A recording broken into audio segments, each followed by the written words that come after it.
I love to praise the Lord in the African way.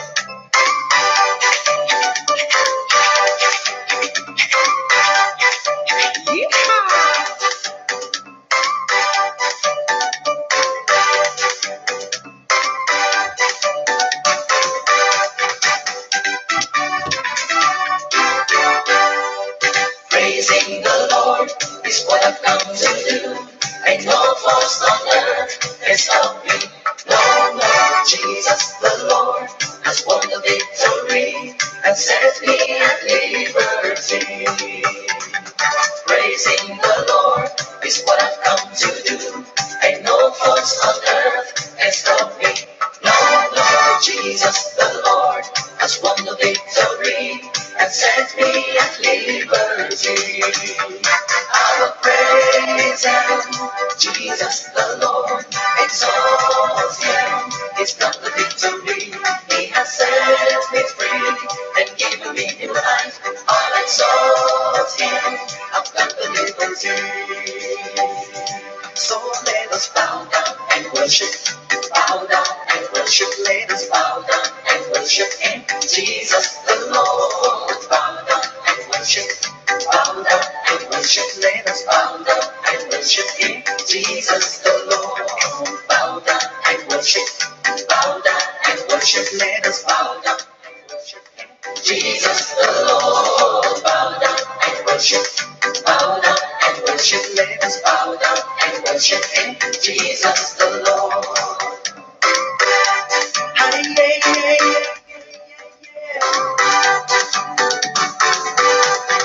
Praising the Lord is what I've come to do, and no force on earth can stop me. No, no, Jesus the Lord has won the victory and set me at liberty. Praising the Lord is what I've come to do, and no force on earth can stop me. No, no, Jesus the Lord has won the victory and set me at liberty. I will praise Him, Jesus the Lord, exalt Him. He's got the victory.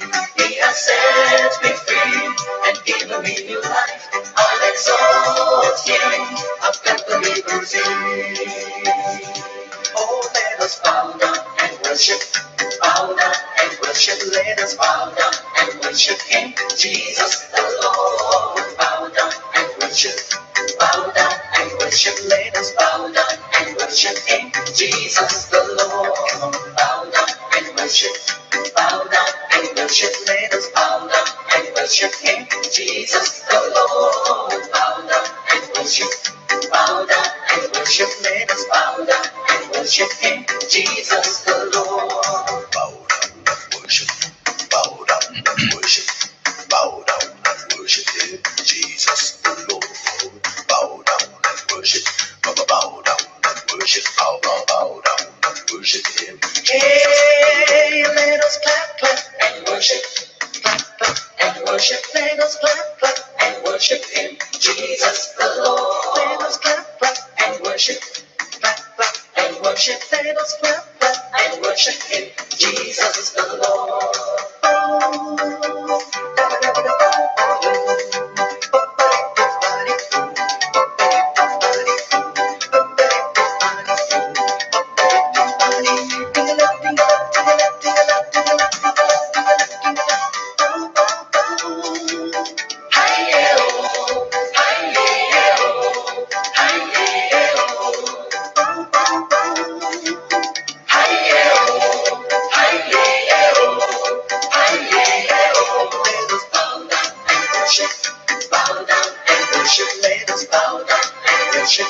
Jesus the Lord, bow down and worship, bow down and worship, let us bow down and worship Him, Jesus the Lord. Come on, bow down and worship, come on, bow down and worship, let us bow down and worship Him, Jesus the Lord. Come on, bow down and worship, come on, bow down and worship, let us bow down and worship Him, Jesus the Lord.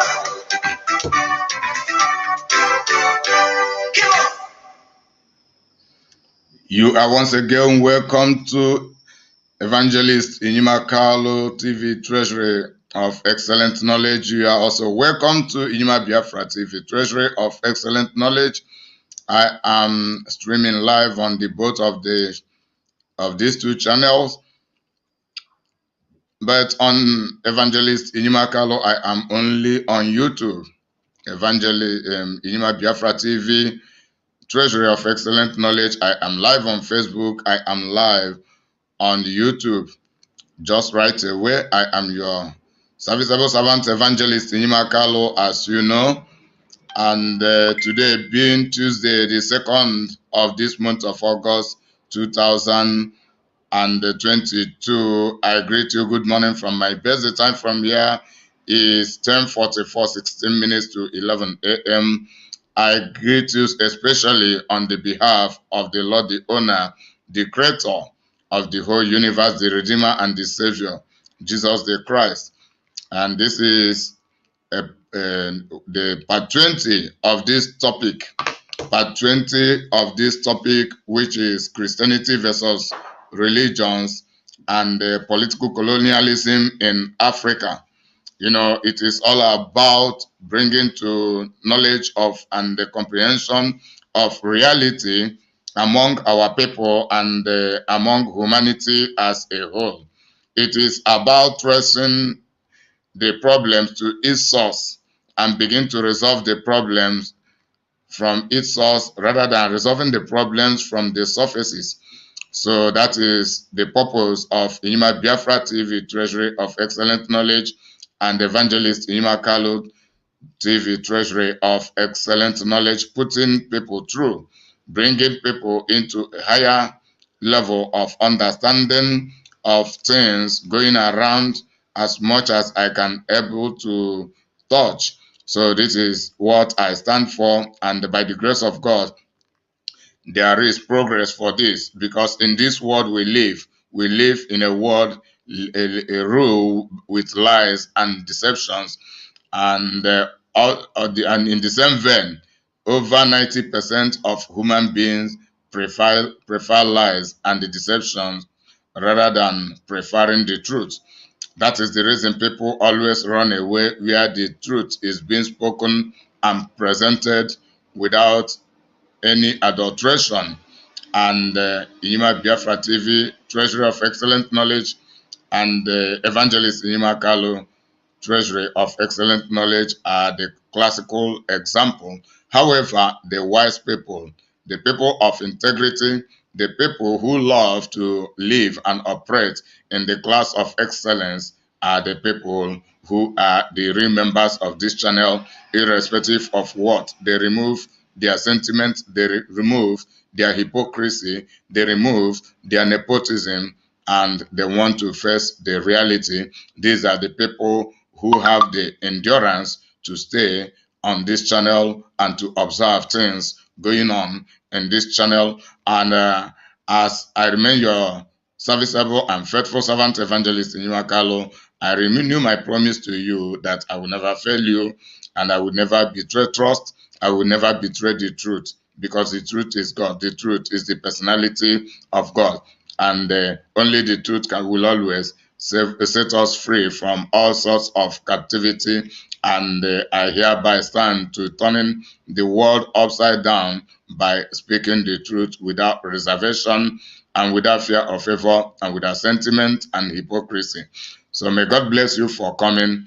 Right away, you can see the emphasis. The emphasis of these programs are I have 5 emphasis. 1, why wasn't Ethiopia colonized? 2, why wasn't Thailand colonized? 3, African. Okay, I should add, why wasn't Japan colonized? I should add that, but it is missing, but I will also talk about it. Why wasn't Japan colonized? Then for the 4th emphasis, the Ark of Covenant in Zimbabwe. The 5th, sorry, let me start afresh. The 1st emphasis, why wasn't Ethiopia colonized? 2, Where wasn't Thailand? Why wasn't Thailand colonized? 3. Why wasn't Japan colonized? 4. African Bible history. 5. The Ark of Covenant in Zimbabwe. And the 6. Why Europe is rushing back into Africa. Why Europe is rushing back into Africa. Anything wrong, I will correct it after the program. So these are the emphasis of this program, and I have lots of video to play. It will be a very long program, and it will be a reasonable document for those who can endure to watch it, listen to this program from beginning to end. Very good. Those who will not endure, try to listen as much as you can. Then next time you continue. If you are watching from YouTube, you mark, or from Facebook, you mark where you stopped to continue from it. Then those who will not be available to listen to this program today, at your convenience, you try to listen to the program. It may be after 1 week, it may be whenever, but you make out your time and concentrate to listen to this almost barely 5 hours program. It is very, very important. It is all about education. Education is information. The education people have today we are formed by people. So I am among those in our generation forming the proper education we need. It is about decolonization coming out. That is liberating myself and the rest of Africans and humanity from colonization to facing the reality, walking on the path of self-determination and absolute freedom, politically, religiously, psychologically, socially, and otherwise. So, without further delay, I will go into the business of beginning to play those videos, because I have lots of them. I have lots of them. I will go into the business of playing them. Then I will go into the business of playing them, but I will not be analyzing. There are points that I will analyze upon from a particular video. Then let me list those points as usual. The point that I have to analyze through the one of the videos where I will analyze in detail. Then I have how many points do I have? I have 22 points. I have 22 points. I have 22 points. And the video topic should be why Ethiopia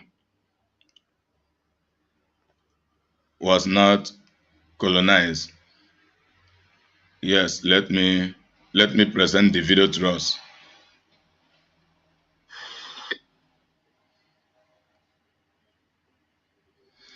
Let me present the video to us from where I will analyze in-depthly.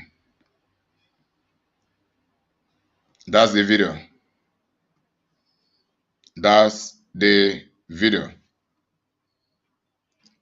Then, according to the video, it's African Bible history.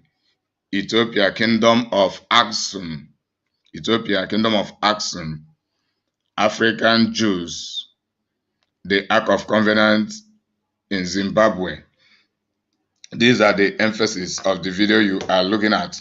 And it is from this video I will give my in-depth analysis. I will play many other videos regarding to other emphasis that I am talking about that make up this program. And these are the things we should reflect upon.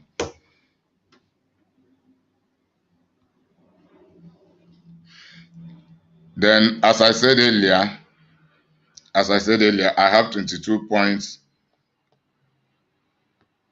which I will analyze in detail. And the 22 points are: one, Pan-African colors originated from Ethiopia. 000 second of the video. It is a barely 24 minutes video. 2. Ethiopia not colonized from 30 seconds of the video. 3. The Negro Africans are Ethiopians from 1 minute of the video. And I will have Bible backups regarding the analysis. 4. The Jamaicans are Ethiopians, 1 minute from the video. 5. Nubians are the dark-skinned people, and that is 1 minute of the video. Ethiopia, the capital of Africa, 2nd minute of the video. Ethiopia, the origin of all Africans, 2nd minute of the video. 8. Bible used to enslave Africans, 3rd minute of the video. 9. Biblical ancestry of the Africans, 4th minute of the video. 10. Biblical truth versus biblical lies about the Bible, 5th minute of the video.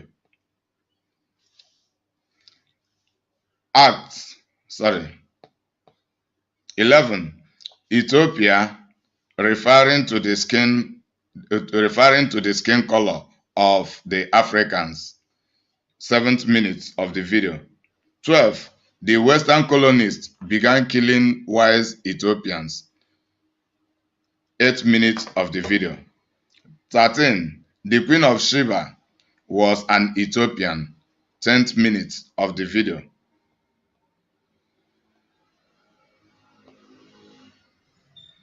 14. Ethiopia controlled trade between the Asian and African countries. Ethiopia controlled trade between the Asian and African countries. 11th minute of the video. 15. Christianity in Africa started in Aksum, AKSUM, 12th minute of the video.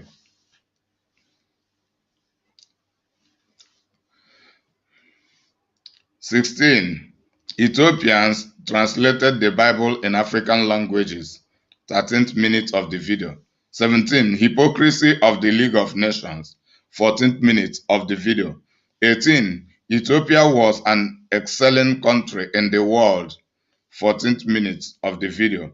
19. Some Ethiopians were educated prior to the arrival of the Western colonizers, 18th minute of the video. 20. Bible doctrine versus colonial dogma. So it should be around the same between 19 or 20 minutes of the video. But that one escaped me. 21.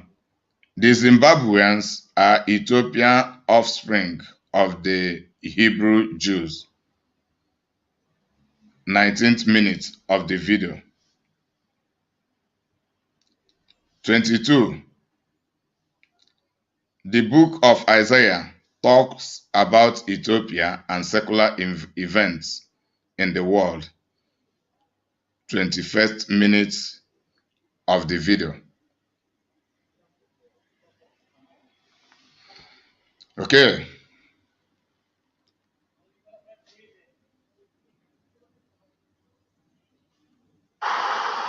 Hey, so Ethiopia, the first utopia.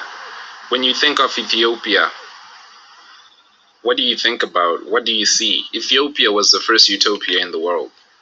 And Ethiopia is where we get the Pan-African colors, or the Pan-African colors are in Ethiopia. This is a country that, however you look at it, it's either the country that got its emancipation first, or it's a country that was never colonized because it was occupied, but not completely colonized. It was occupied by Italy. Ethiopia is one of the most interesting countries in the world. It's mentioned in the Bible. And when it's mentioned in the Bible, it's crucial to understand that Ethiopia refers to Africa. Ethiopians are Africans. Ethiopians are Africans. Africans are Ethiopians. Everyone in Africa is an Ethiopian. This is why we have the same flag, like these colors, like the green, the red, the gold. These are the Ethiopian colors. To be Ethiopian or to be Ethiopian does not mean that you're physically in that place, because it's an understanding. Just like having Zion doesn't mean that you're physically in a certain city made by God.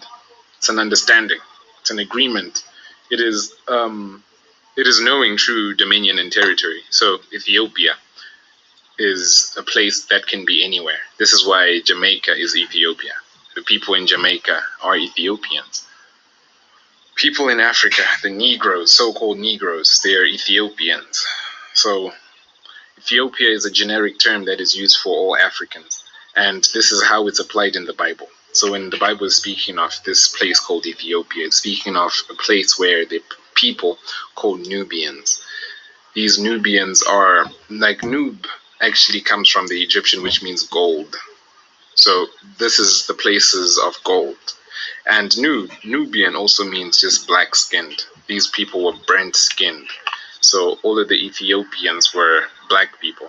So back in the day, to get an understanding of this, back in the day, if I were to go to Germany, right? Germany didn't exist then. But then if I were to go to Germany, they would just say, hey, check out that Ethiopian dude. So Ethiopian is just referring to these people, and the people who come from a certain continent.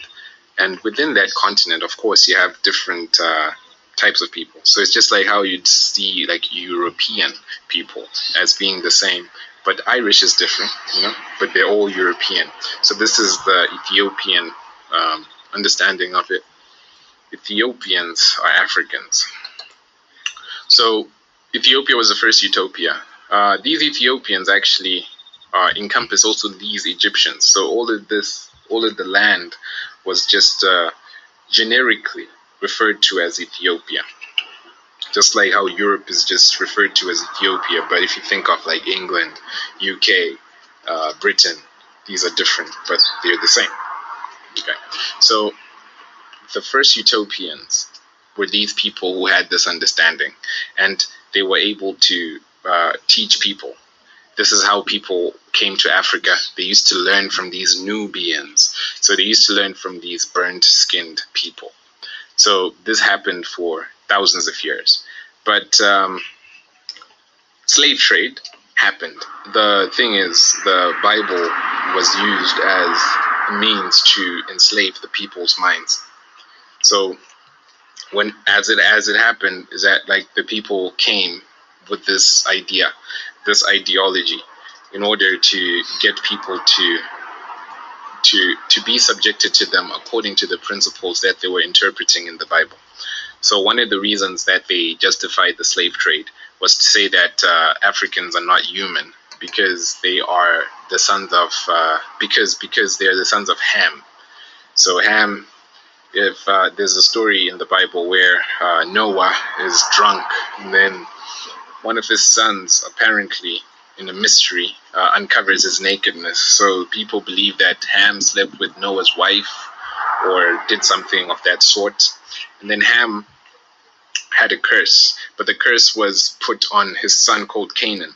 So Canaan is Cain and Abel. This is where the curse is. This is the person who was cursed in the beginning. But anyhow, Canaan went and settled in the Middle East, while the other sons of Ham, so Ham had 4 sons. Ham had 4 sons, and these ones came, the 3 sons came in Africa. The 1 son went to, stayed in the Middle East. And these are the Canaanites. And when you're referring to the Canaanites, you're referring to them. So when slave trade happens, it was actually based on this biblical principle that was saying that since these people were cursed by Ham, then they're supposed to be our slaves. So you have to understand that this happened 400 years ago. And now it's time to set the people free. It's been 400 years of slavery. So it's now time to leave that paradigm. It's now time to leave those pyramids that they've been building in the minds of the people, these hierarchies that they've been creating with this false ideology. It's now time to leave. Before he continues, I want to interject briefly. The issue of Canaan, Ham, the Cam who was cursed. He was not the only son of Noah.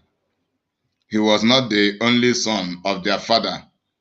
He was not the only son, and all of them were not cursed. So the Ken are the people who became the Canaanites, who settled in the Middle East as he has revealed. And these are the people whom God commanded the Israelites to go and fight and defeat and take over their land, which is a part of Israel today. So the Israel of today is a compilation of 7 regions being together. There is another video, a similarity of video to this. I will play after this, which will throw more light. But I just want to hit on that fact. Cain was cursed by their father, but the rest of their of his siblings were not cursed. They were still blessed. So it is as a result of Africans' low IQ that make them believe that they are not humans because the colonists told them so. And also it is a contribution of the illiteracy and ignorance of most Africans, of which a lot of us are still suffering today. Someone who does not know anything can believe anything at all. And Africans are more superstitious than being realistic. Africans love illusion rather than reality. So the colonists took advantage of what the lifestyle and the psyche of the Africans to invade the Africans psychologically, otherwise, and also the ignorance of the Africans. And all those African weaknesses is what we are laboring to be transforming, changing from worst, and aiming at taking the Africans to the excellent level of reasoning, even beyond the reasoning of the Westerners. It is very, very possible, and this is what we are doing, but how many people do really pay us attention? That is where the problem lies. Let him continue. That and go through another Red Sea, go through another rebirth, because everyone comes out of the water, just like how the Israelites came out of the water. So it's been 400 years Evolution since theory, they've which are enslaved not the whole which are nation. not true. And it's up to us if we want another 400 years of this type of slavery, you know. So it's just about understanding that the truth is in the Bible. But when you know the truth is in reality, that Ethiopia was literally the first utopia. This is where people were developing skills, mathematics. They were developing engineering. They were developing science. They were developing engineering, technology, mathematics, astrology, everything. And these things are what we still use today. So believe it or not, it's weird, but these things are, this is the holy grail of Western society, of Western civilization, things that were discovered thousands of years ago by Ethiopians. So these Ethiopians, as I said, these are just people from this continent of Africa. And it's actually not called Africa, it's actually called Ethiopia. That's the thing. Africa is the name of a conqueror, a Roman general who was Scipio Africanus, who defeated Hannibal. When he defeated Hannibal, Africa took its name. And there was also another Greek person who used to sign his letters. Like, he used to research Africa, and people believe that this was a black Greek, because the first Greeks were black, the first Romans were black, they were Ethiopians. But anyhow, this person was called Africanus, so he always used to write his name after his letter Africanus. So this is also where this name is derived. But the word for it was Ethiopia. So Ethiopia is referring to the skin of the people, Ethiop. So these Ethiops were people who were black-skinned, and they had woolly hair. These people were renowned for their erudition and for their skills in learning. So understanding that because 400 years is a long time to be a slave, to be trapped, you're bound to lose your humanity when people treat you as being subhuman. I was watching so many documentaries about how people view Africans, and it's actually the prevailing point of view that European media wants to postulate the fact that Africans are so subhuman, as if the problems that they caused in Africa are not the fruits that we see today. That a person would come into a country and just say that, hey, all of this land is now mine, and I'm going to kill everybody who is living in this area, and we are going to be mining for the rest of our lives, and we're going to start building with your labor. And as if that's not enough, other people are going to be like, all right, now we're going to go to this city, we're going to raid it, and all of these people are going to go and live in America as slaves. And they wouldn't just take like just this skinny little dude, but they would take the strongest, bind them, whip them, beat them, and keep them for years under servitude. And some of these people were actually kings. Some of these people were royalty, nobles, wise men. But if you were a person of wisdom, they would kill you. So many Ethiopians were murdered, Nubians were murdered, because of their knowledge, because this was war, this was a conquest. So if you justify this as war, then this is so barbaric that they would say that we're giving them this word of God, we're giving them this knowledge and understanding of God, but let's first kill them, and let's kill the barbaric, and they don't deserve the same thing as us. And this is something that was ingrained in the people's mind, something that I still see with my own eyes today, that people still have not left that colonialist mentality, because they believe what they were told, that they were nothing.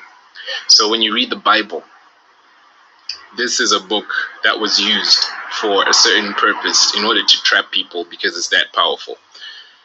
But when you look at it, when you look in the Bible, when you look in reality, you'd realize that Ethiopia, through Aksum, which was a kingdom where Queen of Sheba reigned, who is Makeda. Sheba means wisdom, the queen of wisdom. So this is why she was looking for wisdom. She went to find Solomon, who had wisdom. So she found wisdom. But she also had wise questions to ask him, which shows that she is wise. So Queen of Sheba, Makeda, and she went there, and she actually used to reign in a certain place that was adjacent to, like, that is on the Red Sea, which is the kingdom of Aksum. Today it's Eritrea and Somalia and a little bit of Ethiopia, because these were just lands, no borders. And she used to have that kingdom on the African continent and in the Middle East, because this is how they used to roll. So her kingdom was part of Saudi Arabia, Oman, and Yemen. This was Aksum. So we know that it was at least that big. This is how she was just able to travel north and then to go and see Solomon. So through this, she was actually controlling trade through the Red Sea. Ethiopia was actually controlling trade in the whole Asian and African continent, which was also linked with the European and Western countries. This is actually the Silk Road. The original Silk Road is the Ethiopian trade route. So if you look at the Ethiopian flag right now, it has this star. This star is what they want to recreate as the Silk Road in terms of China, but this is originally Ethiopian. So they had all of this wealth and this control of this trade route, because this was before the Suez Canal. So for anyone to transport goods through the Mediterranean to go to Spain and Europe and stuff, you'd have to go through Egypt for a shorter route, unless if you want to go around the world. So this is how the Red Sea was so important for Aksum. So Aksum was very dominant in commerce and in all of the international transactions. And through this, it was able to interact and to trade with different countries all over the world. So it was a major city in its time. And it was one of the most renowned cities in its time. This is kingdom, sorry, not cities. Aksum was a kingdom. And this was the place where Christianity actually started within the African continent, that the first people who were converted into Christianity were in this kingdom of Aksum, which is in Eritrea, and this spelled over to Ethiopia. And today, Ethiopia has the oldest churches in the world, has the oldest Bible in the world, which is called the Ethiopian Bible for some reason, but should just be called the Bible. But it has the oldest Bible, and it has the biggest Bible, by the way, and it has the understanding of the scripture because they were able to actually transcribe all of the scriptures into a language, an African language. An African language. This is important to understand, that they'll tell you that in Africa they didn't have language, communication skills, literature, but they have G script, and through this language they were actually able to translate the Bible, which is not an easy task, because what you're doing is you're translating this in terms of meaning, resonance, and metrics. Verses are metric compositions of words. So you need to have the understanding of numbers and words and letters and resonance and all of these things. So they translated the Bible into G script. And so many countries in Africa actually had their own languages. Even Liberia had its own language, like Cameroon had their own alphabets, like literally all of them, because these people were Ethiopians. So an Ethiopian is a person who is referred to as being of black skin with woolly hair, right? So this is not something that is given to a certain one country. But the reason why everyone is Ethiopian is because Ethiopia is not conquered, and Ethiopia, or was not conquered. This is the understanding of what Haile Selassie did on 4th through.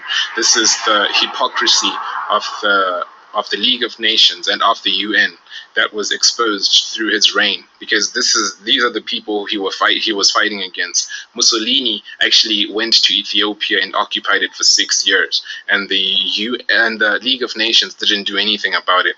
They were actually just saying that, all right, it's bad, but they didn't do anything about it. And this is one of the reasons why the League of Nations didn't work, because of Haile Selassie. So Ethiopia was a major key party in the whole world. Haile Selassie was an actual emperor who traveled like over 100 countries. In his reign, he went to over 100 countries in the world as the King of Kings. And his name means the one with the power of the Trinity. So Ethiopia has one of the oldest churches, Ethiopia. So when you read the Bible, when you look at the book of Acts, you're going to discover or come across the story of Philip. Philip is in an area, he's healing people, he's raising paralyzed people, and now they're walking. The lame can now walk and stuff like that. And the Spirit tells him, hey, go to this desert area and you're going to see someone there. He goes into a desert, and then he sees this Ethiopian eunuch. This eunuch is like a person who works in a kingdom, right? A eunuch. So he's in a court, and he's a person of wisdom, obviously. So he's actually in Israel. He's traveling the world. He's an Ethiopian, a black person, and he's actually in a chariot. So he's actually a person of riches and of wealth. But what's important is he's actually reading. He's actually reading. He didn't know that people from Africa could read, right? But this is like the same year that Jesus died. So this is 2,000 years ago. So Jesus has just died. Philip is in the Holy Spirit, and this guy is already reading a scroll of Isaiah that he got. So first thing, he's rich, okay? He's a eunuch, so there's a kingdom somewhere, because there is an actual queen mentioned in his kingdom.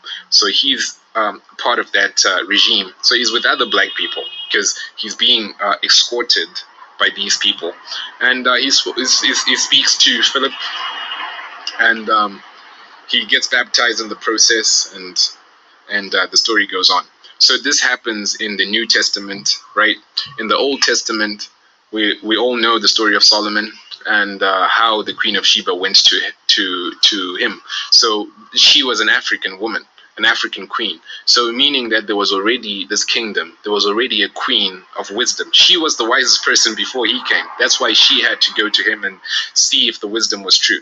So she was renowned for her abilities, because this is back in the day when women didn't have the status, but she had this queen status. Anyhow, she creates this offspring. Like with Solomon, they have a child, and this child ends up being Menelik, who ends up being a great, and then Solomon is the descendant, is the father. Haile Selassie is the descendant of this person through Menelik and through Solomon. And this is the understanding of the of how Haile Selassie came about, and that was his claim to the throne and all of that.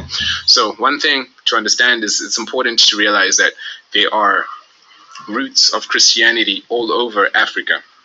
So the missionaries came with the Bible, with a certain false dogma, according to this doctrine, which was intended to trap people's minds. Africa was not actually meant to be evangelized by these people, because there was already evidence of Christianity within African continents. So within African territories. So through Aksum, this is where the Queen of Sheba was. Through Ethiopia, this is where the eunuch met Philip. So this eunuch is already reading. This eunuch already has the possession. The scroll of Isaiah is already in his possession. So these people were already reading these things. This is how they're able to have the G script Bible. They have their own Bible, the oldest Bible, the biggest Bible, the oldest churches in the world. Okay, so this is crucial to understand. And if you even look further down in Zimbabwe, there's actually a tribe. Not a lot of people know this, but there's actually a tribe of true Hebrew Israelites, true Jews who claim that they came with the Ark of the Covenant, and they're actually hiding it. That's why people don't know about them, because they have their secrets, but they are actually the people who live in Zim. They actually live in Zimbabwe, and this is in the heart of Southern Africa. These people are Jewish. They're a tribe called the Chilemba.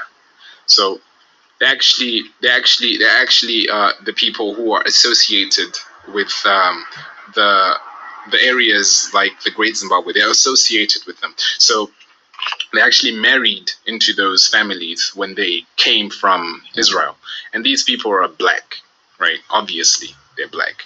So all of these, and in Ethiopia, you also have Hebrew Jews that live in Ethiopia. Some of them live in Israel and all over the world. So all of these people had this understanding of Christianity, and they could read, they could write, they could reason. And what we're told is that they couldn't read, they couldn't write, they couldn't reason, which is not true. So in the Bible, you see that this eunuch is a rich dude who works in a court, and he's already reading this. So just the thing to understand is what Philip asked him. And this is the whole point of this video. The question is, do you understand the book of Isaiah? When Philip approached him, he asked him, do you understand what you're reading? So the same thing is, he was reading the book of Isaiah. The book of Isaiah is so important because this is the book that Jesus was quoting most of the time. So do you understand this book? Because this book is the key to understanding what is happening in this world. So the book of Isaiah is speaking about how the people in this world are deluded, how the people in this world have been lied to. This is why Philip asked him, do you understand what that this book is talking about, you Ethiopian? Do you understand the book of Isaiah? It's talking about the Ethiopians. So when it talks about Egypt, it's actually talking about Rome. When it talks about Judah, it's actually talking about Africa, because these African Hebrew Israelites identify as Jews. The Jews are everywhere in Africa. These people are actually the ones who have the Ark of the Covenant. So when you ask the Ethiopians, they say that they have it. When you ask the other ones in Zimbabwe, they say that they have it. So this is just the thing, that they know certain things that people don't know they know. So people who are telling you certain things are missing certain elements that distort your view of the Africans, of the Ethiopians, of everyone who is of this continent or of that continent. So having the right perspective is knowing reality and applying it to the facts. So when you see that this Ethiopian was reading the scroll, the scriptures, and you see the Queen of Sheba is already engaged in terms of wisdom. She actually has these wise questions to ask. It makes you wonder why it is that you don't see this side of this of Africa or of this continent in such a way that paints a perfect picture or paints a tolerable picture or even just a considerably close picture to what the reality of the people is, to what the reality of their way of life was, that they were people who were humble, people who were actually so smart that it's startling to even consider some of the things that they achieved with the means that they had, because some of the things that these Africans, Ethiopians did, Nubians did, we can't even do it today with our modern technology. So the next time you read the Bible, read Isaiah and ask yourself if you truly understand that it's talking about you.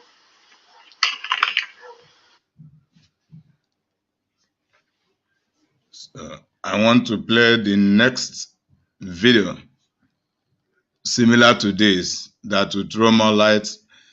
I will not begin to explain it one by one until I go to the general explanation. Until I go to the general explanation according to the points that I have listed. Who continued in the disrespect and for centuries, an ancient curse was used to support the terrible evil of slavery. A curse that appears in... Now look at the video.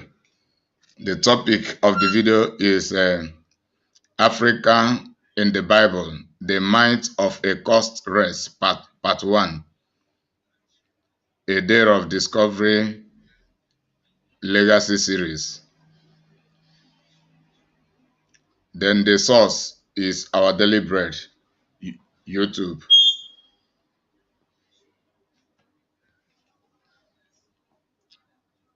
One isolated verse in the Bible. Even today, this misunderstood curse still lingers with us as a legacy of shame. But fortunately, there are some who, through scholarship and honest examination, have exposed the lie of a cursed race. And in their pursuit of truth, they have rediscovered a long-lost heritage and identity in Africa and in the Bible. The myth of a cursed race, next on Day of Discovery. Hello, my name is Wintley Phipps. Wintley Phipps, a name that identifies who I am. But who am I?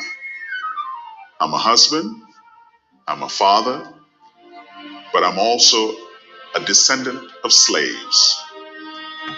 Unless you've lived your life with darker skin, you may not appreciate what that question means to people like me. Sometimes I feel like a motherless child. Sometimes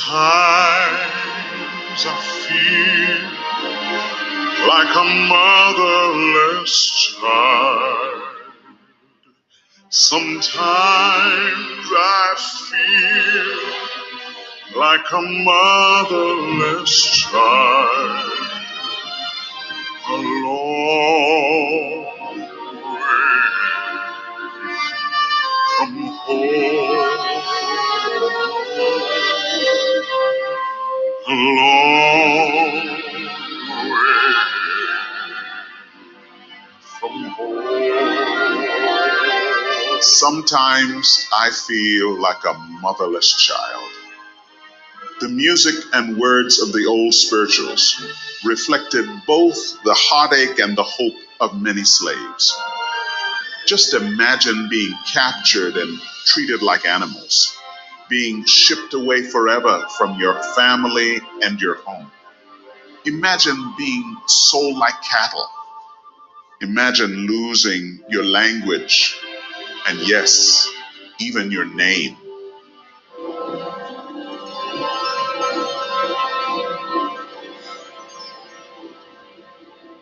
Many of African enslaved descent have wondered at some point in their lives about their heritage and their identity. They have wondered about who they really are. But for those of us who take the Bible seriously, we know that no matter the race, the color, or ethnicity, we are all God's children.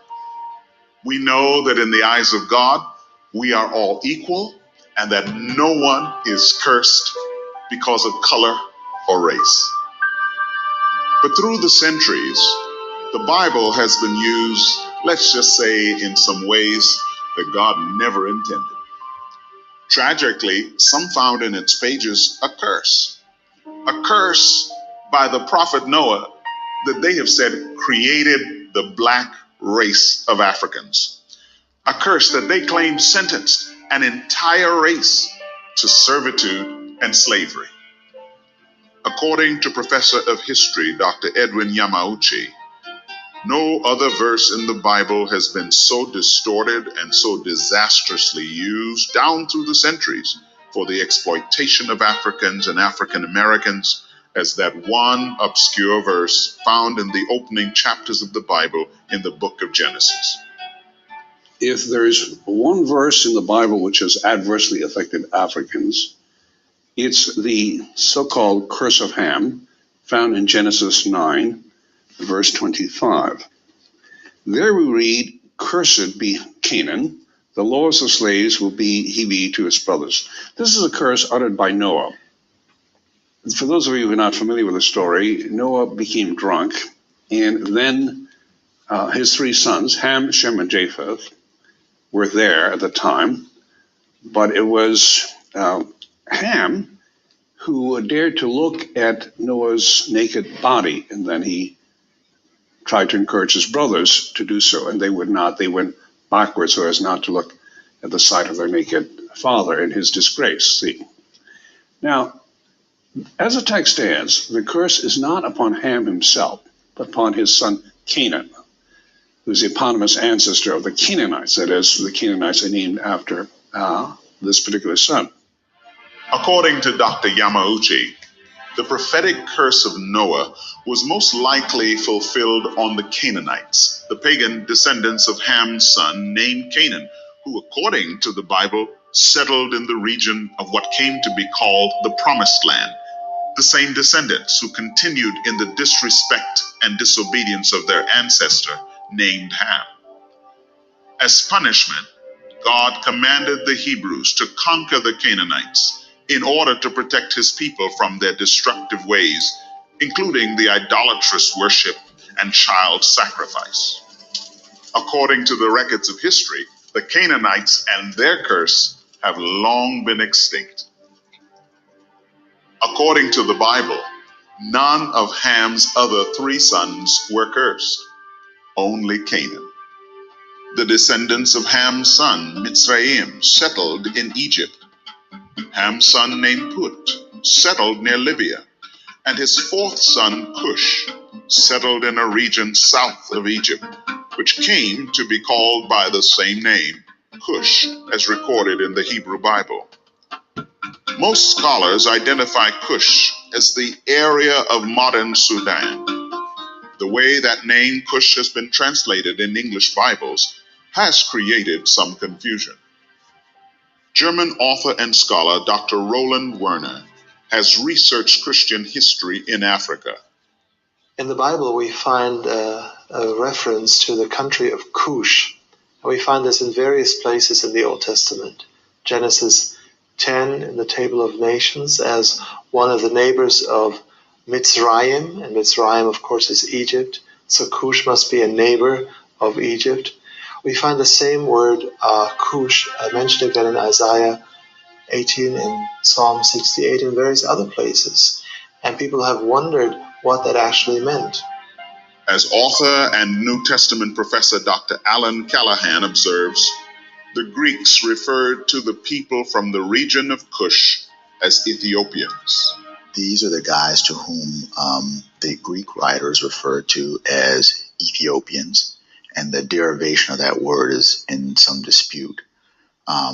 Most people translated that as the people with the burnt faces, but these are, at least as Herodotus and people like that, Greek writers knew of these people. They knew of them as skilled warriors. You wouldn't want to fight them. They tended to be tall, dark. They're beautiful people, and the quintessence of civilization. There was a little bit of a confusion because the Septuagint translation, which was the Greek translation of the Hebrew Bible, used the word Ethiopia, wherever Cush occurred in the Old Testament. So people naturally thought that this referred to the country that we now call Ethiopia. Of course, that is not entirely true. Cush is the neighbor of Egypt, which must be Sudan. But how and when did ancient Cush become mislabeled and misinterpreted as a cursed black slave race? According to Dr. Yamauchi, author of Africa and the Bible, the answer is elusive. However, he describes the misuse and misapplication of the curse among all three Middle East religions, the Muslims, the Jewish faith, and Christians. Among the Muslims, one contributing factor seems to be linked to the expansion of Islam after Muhammad's death in 632, which brought Arabs into contact with black Africans many centuries after Noah spoke his prophetic words. Muslims then used this curse, evidently, in a garbled tradition, to say that black Africans were doubly cursed. They were black because of the curse, and they were destined to be slaves because of the curse. Now, there are also some Jewish passages in the Talmud that have been argued as being the basis of this curse. However, the Talmud is a vast, incomprehensible work for most non-Jews, and it is hardly likely that this would have become the basis of this famous curse of Ham. Unfortunately, Christians were no better than those of other religious traditions. Carrying the flag and cross of Christ, the Crusaders used war in the name of God. After the Crusades, using the same myth of the curse of Ham, Christian Europeans practiced slavery in the name of God. The curse of Ham also appears among European writers and was strongly used by pro-slave advocates in the United States before the Civil War. African slaves were first offered for sale to the British colony in Virginia in 1619. Then between 1680 and 1700, more than 300,000 African slaves were imported into the British colonies of North America. The earliest use of the curse of Ham to justify slavery in America dates back to the 1670s, but the effect of that teaching is still felt today. The myth of a cursed black slave race came from the misinterpreted and misapplied curse of the prophet Noah. That isolated ancient verse in the book of Genesis became a convenient lie, a rationalization for greed. The truth was, using slaves meant cheap labor. Christians who believed in this curse often ignored the central teaching of the Bible, God's love for the whole world. The Apostle John wrote about God's all-inclusive love. For God so loved the world that he gave his only begotten Son, that whoever believes in him should not perish, but have eternal life. Unfortunately, the effect of that so-called black curse teaching still lingers in the hearts and minds of many. Some have taken a pilgrimage, a journey back before the days of slavery, a journey back to Africa and back into the pages of the Bible. These travelers are part of a study tour. Some look to see themselves in the ancient past, and others search for the truth about who they really are. Well, I wanted to come because the title of the course was The Great Africans of the Bible. And being an African American and just having a strong interest in the development of identity and what that has meant for my people, really, and also as a Christian, and knowing that Christianity in the past has been used for an evil purpose and enslavement and, really in the history of slavery in America. What we want to do is appreciate all of God's creation.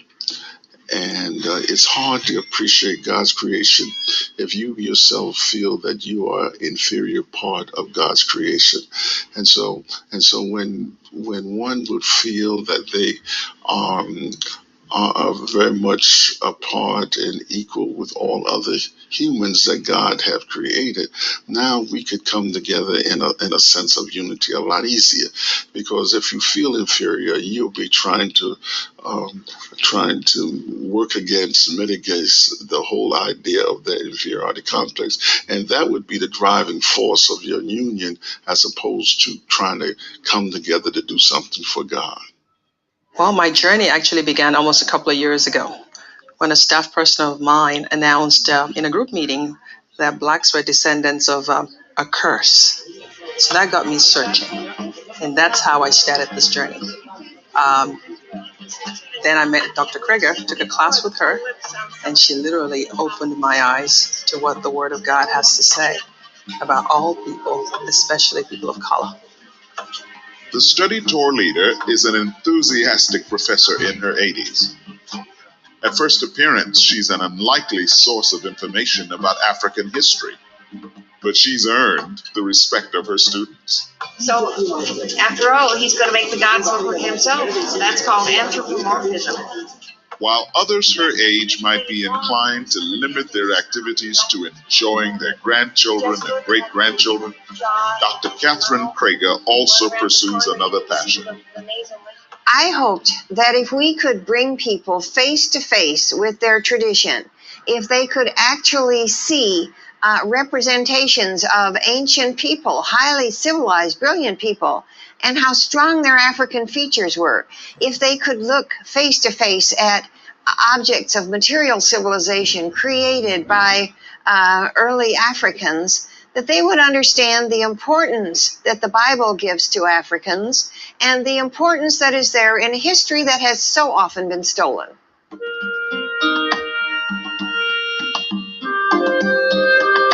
Many places of historical importance can be discovered along the Nile River. And along the Nile, evidence of the advanced culture of Black Africans can be seen in the middle of one of the most important archaeological sites in Egypt, in the city of Thebes. Here at Thebes stand monumental temples, including Egypt's largest temple, the Temple of Karnak. Nearby rises the imposing Temple of Luxor. They display the grand legacy of the Egyptian pharaohs. But located in the temple complex of Karnak rises one giant papyrus-shaped column, one of the last remaining columns erected by a black pharaoh of Egypt, one of the black pharaohs from Cush, who also ruled Egypt, a pharaoh whose name is even recorded in the Bible. His name, Tirhakah. Tirhakah from the ancient kingdom of Cush. Over 1,000 small statuettes or figurines of Tirhakah were found in his tomb.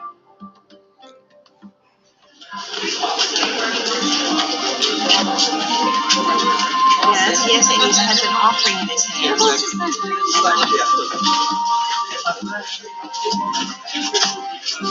We are now at the back colonnade of the 4 great colonnades that Tirhaka built.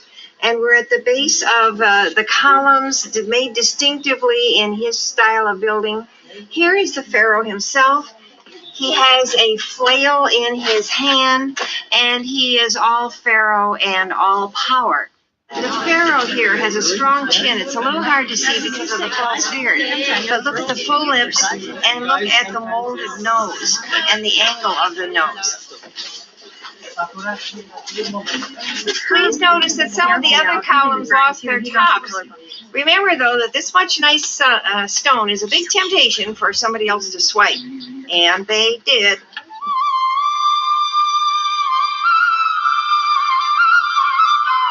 The prophet Isaiah described the powerful nation of Cush. Go, swift messengers to a nation tall and smooth, to a people feared far and wide, a powerful and oppressive nation whose land the rivers divide. Ancient historical accounts describe how the bow was a formidable weapon in the hands of these Cushite or Nubian warriors. According to the Bible, the Assyrians, under their king Sennacherib, had overrun the region and captured Judah's southern fortress, Lachish. Tirhaka and his warriors came to the aid of King Hezekiah of Judah. In 2 Kings chapter 19, there is an incidental reference to a king of Egypt, who's actually from Nubia. Now, Sennacherib received a report that Tirhaka, the Cushite king of Egypt, was marching out to fight against him.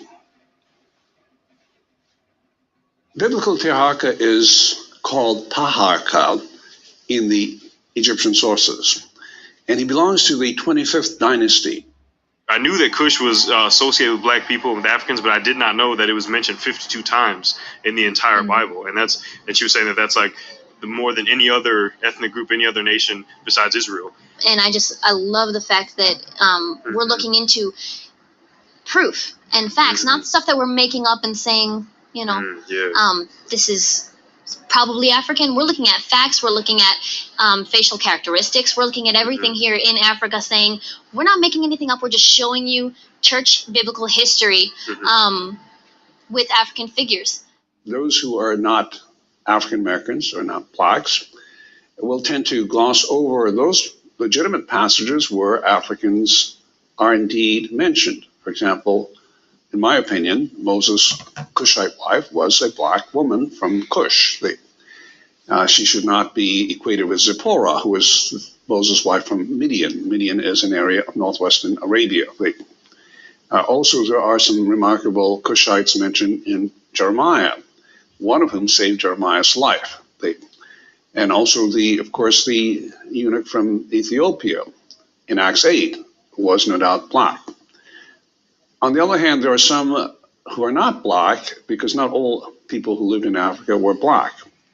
I think a basic principle is that it is not necessary for one to find one's ethnic group mentioned in the Bible in order to accept the biblical message for oneself. For example, there are no Asians mentioned in the Bible. I've sometimes gotten a call from Chinese Christians who wonder if the Magi were Chinese. No, they're not. Nor are any Native Americans mentioned. It matters not if the Pharaoh was black. That matters not to me. What matters to me is that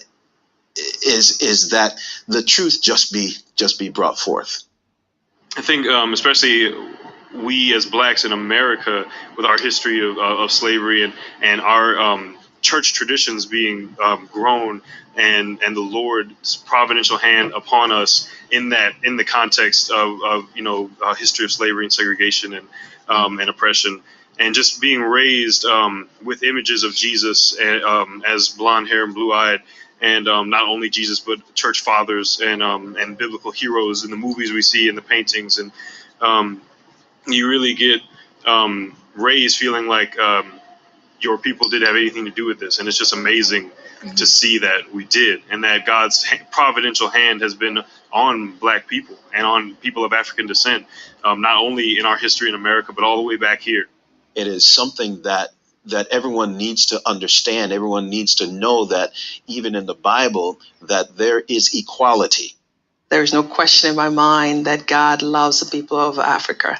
And as a matter of fact, that he had us in mind from the very beginning, from creation.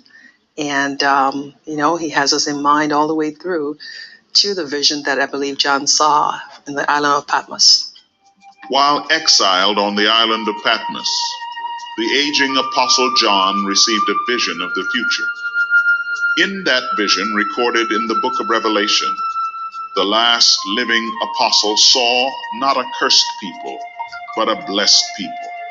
For there, before the throne of God and the Lamb of Christ, were people from every tribe and tongue. John wrote, "And they sang a new song, saying, 'Worthy are you, for you were slain and purchased for God with your blood men from every tribe and tongue and people and nation. You have made them to be a kingdom and priests to our God, and they will reign upon the earth.'"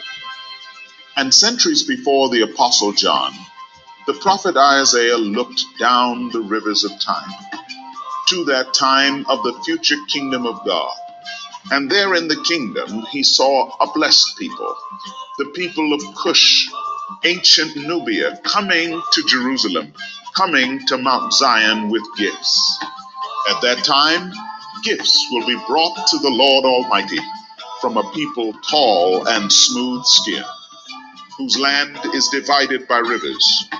The gifts will be brought to Mount Zion, the place of the name of the Lord Almighty. So all people everywhere are invited to be a part of God's family and God's kingdom. No one is excluded. No one is left out. No one is cursed because of some shade of color or one's appearance or because they're a man or a woman. For God sees nothing but our hearts. And when our hearts are His, we are all one in Christ. The great apostle to the Gentile nations wrote, "There is neither Jew nor Greek, there is neither slave nor free man, there is neither male nor female, for you are all one in Christ Jesus." I'm Wintley Phipps. Remember, no matter your color, Jesus loved you all the way to the cross. And He's coming back again for men and women from every race, nation, kindred, tongue, and people.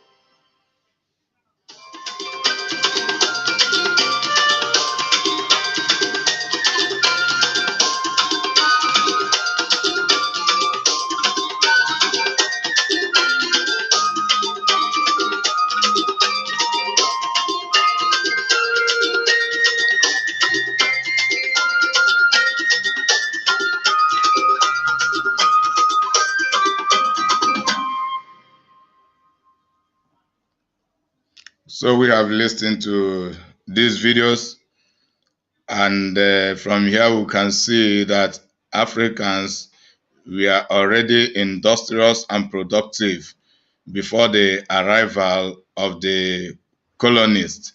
That is one factor I want to point out, which is not among the listed points I have.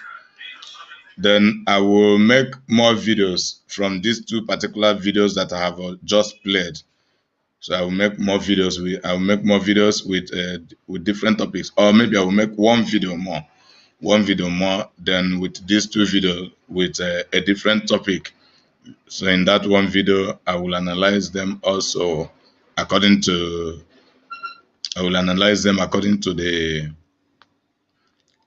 the topic I will give to it. Then we can see that Jesus Christ is not a racist, and Jesus Christ is not tribalistic. God is not tribalistic. All the racism, tribalism you see going on among humanity are a product of human nature colonialism is not among God's plan for humanity. Slavery is not among God's plan for humanity. Rather, it is between humanity and humanity, and as a result of people's weaknesses, shortcomings that led them to fall into slavery.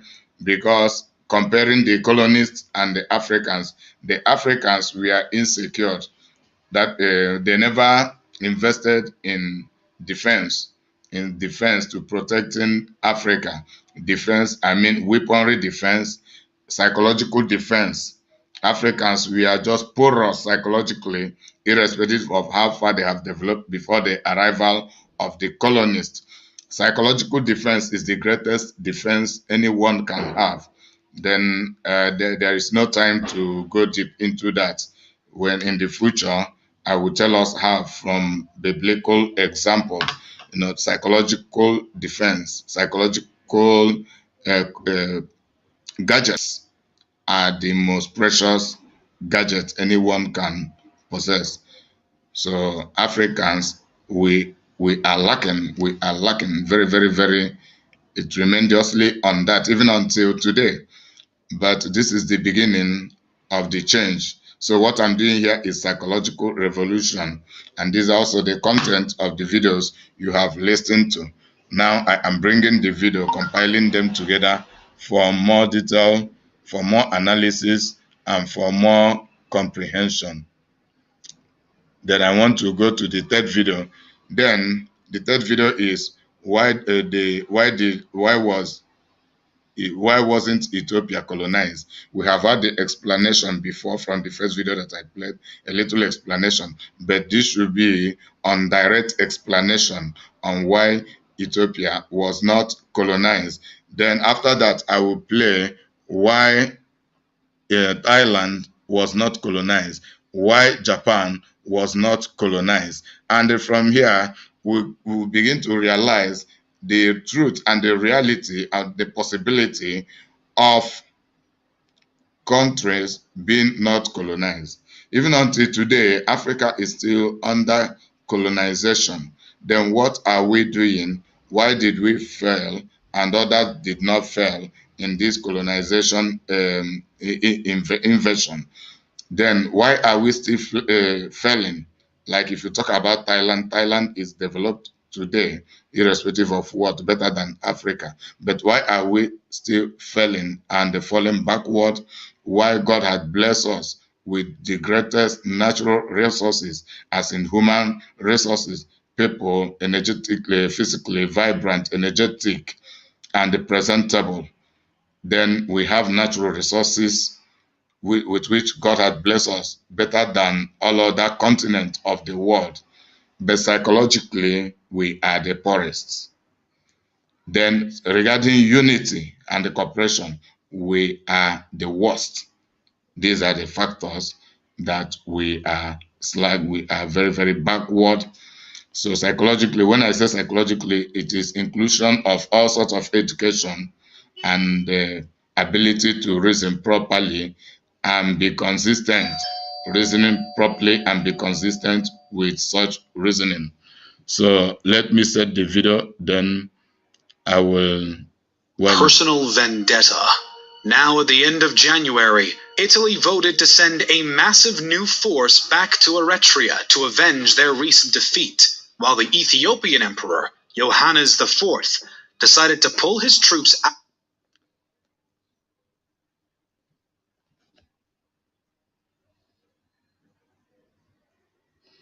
So, the topic, why wasn't Ethiopia colonized?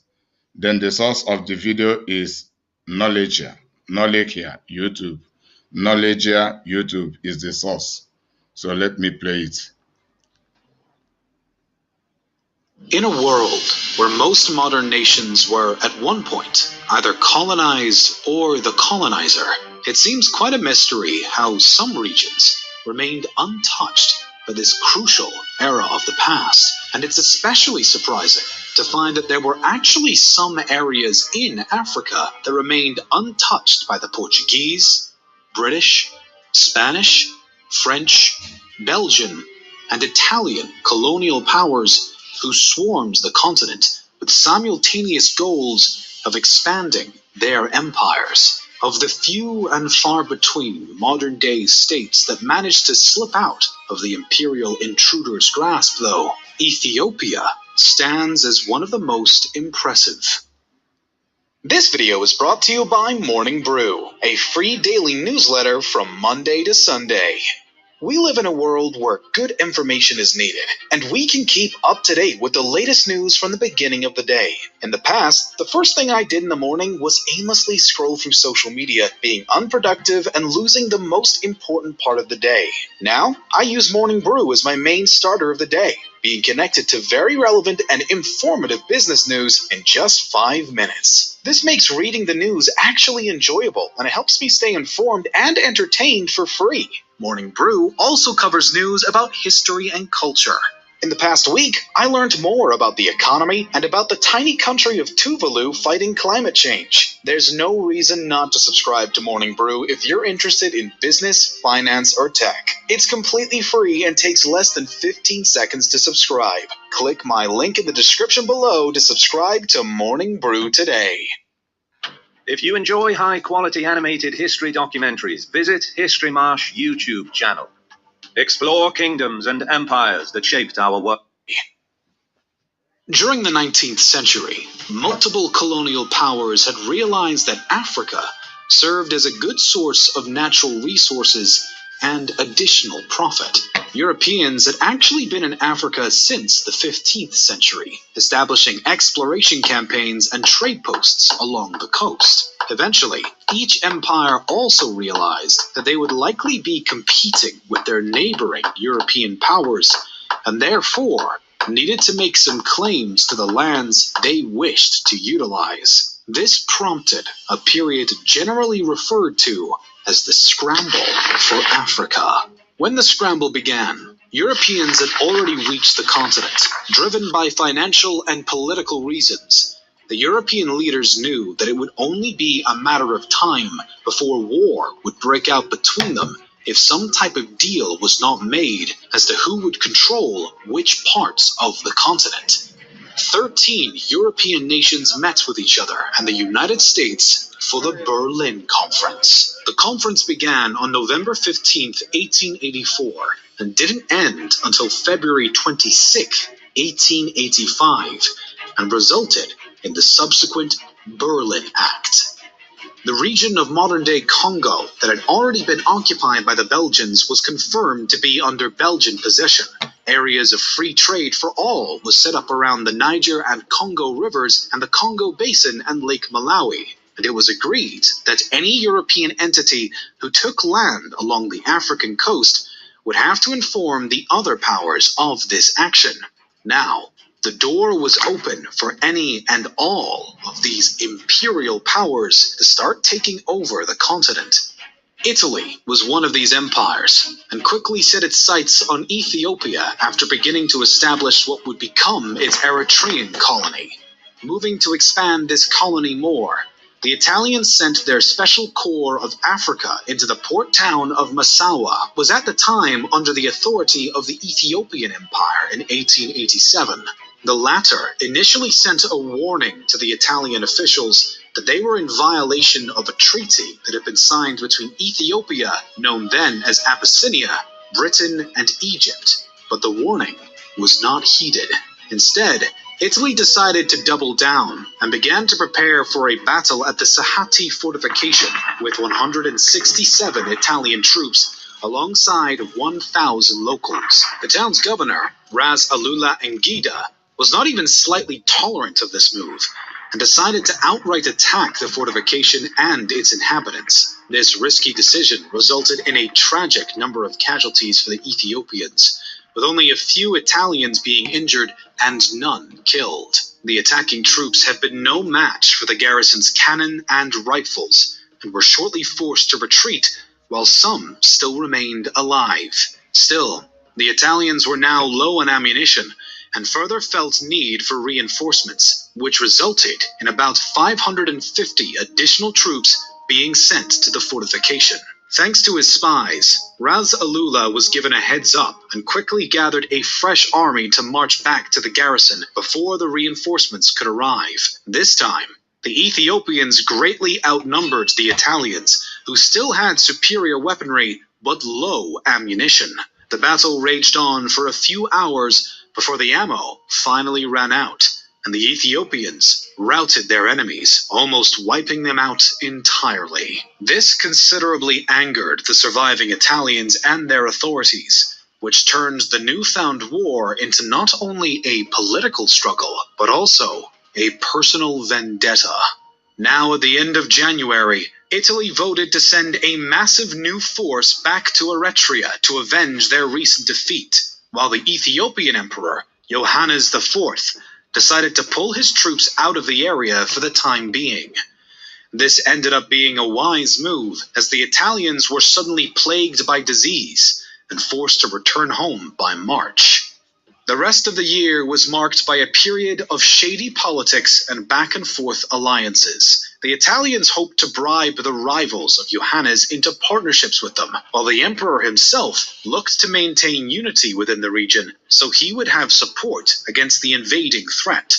Ultimately, with the death of Johannes as he fought elsewhere against the maddest Sudanese threat, the Italians found some degree of success, as the monarch was succeeded by Menelik of Shiva, whom they had previously formed an alliance with. This brought about the treaty in which Italy's new possessions throughout the establishment of Italian Eritrea were recognized by the Ethiopian Empire.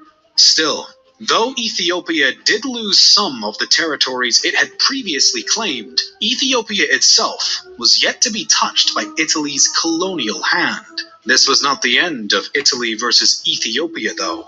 And Europe had surely not given up so easily on colonizing the remaining African free states. In fact, Italy at this point actually believed Ethiopia to be an Italian protectorate via the Whitchild Treaty. In the Italian translation, this clause had been quite clear, but for some reason, in the Amharic translation, it was not, and instead seemed to confirm Ethiopia's full autonomy. The Italians claimed that Menelik surely knew he was signing a modified copy of the treaty, but that doesn't appear to be the case, as he had sent letters to both Germany and Britain in 1889 and was only informed by them that he could not have diplomatic relations with any European power aside from Italy due to the rules established back at the Berlin Conference. This prompted newfound tensions between Italy and its supposed protectorate as Menelik denounced the hidden clause of the treaty and worked to consolidate his own power throughout Ethiopia. This ushered in a new era of Ethiopian nationalism, partly fueled by a widespread anti-Italy sentiment, but also through the unity encouraged by the new emperor. When Italy began to seize small territories around the Ethiopian-Eritrean border, they expected some of Menelik's rivals to join their campaign and fight against him, but instead, they all rushed to the emperor's side. This time, Italy's strategy to divide and conquer quickly crumbled, as the Ethiopians, regardless of previous internal feuds, were determined to unite and maintain their independence from the Europeans.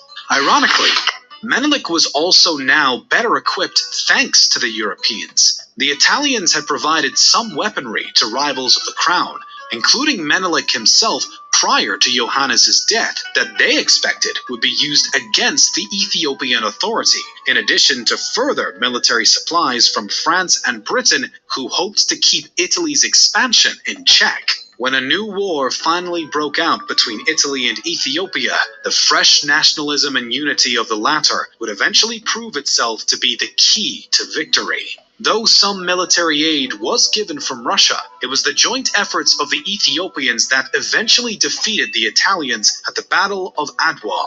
Following this decisive clash, the Treaty of Addis Ababa was signed in October of 1896 and forced the Italians to recognize Ethiopian sovereignty.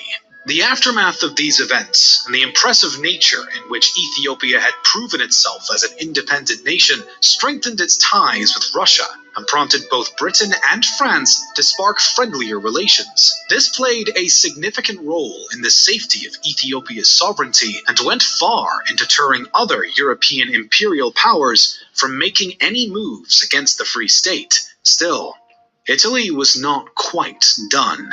In 1935, the Second Italo-Ethiopian War broke out after Italy decided to invade Ethiopia yet again. This time, though, Italy was actually successful to a certain extent. Ethiopia was annexed and united with the surrounding Italian possessions of Somaliland and Eritrea to create Italian East Africa, which lasted until the Italians switched sides in the Second World War and eventually signed a treaty in 1947 that acknowledged Ethiopia's independence and required Italy to pay $25 million in reparations. So, Ethiopia was never colonized, in part due to the underestimation of the entire continent's possibilities by Europe, partially because of the Berlin Conference and the limitations it put on other empires in the region, but largely due to the resilience and determination of the locals. This region was more developed than other African territories, and it had more contact with Muslim and European kingdoms throughout the centuries, while many other African tribes in other regions were isolated. Another factor that contributed to this outcome is Italy. Now, beyond the jokes that have been made about the Italian armies in some contexts, at the end of the 19th century, Italy was a recently unified country, and its experience in colonialism was pale compared to that of Great Britain or France. We cannot know what would have happened if one of these two countries had been more captivated by Ethiopian territory, but it is a factor that we must take into account. The Ethiopian nationalism and Menelik's skillful unification and use of European weaponry against the Europeans were pillars in the fight for freedom of the Ethiopians. Without those factors, history likely would have gone down a very different path. We want to thank those who support us on Patreon. Your pledge is very important and it helps us create more videos about our interesting history. We want to thank you too for watching our videos. Don't forget to subscribe if you haven't already. We'll see you next time.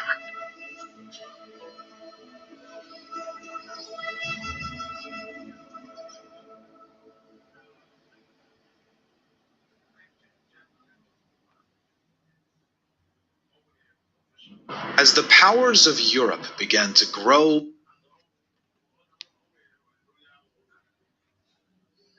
from the same knowledge here, YouTube knowledge here, and the topic of this video, why wasn't Thailand colonized?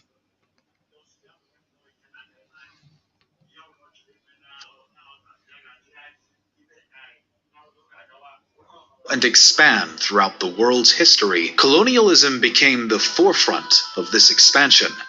Over time, almost every non-European nation became a colony of one European nation or another at some point. Only a few countries managed to escape becoming overpowered by the Europeans, which makes us wonder, how did they do it? For a nation like Thailand, which was surrounded by British, French, and Dutch territories, there seemed to be no hope of avoiding colonialism.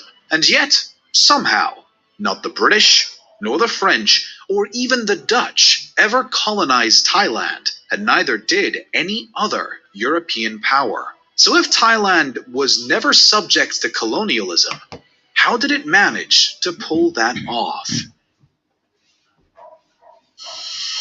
There are a few reasons to explain why no one ever decided to colonize Thailand, or, at the time, the Kingdom of Siam. Firstly, the Brits and French in particular were actually a bit relieved to have some buffer territory between their colonies. With Britain now possessing Malaysia and Burma, and the French taking Indochina, the two European powerhouses had found themselves only separated by the land of Siam.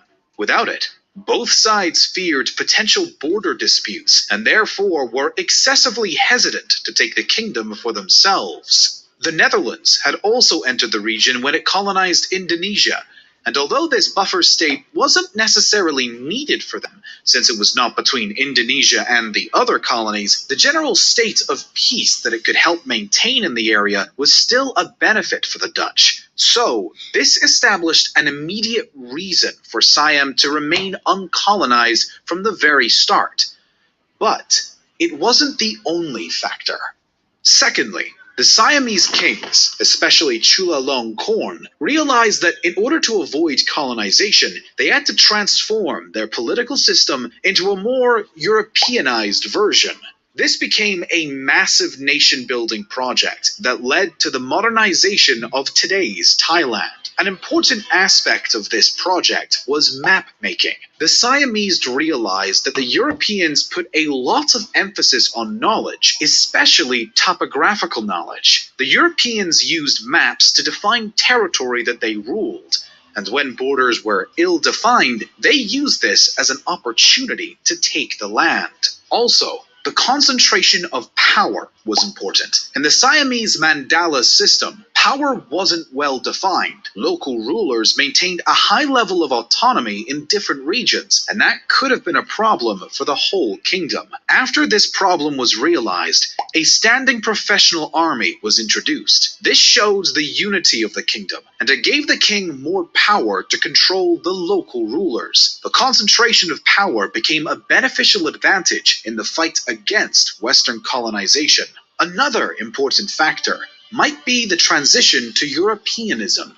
In Siam, the royal family set a fashion for admiring Western things. Cars and other European things were imported. Chulalongkorn enjoyed being photographed in Western clothes, and he sent his sons for European education. Still, there was a brief period of concern that may have led to a change of plans, if not for the eventual outcome. Counterintuitive to the presence of Siam as a buffer zone, pretty shortly after the arrival of the European colonists, a war broke out between the French and Siamese. The Pak Nam incident that happened in 1893 can be seen as the culmination of this conflict.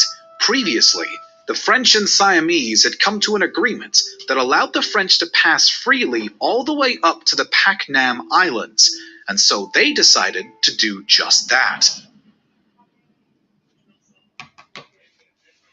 Having already anchored a gunboat at the French embassy in Bangkok, France wanted to send a second gunboat and an aviso up the Chao Phraya River to meet with the first ship. For some reason, the Siamese decided that they no longer wished to permit free passage to the French in this instance, and instead forbade the French from continuing their journey. Unsure of what to do next, the French commander Captain Bory tried to await further instructions from Paris, but no such messages came.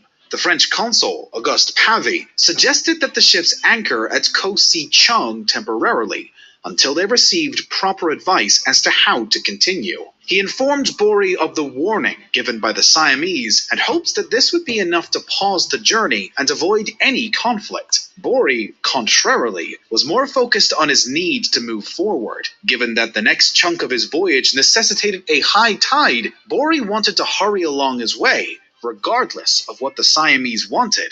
And so, gaining support from Rear Admiral Edgar Heuman, Bory chose to go forward and ignore Pavy's advice. This, of course, did not sit well with the Siamese.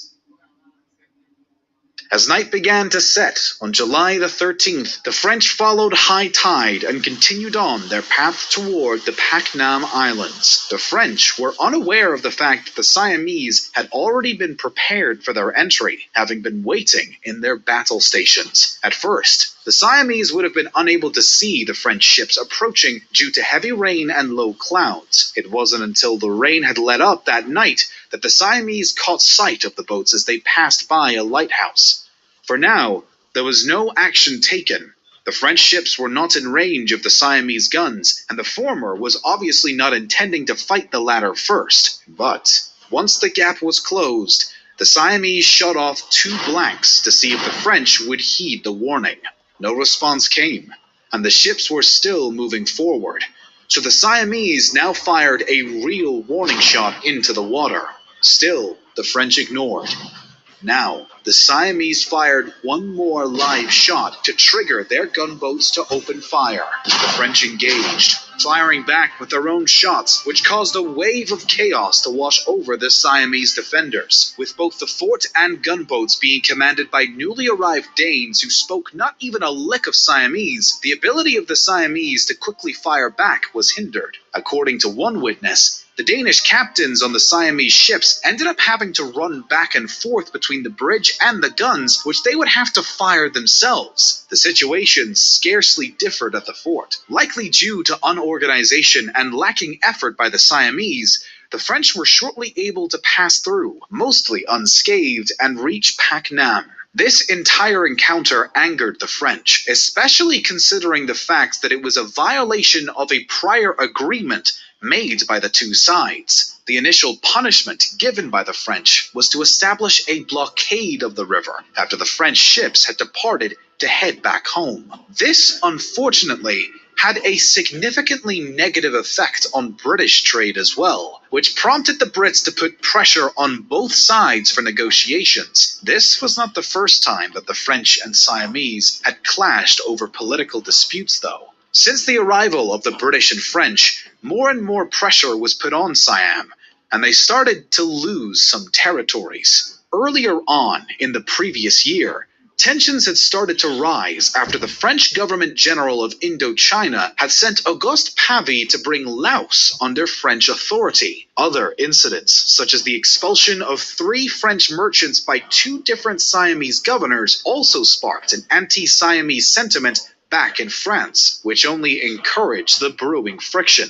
This would later prompt Pavie to demand that the Siamese evacuate every last military post that they had onto the east of the Mekong River, as he claims that this region truly belongs to Vietnam. As part of this pressure, Pavie sent what would be the first French gunboat anchored in Bangkok. Before that, though, in April, the French sent a military force into the disputed region to seize control. Eventually, the Siamese did agree to give Laos over to the French, which required a new treaty between France and Britain to establish clear borders between French Laos and Upper Myanmar, which was in British hands. It was significantly important for both sides to not only define these borders, but to also ensure that peace could be maintained with the Kingdom of Siam. It remains the case that a buffer territory would be ideal for the British and French colonies, and both sides were dealing with enough of their own problems within the surrounding lands to want to risk a war with each other. This alone could have stopped Thailand from being colonized. Subsequently, the Siamese started to pass sweeping economic, military, and administrative reforms. This created a new centralization process in Siam, which greatly pleased the West, and led to Britain and France reiterating their neutral stance and insisting they had no plans of occupying, colonizing, or in any other way taking over the territory of Siam. By 1910, a series of updated treaties had established the borders of modern-day Thailand. That same year, King Chulalongkorn died and was succeeded by his son, King Rama VI, who had been educated at the Royal Military Academy Sandhurst and the University of Oxford, which helped contribute to the leadership's westernization. New education systems and schools were opened. The Gregorian calendar was adopted, and even societal changes were encouraged in order to better match the West. Following a brief failed palace revolt in which a group of young military officers attempted to overthrow the king in favor of a more westernized institution, the First World War broke out. Likely to keep the peace with the West, Siam declared war on Germany and Austria-Hungary, and its role in the war would eventually earn its place in the Peace Conference of Versailles. This new level of relevance on the global stage greatly protected Siam from the potential risk that they faced in the past from Western colonization. As Siam now moved towards a constitutional monarchy and eventually became Thailand in 1939, the threat of any Western invasion was essentially non-existent. Due to a combination of geography, resistance, and assimilation, the Siamese proved to Britain, France, and any other colonial powers that it was best for everyone that they remain free and uncolonized. Thanks to the position of the French and British on either side and the policies under the later Siamese kings, Thailand managed to escape colonization.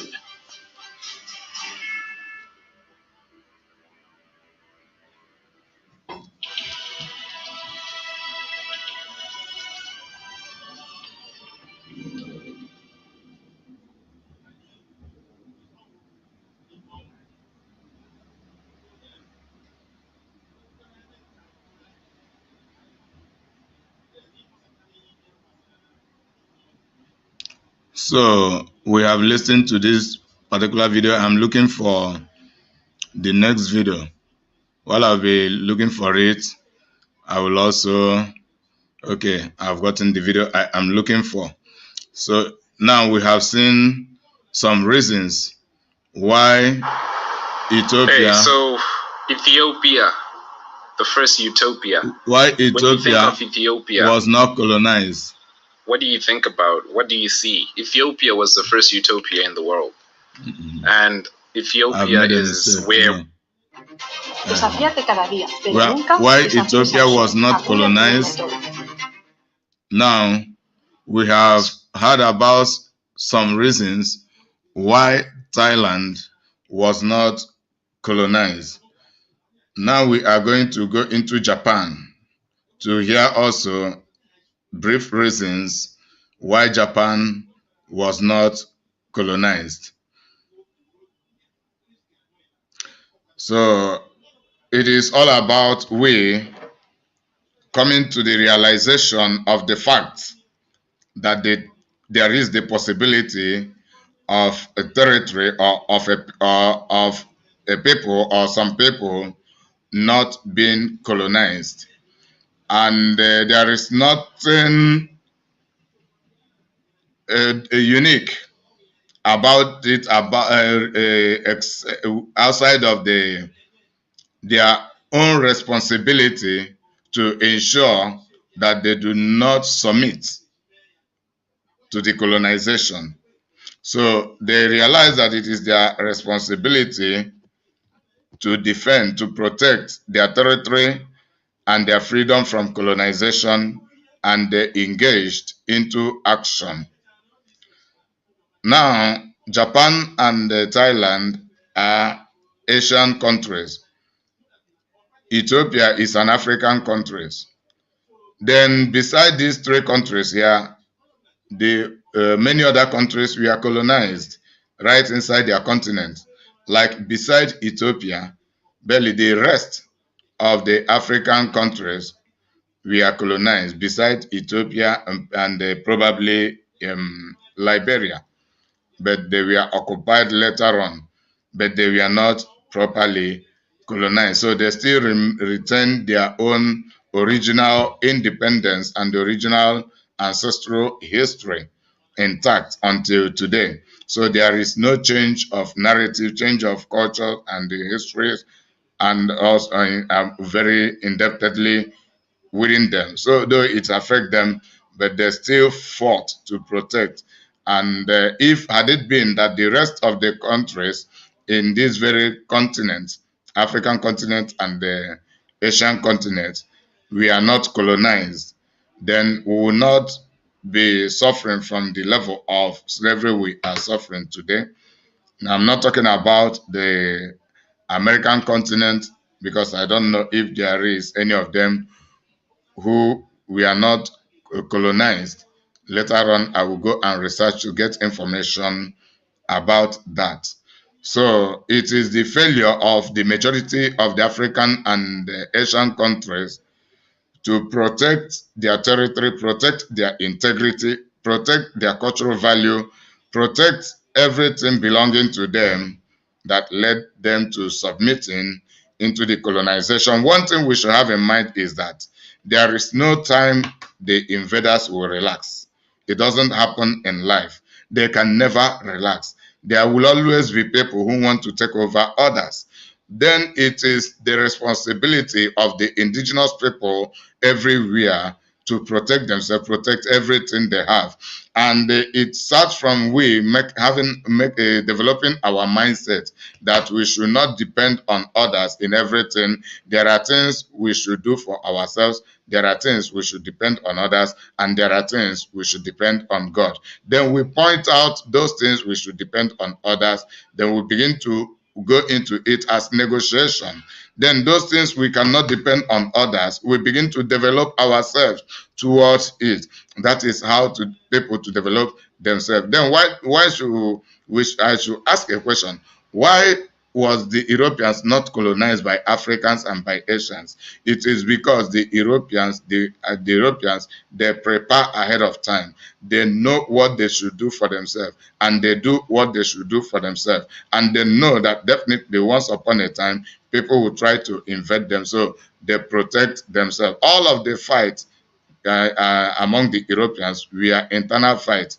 It was among the European citizens, that is, European countries fighting each other until they came to unite themselves, which led them into having what is called the Berlin Conference in 1884. And that Berlin Conference was conducted with the ambition of invading Africa and Asia for colonization. Because they had the Berlin Conference, they made peace among themselves, among the European countries. Then the secondary purpose of the Berlin Conference was to plan on how to invade the rest of the countries of the world, starting from Africa, Asia, then to the American continent. So we have the responsibility, and if we do not take up our responsibility, we will continue to suffer under slavery, and the worst will become the case. But if we begin to take up our responsibility to know that our territory belongs to us, our natural resources is what God has blessed us with, and we should protect it, we should value it, we should decide how to market them, how to use them, how to develop them, who should be involved and who should not be involved. And they are property belonging to the indigenous people. Until we realize this and put it into practice, we are going nowhere. We are just shouting and wasting our time. So let us listen now about the reason why Japan was not colonized. Saudi Arabia, Iran, Thailand, and Ethiopia were part of the small list of nations that managed to come out of the colonial era, having never fallen under the authority of a foreign nation, as the Americas, part of Africa, and parts of Asia all had. Another one of these foreign states who managed to slip through the cracks was Japan. The first thought that may come to mind when asked why Japan was never colonized may be the fact that they were actually a colonial empire themselves at one time, and this would actually be a good point. After acquiring control over the islands of Nanpo, Ryukyu, and Kurile in the 1870s through 80s, the Japanese empire began to shift its gaze further abroad.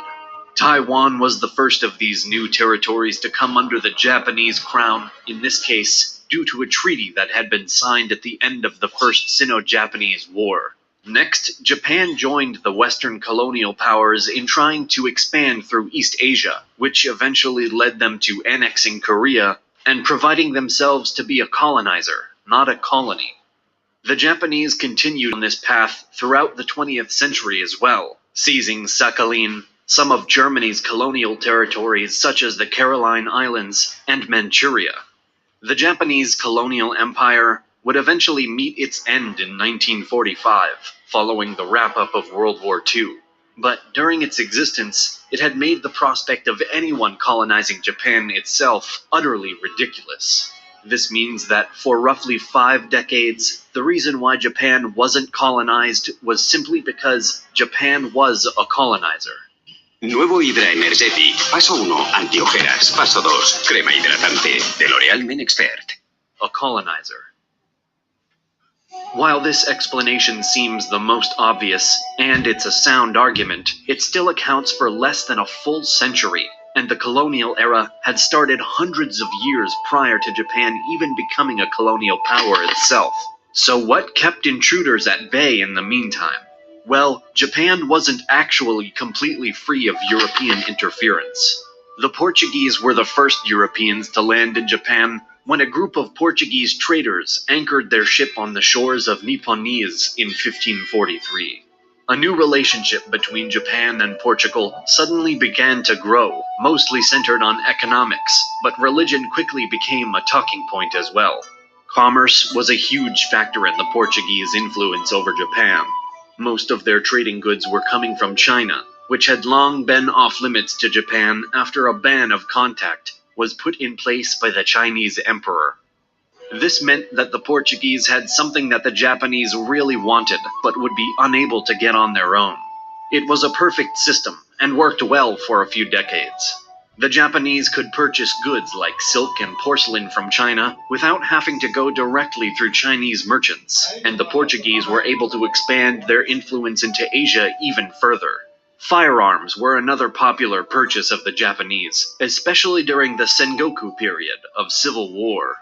Unfortunately, not all of Portugal's endeavors in Japan were beneficial to the locals. Shortly after arriving, the Portuguese began to establish a successful slave trade, in which they would buy Japanese citizens, especially women, and Portugal's endeavors in Japan were beneficial to the locals. Shortly after arriving, the Portuguese began to establish a successful slave trade, in which they would buy Japanese citizens, especially women, and sell them off to Europeans abroad. This new business grew rapidly, but it quickly became a concern of the contemporary Portuguese monarch. King Sebastian believed that the developing market would stain Portugal's evangelical Catholic reputation, particularly as they were trying to bring Christianity into Japan. Unwilling to risk any complications it may cause any longer, Sebastian ordered a ban on the slave trade in 1571, although this didn't really do much at all. The trade continued, and Toyotomi Hideyoshi, known as the Great Unifier of Japan, was becoming increasingly angered by the entire situation. He was tired of seeing his own men and women being sold off by the hundreds, and decided to write a letter to the Portuguese Jesuit Vice-Provincial Gaspar Coelho, and informed him that his business must end, and that all slaves should be returned free to Japan. Some historians view this rage to be a bit hypocritical, given that Hideyoshi was participating in a mass slave trade himself, only of Korean prisoners of war, instead of his own Japanese people. Nonetheless, Hideyoshi's anger continued to grow, and he began to blame the Portuguese Jesuits in particular. This, of course, was exactly what King Sebastian had hoped to avoid, but he had done too little, too late. At his wits' end, Hideyoshi outlawed Christian evangelization from Japan. The slave trade wasn't officially banned until 1595, and the relationship between Japan and Portugal had been severely negatively affected by the entire situation. The Japanese now saw the Portuguese, and particularly the Jesuits, as a major threat to Japan's sovereignty. By the 17th century, all ties with the potential colonial threat were severed, and the Portuguese didn't push the boundaries anymore. Although Japan did have some benefits to offer the Portuguese and other European powers potentially, it wasn't enough to make fighting back worth it. Realistically, forceful colonization of Japan would be near impossible. Not only had the Japanese purchased vast numbers of firearms from the Portuguese, but they'd also learned how to make their own. And considering the demands brought about by the Civil War period, the Japanese were ready and fully capable for battle. Additionally, Japan was a large country with a large population, especially compared to Portugal. Even for some of the bigger European powers, it would have been more of a challenge than it was worth, especially because of how far away Japan was from Europe. Trying to ship large amounts of troops, even just enough to match the local population, from anywhere in Europe over to the Japanese archipelago would not have been easy, if even possible, and there wasn't enough incentive. In terms of trade, natural resources, or any other strong motivation, Japan was simply lacking.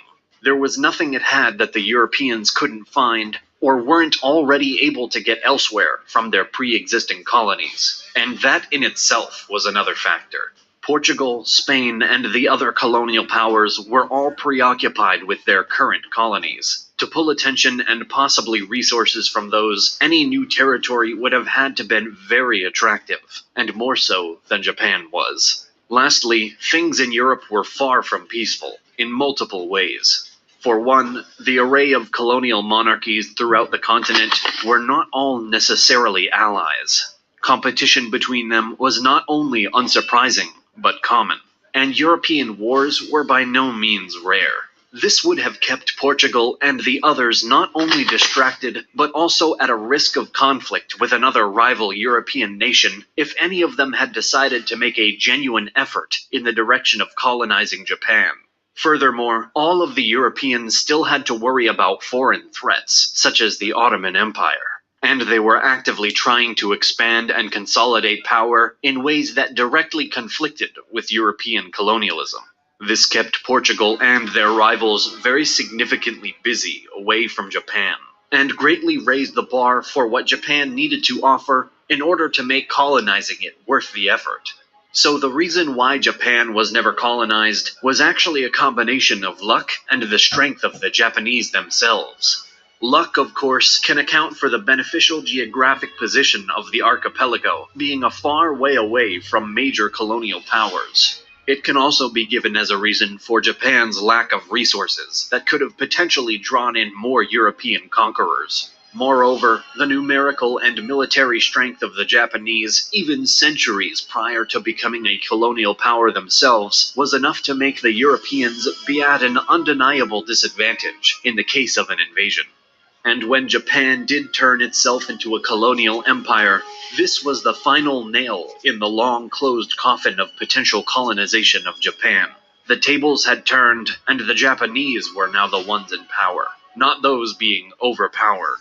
The Portuguese may have had a risky opportunity to conquer Japan when they first arrived on the archipelago back in the 16th century, but it still likely would have ended in favor of the Japanese. Even if Portugal had not blown up its own chances by establishing the slave trade, or if King Sebastian had acted sooner in banning the market, this still would have come nowhere near guaranteeing a successful colonization attempt.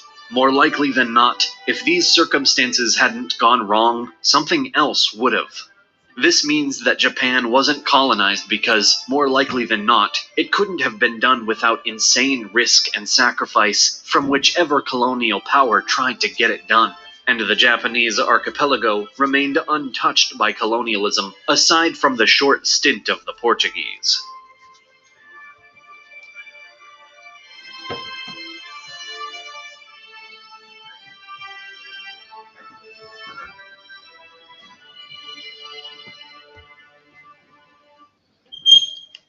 So now I will change from videos to analysis. Then later on, I will conclude with video. Later on, I will conclude with video, two videos revealing about why the Europeans are now rushing back into Africa. So now I want to go into the points of the analysis which I have listed. The first point is Ethiopia not colonized. Why Ethiopia? Okay, Ethiopia. No.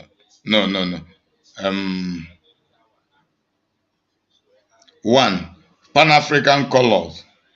Pan-African colors originated from Ethiopia, and that is from 000 seconds. Pan-African colors originated from Ethiopia, and this is from points of reality, the relation they have with divinity, God, and the Bible.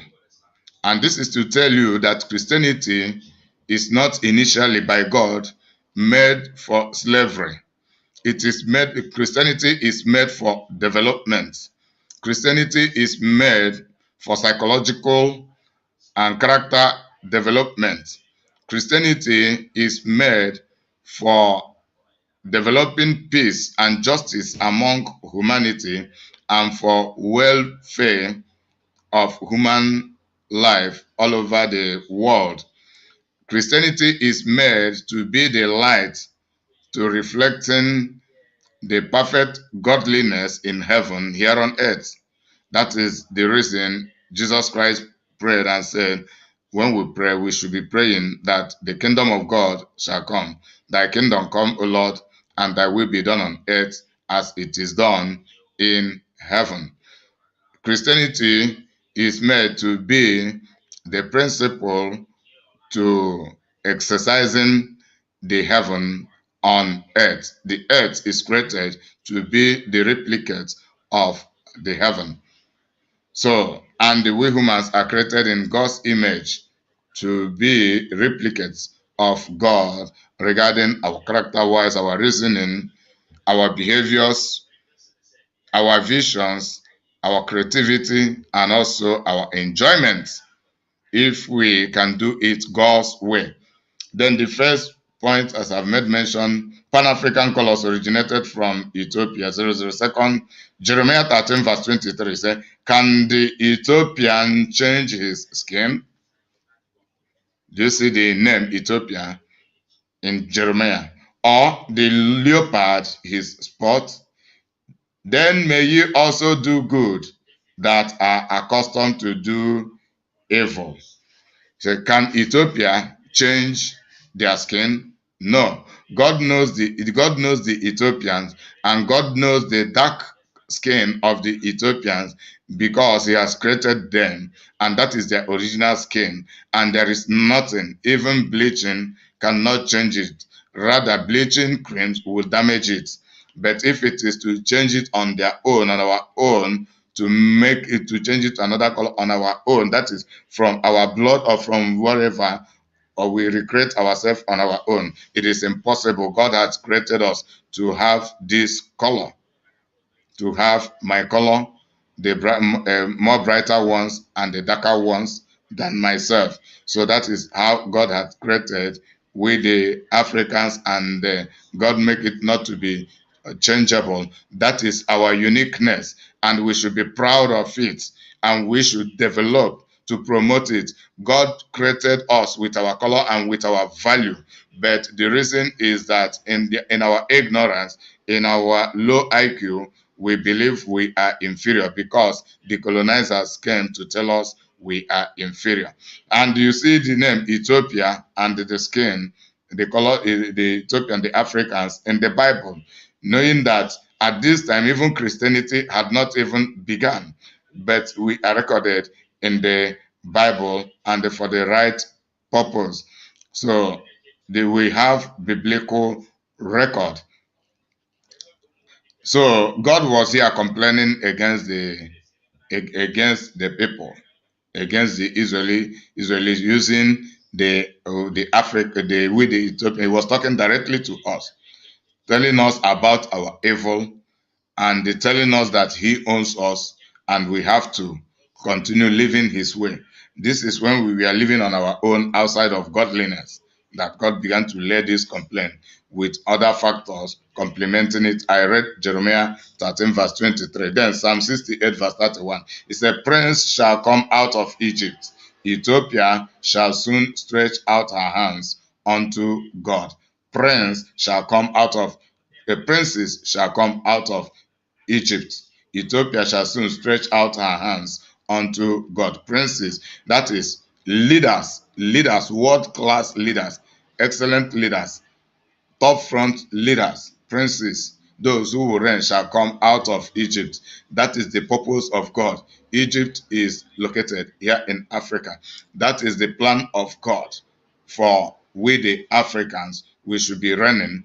But when we do not live under the principle and governance and the power and glory of God, the reverse will begin to be the case. That is the truth of the whole matter. When we talk about the colonization, then we'll also talk about where we are erring on our own without the colonists, because in some ways the colonists are God's tools. God's tools for chastising we the Africans, because we are God's people, but we have abandoned God, the God, our creator, even though we call upon his name. And even before the Christianity, our ancestors, they used to worship, but the majority of them never remain on the accurate principle of worshiping God, even before Jesus Christ came. And that is one of the reasons he came, to revive the godliness and bring it to perfect standard according to his own method. And that is what is called today Christianity, based on Christ, the Christocentricity. It is not based on human dogma or any other system. It must be according to Jesus Christ. Then Acts chapter 8, verse 27 to verse 31. He said, and he rose and went, and behold, a man of Ethiopia, an eunuch of great authority under Candace, queen of the Ethiopians, who had the charge of all her treasure, and had come to Jerusalem for to worship, was returning, and sitting in his chariot, read Isaiah the prophet. Verse 29 now. Then the Spirit said unto Philip, go near and join thyself to this chariot. And Philip ran thither to him, and heard him read the prophet Isaiah, and said, understandest thou what thou readest? And he said, how can I, except some man should guide me? And he desired Philip that he would come up and sit with him. So this eunuch was an Ethiopian, and the Philip was an evangelist among the apostles of Jesus Christ. And the Apostle Philip, coming to this Ethiopian to explain to him more and more with greater understanding of the Bible. Then comparing these two, there is no colonization. Philip never come to colonize this Ethiopian with the Bible. Rather, he came to explain to him to understand more of what God is saying through the Bible, and for him to develop, to live in by the principle of God. Just like there are people who possess the Bible, but a lot had not undergone some training to understanding the Bible accurately and frequently. Then, while there are people who have already undergone such training, there are people also whom God give different gifts of ministry. There are people, even after having the theological study, there are people who God have given the gift of interpreting the Bible, understanding the Bible, and interpreting them easier and uniquely better than others, even better than some people who have more degree in the theological study. So from here we will discover that the Christianity is never meant for slavery. It is meant for educating godliness. That is what took place between the Ethiopian eunuch and Philip, and that is exactly what Christianity is all about: educating people the right way. It is not by colonization. Philip here, we never hear Philip carrying arms, surrendering the man, taking over his territory, or killing him. No, Christianity does not preach all those things. So I am bringing our mind to let us know that those who do all these things that I have said are not really Christians, but colonists who hijacked the Christianity to invade Africans and invest the rest of the world. And the greatest problem is the low IQ and the poor education and the absolute ignorance of many Africans and the other parts of the world who were colonized. Then the second point, Ethiopia not colonized, 30 seconds. Ethiopia existed from Old Testament till now. We'll see the existence of the Ethiopia from the Old Testament, from where I have read. It has existed from the Old Testament even until now. Ethiopia had existed from the Old Testament in combination of this Jeremiah 13 verse 23, Acts chapter 8 verse 26 to verse 31. We will see the existence. The Acts chapter 8 verse 26 to 31 is about the New Testament, the era of Christianity. Then Jeremiah is the era of Old Testament. And the Old Testament had existed thousands of years back. And there is what is called the dark age.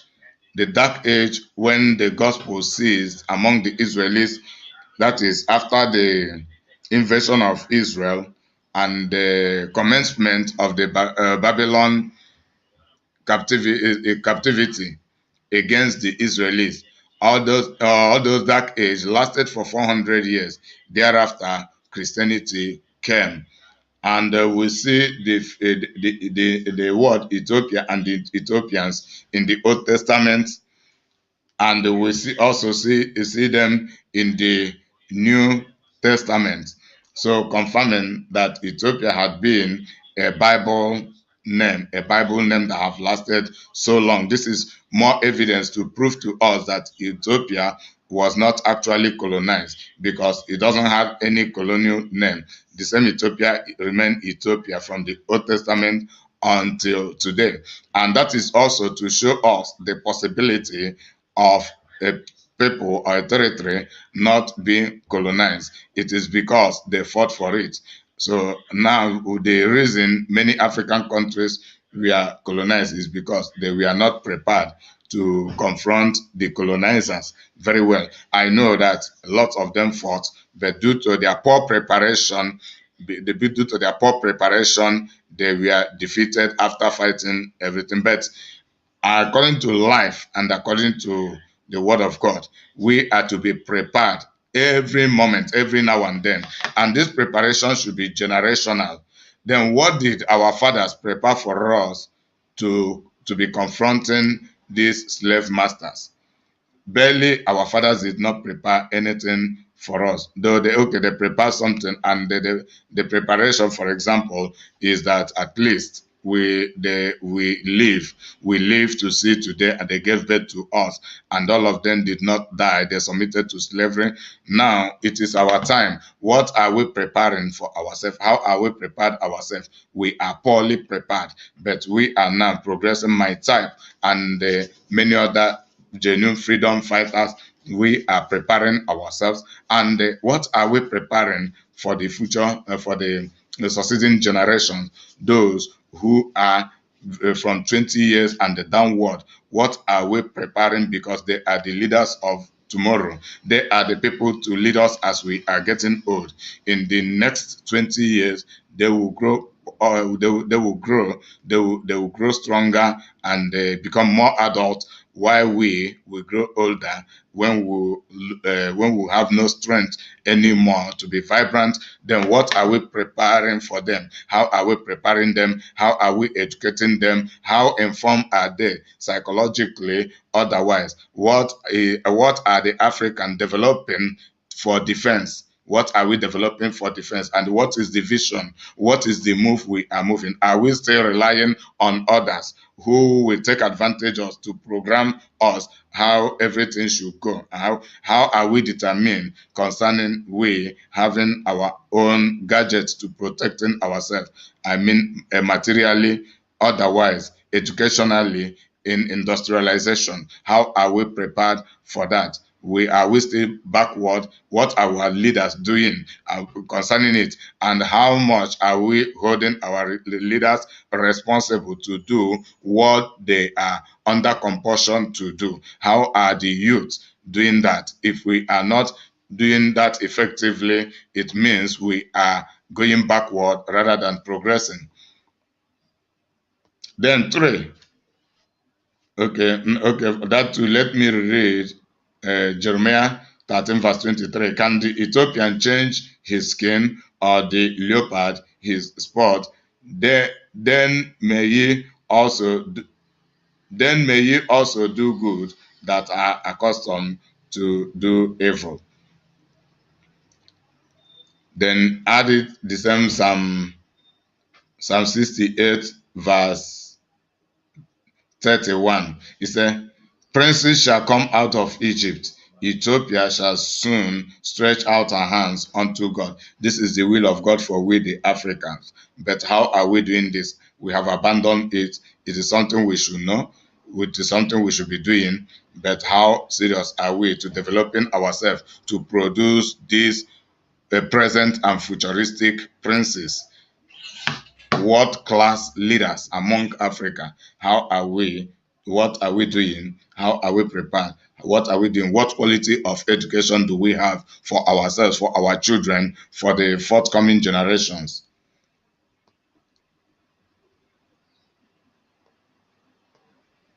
The third one, the Negro Africans are Ethiopians. The Negro Africans are Ethiopians. Still confirmed. Still confirmed. They say, still confirmed. From the same Jeremiah, the Negro Africans are Ethiopians. First minute of the first video that I played in this program. Jeremiah 13:23, we have just read.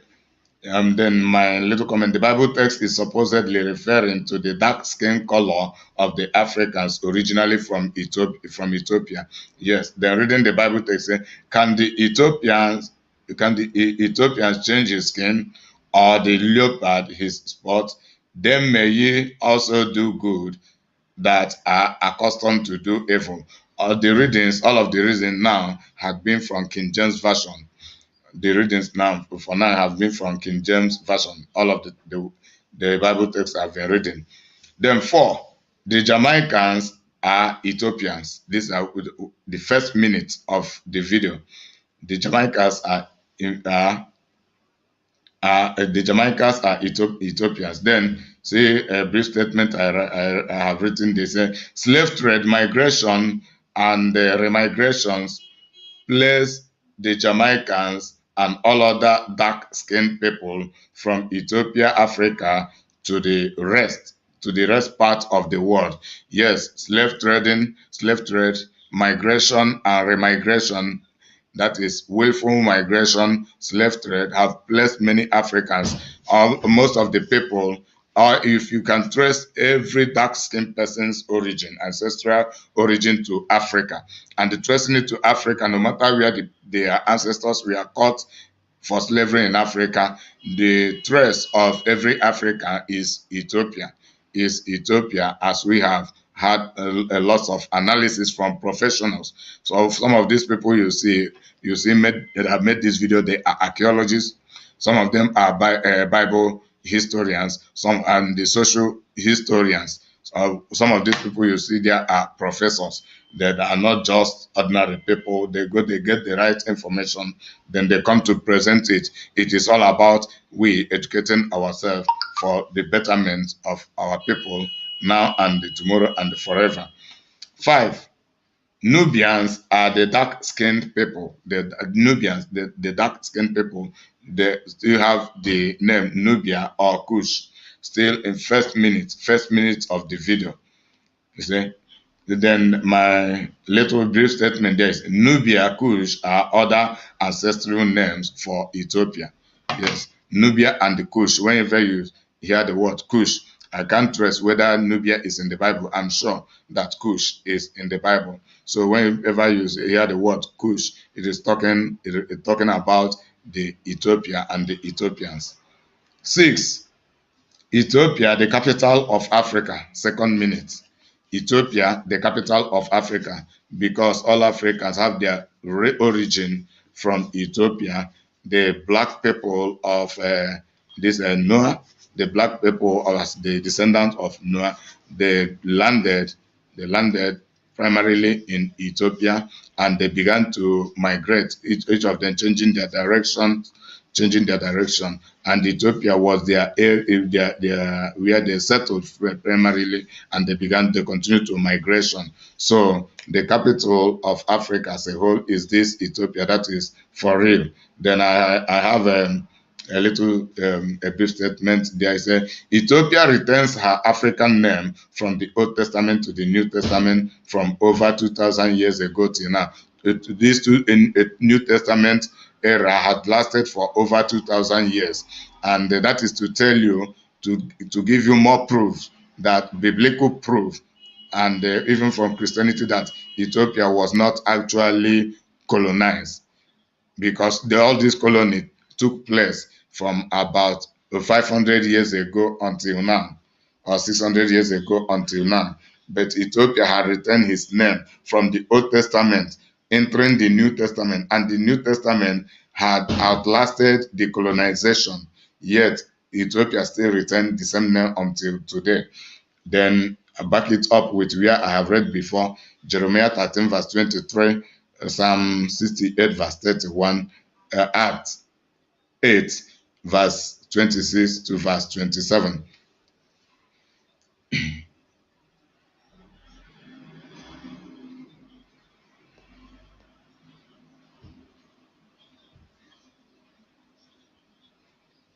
Ethiopia, the origin of all Africans. That should be number 7. It's like I omitted this one. Then in the end, it may be 23 because this one is not numbered.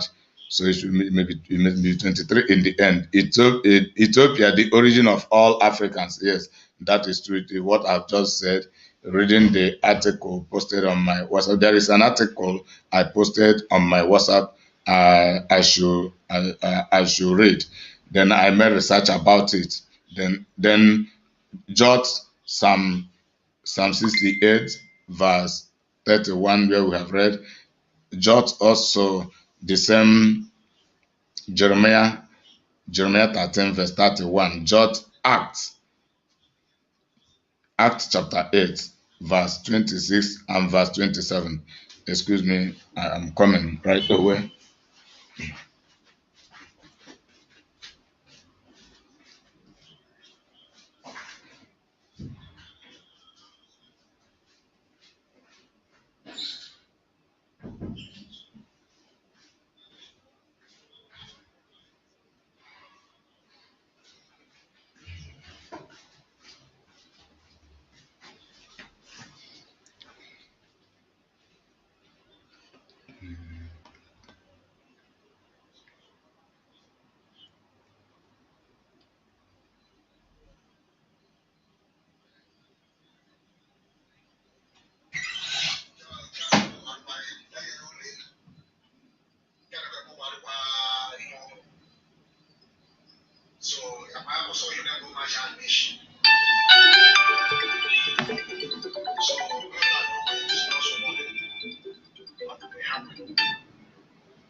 Ethiopia, the origin of all Africa. Yes.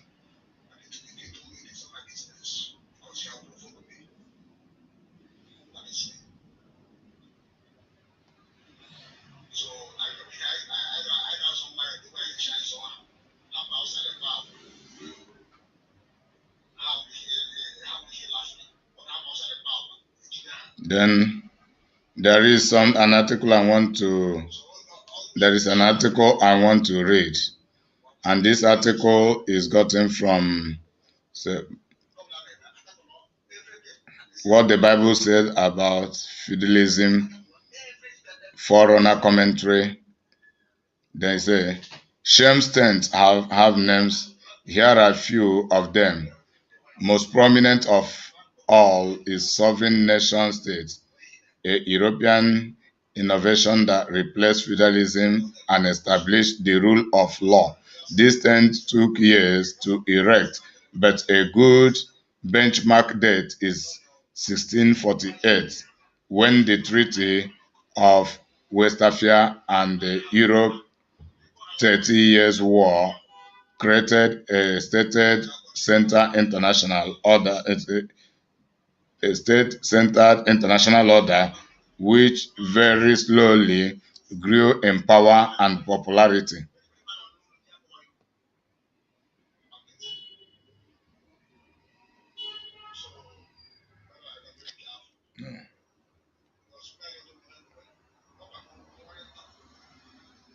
It shouldn't be.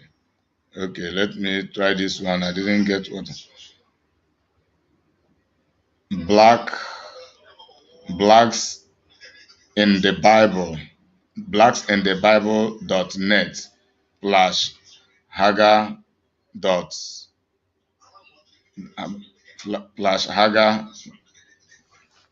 doc DOC HTM. Hagar and Keturah, Abraham's black concubine and second wife. And the naming of Africa. That is the topic. That is the topic.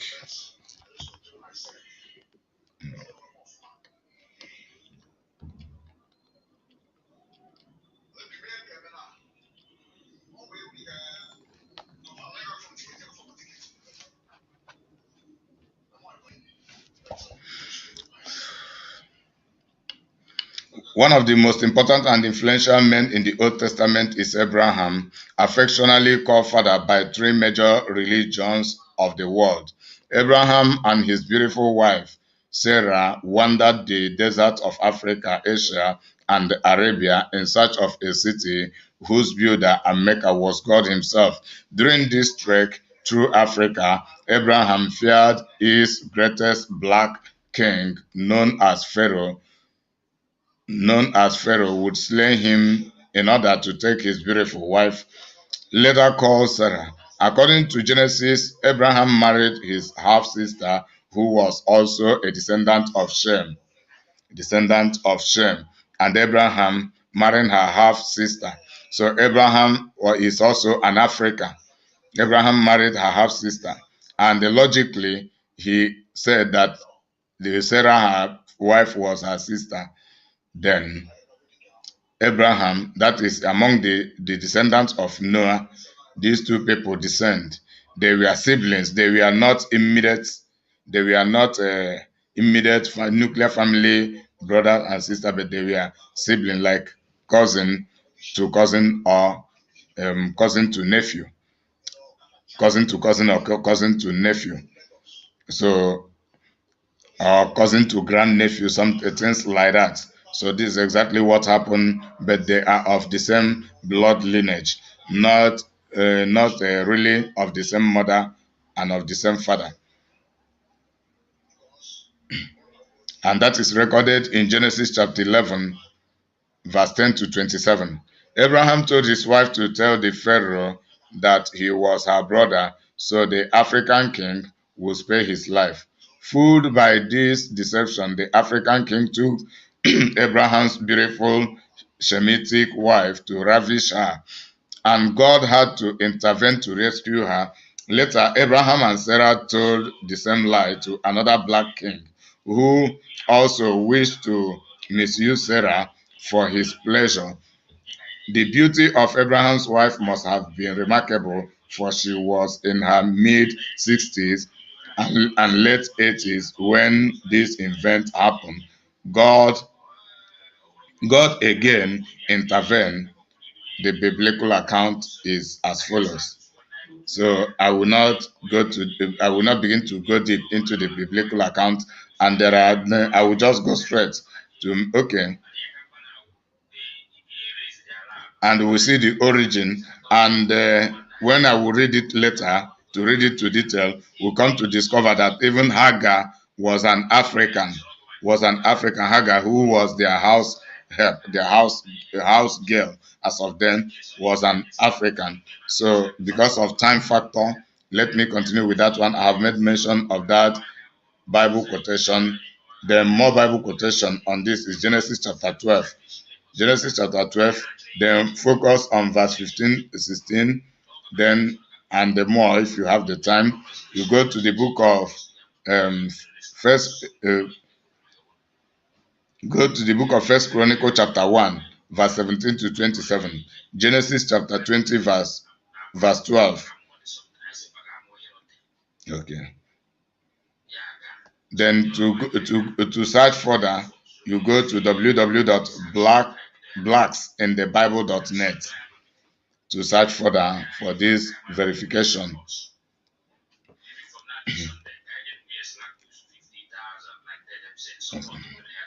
Okay, 7-1. Okay, the 8th one. Yeah, the 7th one I have just concluded should be numbered, but I made the mistake of not numbering it. Now continuation 8, the 8th one. Bible used to enslave Africans. It is about psychological warfare and psychological conquest over the Africans. The Bible is not meant for enslavement. So we ask ourselves, why was the Bible used to enslave Africans and the Bible was not used to enslave the Europeans? After all, the Europeans did not own the Bible. They got the Bible in the process of their colonization. They used the Bible, giving false interpretation to the Bible. And I also ask, why did the Africans wait for the Europeans to come to teach them the Bible? Why didn't the Africans grab the Bible and they educate themselves about the Bible? It's just exactly what I am doing now. Many of you may not understand the work that I am doing, but the future will tell. That is how everything I do here begins, because God has placed me ahead of many people, to see ahead of many people and to begin on time for proactiveness. What I'm doing here is proactiveness. Some people may not like it, some people may not understand it, but with time you begin to understand it. And if they do not destroy the social media and the internet, it will always be available for you to come back to learn from the content of my teachings. So why did the Africans wait for the Europeans to teach us the Bible? Why didn't the Africans teach themselves the Bible? And from those videos, we have heard that Africans were already reading the Bible, learning the Bible. But why did they abandon what they already have to begin to adopt false interpretation, the same Bible? As I speak, some people may come to deceive you with what you already have, to give you falsehood. The same thing happened to Adam and Eve in the Garden of Eden. God already has given them the instruction not to avoid the forbidden fruit, telling them the consequences of rebelling against him. And after God left, with time, Satan came, the Satan came, possessing the body, coming in form of a python or any other snake, then deceiving them, telling them they can eat the forbidden fruit and go free. So Satan used what they already have. They already have the truth of the word of God. If you eat it, you have problem with me. Just keep my command. They already have the knowledge of the truth. They had the truth in their possession. But out of their low psyche, they were psychologically attacked and psychologically conquered. They submitted to the psyche and the duplicity of the devil, ended up in eating the forbidden fruit, and they began to witness the consequences as God had told them. Then what is it that God has already told us? What is it that we have known for real? Why should we wait for others to begin to come and teach us what we already know and begin to bring their own adulterated narrative, which contain their own selfish interests, like that of the Lucifer, like that of the serpent? It was all about projecting his interest. His interest is to bring Eve and Adam down, pulling them out from the glory of God. For all have sinned and come short of the glory of God. The glory of God we are fully manifesting in their life until they sin. And that is the case with every sinner. And that is the meaning of that statement, that all have sinned and come short of the glory of God. It means that if not sin, we should be excelling in the glory of God. But because we sin consistently, the glory is shortage in our life. It is no longer complete. So it is our duty to repent and prepare ourselves for the glory of God. Then coming to social affair, it is our duty to go back to the drawing board, then to recount on our mistakes, then correct ourselves, then we bounce back. We bounce back very quickly and very strongly. So I have debunked the contents of the statement, of that statement. 9. Biblical ancestry of the Africans. Biblical ancestries of the Africans. You trace it to the days of Jeremiah. You trace it to the days of Abraham. And Abraham had existed even before Jeremiah, and it was thousands upon thousands of years. And we, the Africans, we are biblical. We have biblical record. We have biblical record. And that is to tell you how much we are favored. But we do not realize, we do not value what we have. We do not value our opportunity, privileges in the Lord. One of the greatest problems of we the Africans is loss of sense of value and inferiority complex. We do not value what we have, and we feel inferior. We feel inferior to expressing ourselves and to developing ourselves. These are the part of the greatest problem we have. Psyche problems, inferiority complex, and not comprehending the value of what we have, even the natural resources we should use to rule the world. We do not even know the value. Those Europeans, those Americans, those Asians who know the value, they are coming into our land to taking them, to go and refine them, to come and sell the same thing very expensively to us. In the same vein, they kill us, harvesting our male organ, raping our women, abusing us anyhow they love. We only complain and shout. They hate us. They don't like us. They don't have to like us. They don't have to value us. We have to love ourselves, like ourselves, value ourselves, develop ourselves. Then when we do this, they will have no option than to bow. They will have no option than to like us by force. Nobody can like us until we like ourselves. We don't like ourselves. That is the fundamental problem of we the Africans. Africans hate themselves. 10.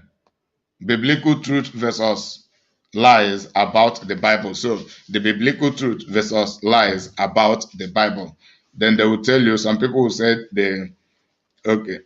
Now I jotted something, say the Bible not originally made for enslaving Africans. Philip was never a slave master to the Ethiopian eunuch, and this is exactly, it is what I've just said. The Bible is not actually made to enslave Africans as many of us have planned. Rather, the colonizers hijacked the Bible, interpreting it their own way, not God's own way. As I always tell us, the Bible has three sources of interpretation: human interpretation for human interest, then satanic interpretation for satanic interest. This we can see in the colonization and in the version of Garden of Eden by Satan. Then God's interpretation for God's interest. Do not eat that forbidden fruit. If not, you will have problem with me and you will suffer for it. Then it depends on which of the interpretation, whose voice you obey, determines the affairs of your life. So we Africans, we forgot to obey the God's interpretation and God's rule concerning the Bible. We began to obey the colonial interpretation and the rule of the Bible. Now we know the causes where we have erred. Can we actually change to do the needful?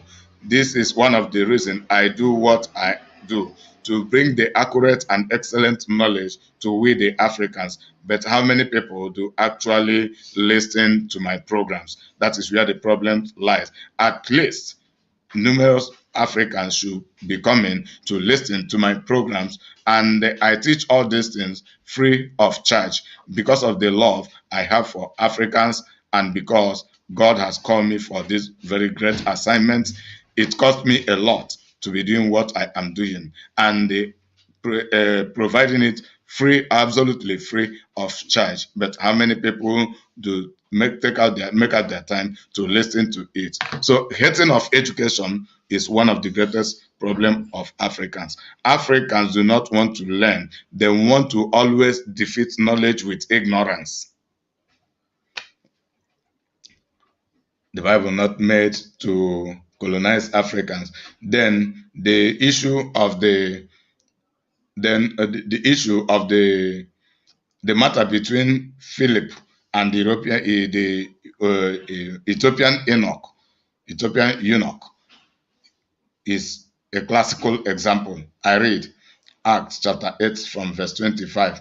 And they, when they had testified and preached the word of the Lord, returned to Jerusalem and preached the gospel in many villages of the Samaritan.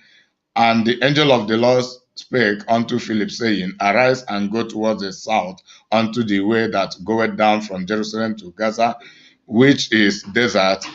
And he arose and went, and behold, a man of Ethiopia, an eunuch of great authority, under Candace, queen of the Ethiopians, who had the charge of all her treasure, and had come to Jerusalem for to worship, was returning and sitting in his chariot, read Isaiah the prophet. He read the book of Isaiah. Verse 29 now says, Then the Spirit said unto Philip, Go near and join thyself to this chariot.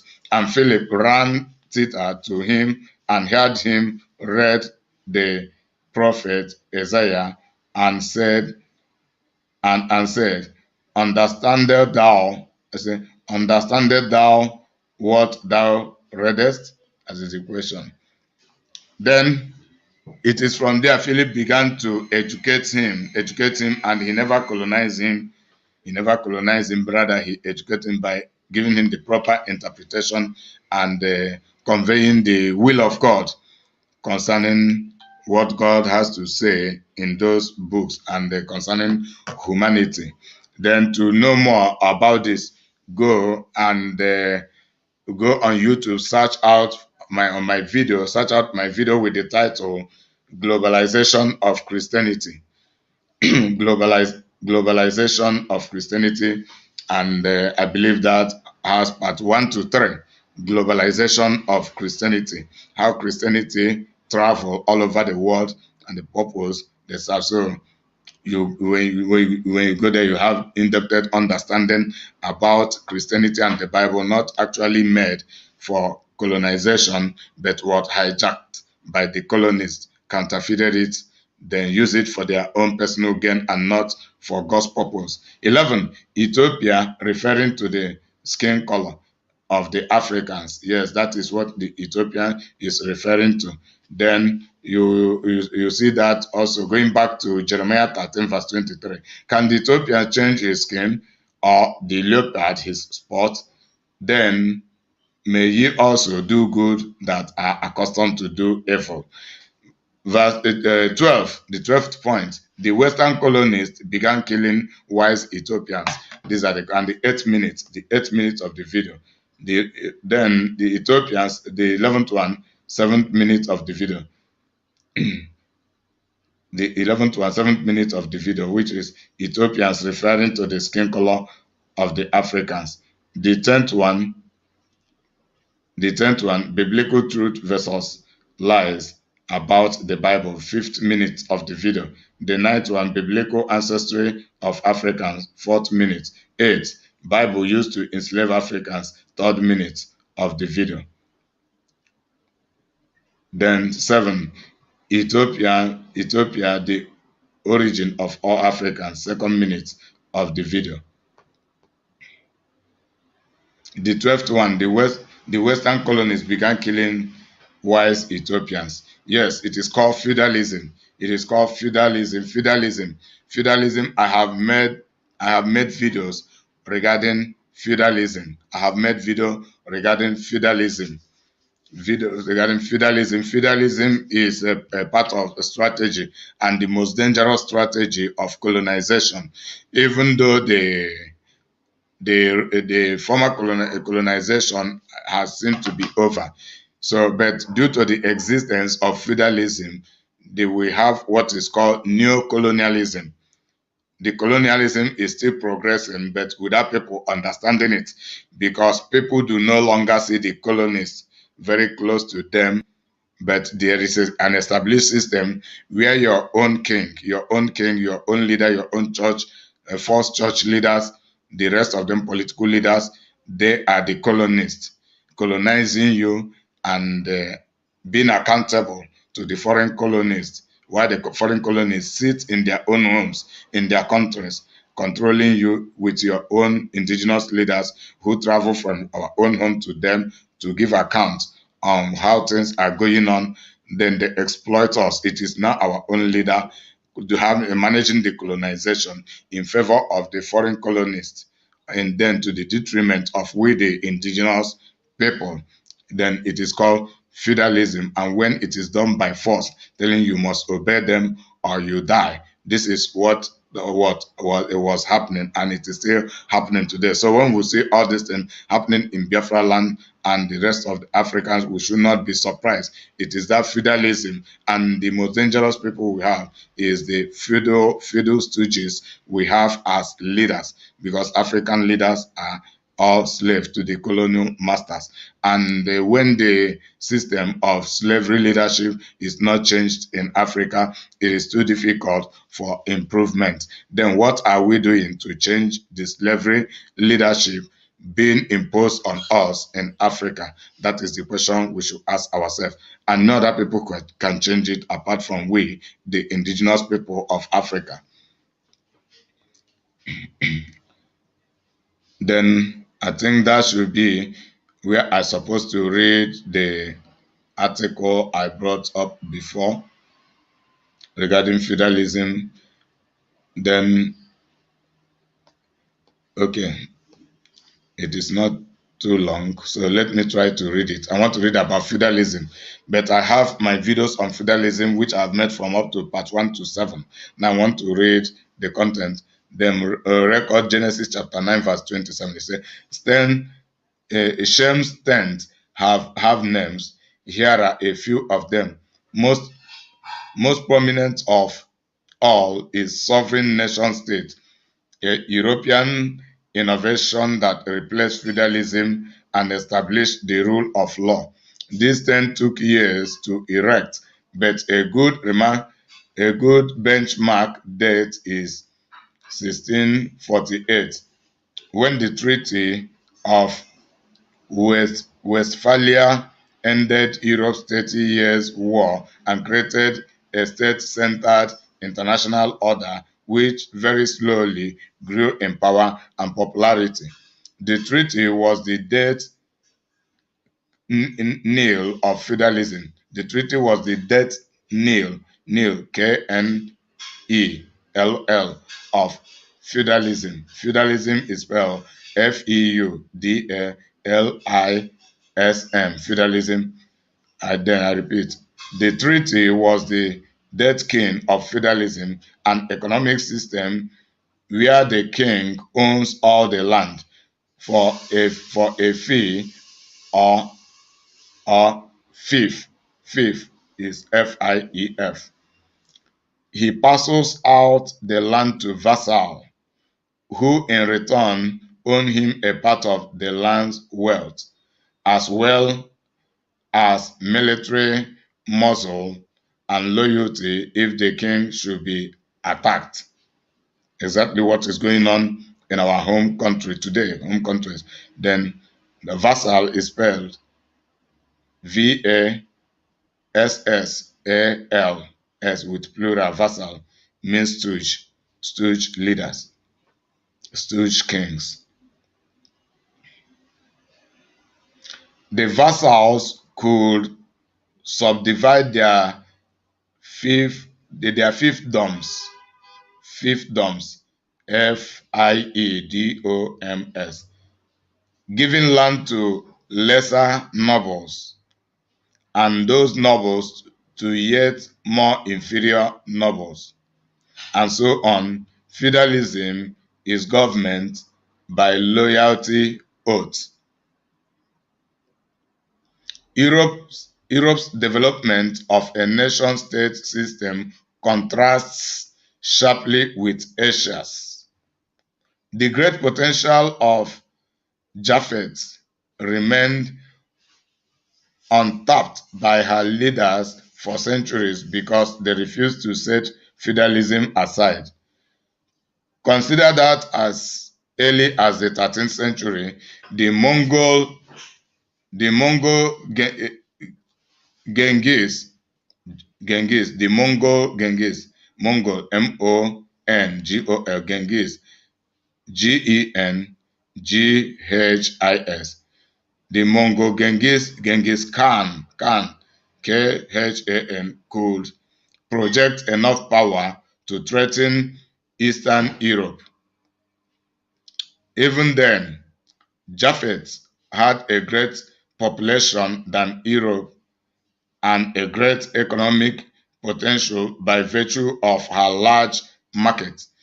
Asia furthermore enjoyed technological superiority over Europe, having pioneered the development of clock, the printing press, gunpowder, and iron. However, because of Asia's refusal to set aside her feudal system, her manpower and technology advantages were never able to serve her internationally.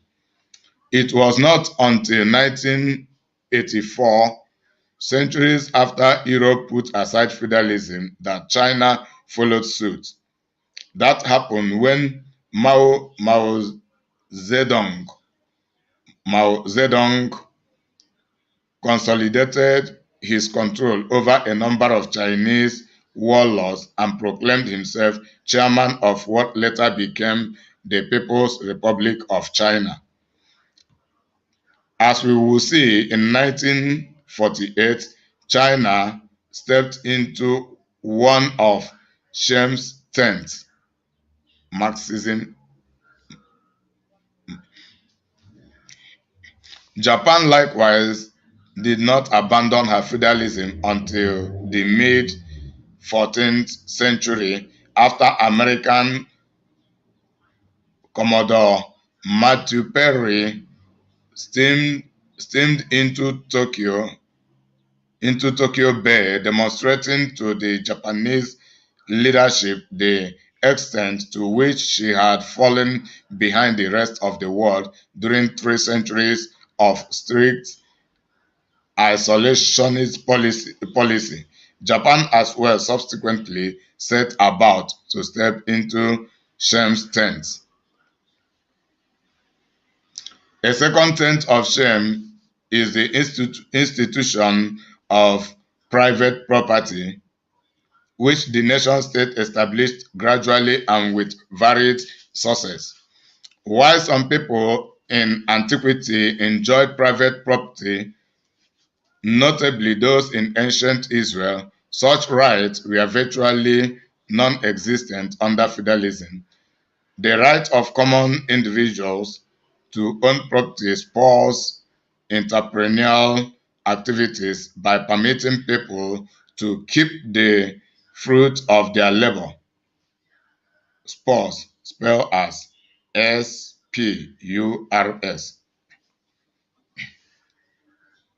It also encourages the clearing of land which otherwise will remain unused. An important spin-off of private property is the creation of a universally valued asset that serves as collateral for loans. Private property provided the grub stake upon which modern credit banking is based. 3. Democracy, a system of government accountable to the people, is another tent of Shem. It received its European start in the parliament that developed in the 10th century to advise kings, and it took a major, if somewhat abortive steps forward in the signing of the Magna Carta in 1215, which limited the powers of the king. European states developed the notion that the sovereign, whether a monarch or a parliament, had a duty to protect subjects and property in return for taxes and services in the army. Rulers in the King Mughal, Q-I-N-G, Mughal, M-U-G-H-A-L, and Ottoman, O-T-T-O-M-A-N, empires, in contrast, never recognized a comparable responsibility to their subjects. The separation of church and state is yet another of Scheme 10. The same treaty that established an incipient nation-state system in Europe, incipient spelled as I-N-C-I-P-I-E-N-T, incipient nation-state in Europe, incipient nation-state system in Europe, the Peace of Westphalia, Westphalia,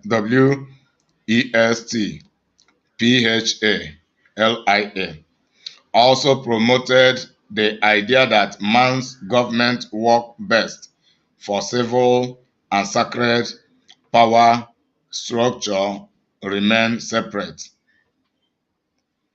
The Catholic Church hegemony eclipsed soon thereafter. 5. Capitalism is yet another tent of shame. It arose in the power vacuum that resulted from the eclipse of the Catholic Church. The creative destruction characterizing capitalism could never operate until organized religion lost its power to execute as heretic those entrepreneurs who would upset the status quo.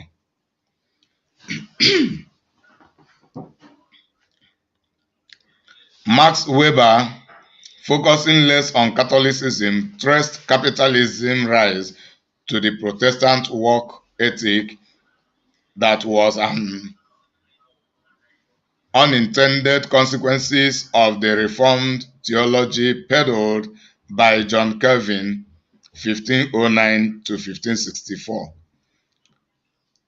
More realistically, we can trace the root of capitalism back to a nexus of a weakened church hierarchy. Nexus, N-E-X-U-S, of a weakened church hierarchy. The cool climate of Northern Europe, the rise of technology, and the opportunity of millions to immigrate to the New World in search of a better life. All these factors and others combine to facilitate capital market and mercantilism. Capital market and mercantilism, M-E-R-C-A-N-T-I-L-I-S-M. Much later in history, new mercantilist export promotion regimes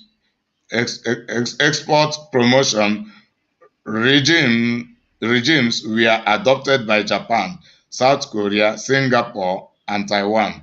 Almost all the East Asia success stories, China included, are modern version of the export-oriented from a mercantilism. Another economist claims that the economic success of China is a result of European economics, commercial law, science, and technology. These Western institutions, interplaying with certain Asian values, brought about successful development. 6. Finally, some of Shem's states are also undesirable.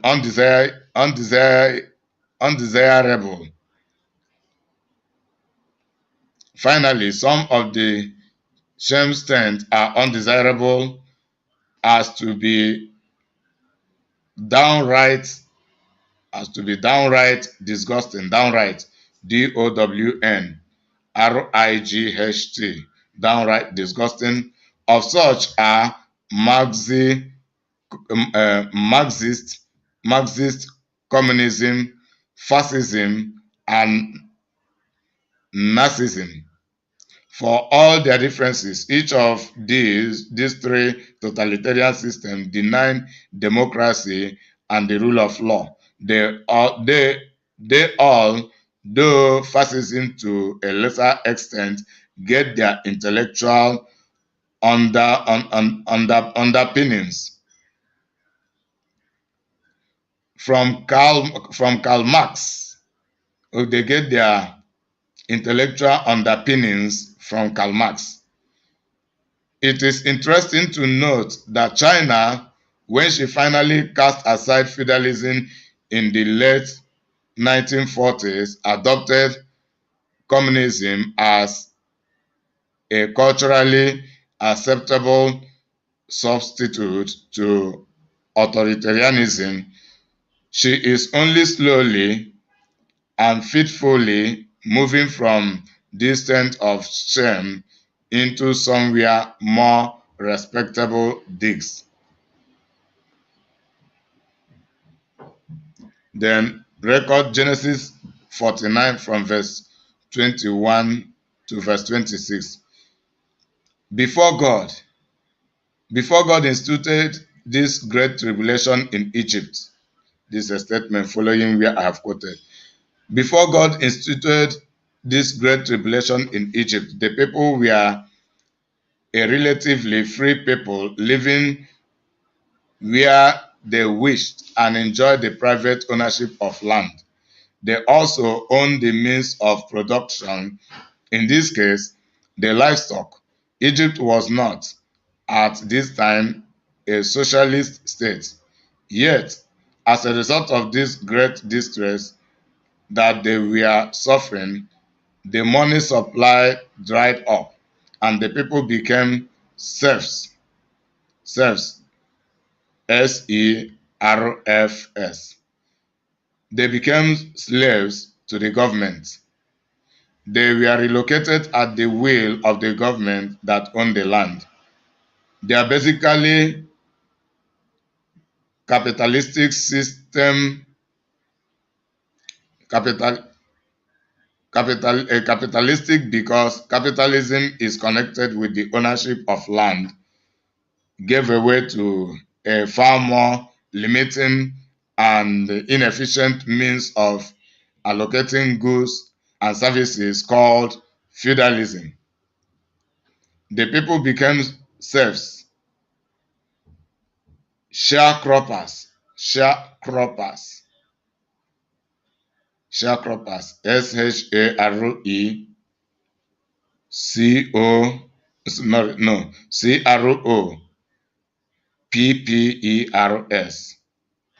All of this in 7 years. What happened in Egypt can only be described as a time of social and economic revolution. It was indeed a great tribulation.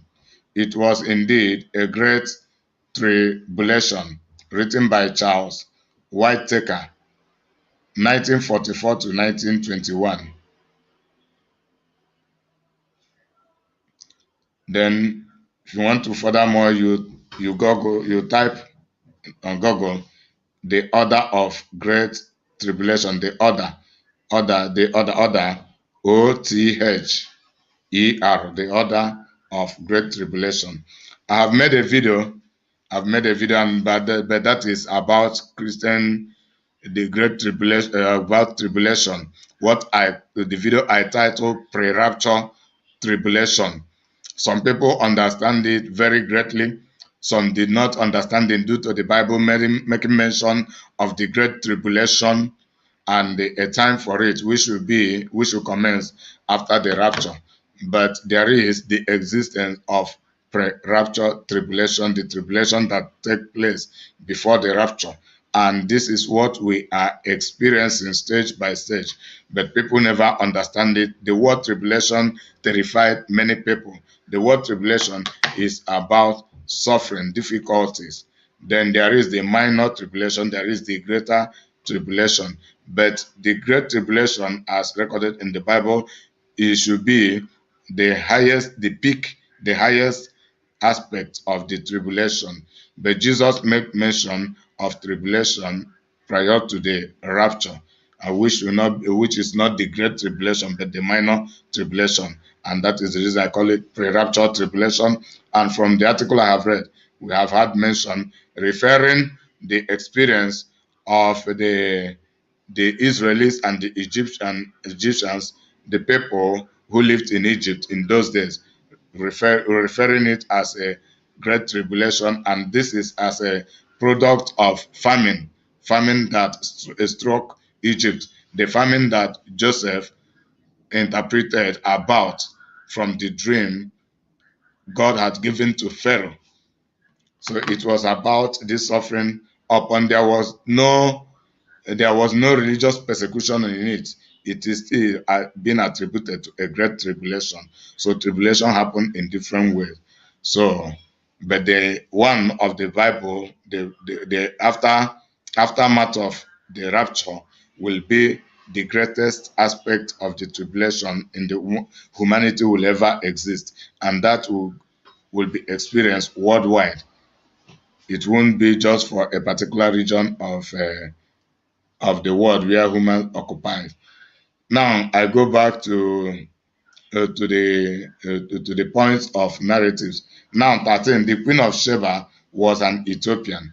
The Queen of Sheba was an Ethiopian. That is to maintain some Bible fact that Ethiopia was not actually colonized. And as at then, Ethiopians have begun in little stages and African to develop themselves. But why didn't we continue in this self-development? This is a question we must ask ourselves, and this is an indication of failure and backwardness. But we can bounce back. What are we doing for it? If we do the needful, we must bounce back. Then confirming it, the book of 1 Kings chapter 10 verse 1 to 12, the Queen of Sheba was an Ethiopian. The Queen of Sheba, the queen that visited Solomon to go and witness the exceptional wisdom God had blessed him with. 1 Kings chapter 10 verse 1 to 12. And when the Queen of Sheba heard of the fame of Solomon concerning the name of the Lord, she came to prove him with hard questions. And she came to Jerusalem with a very great train, with camels that bear spices, and very much gold, and the precious stone. And when she was come to Solomon, she communed with him of all that was in her heart. And Solomon told her all her questions. There was not anything hid from the king which he told her not. And when the Queen of Sheba had seen all Solomon's wisdom, and the house that he had built, and the meat of his table, and she sitting, and the sitting of his servant, and the attendance of his ministers, and their apparel, and his cupbearers, and his ascent by which he went up to the house of the Lord, there was no more spirit in her. And she said to the king, it was a true report that I had in my own land of thy act and of thy wisdom. Howbeit I believed not the word until I came and my eye have seen it, and behold, the half was not told me. Thy wisdom and prosperity exceed the fame which I had.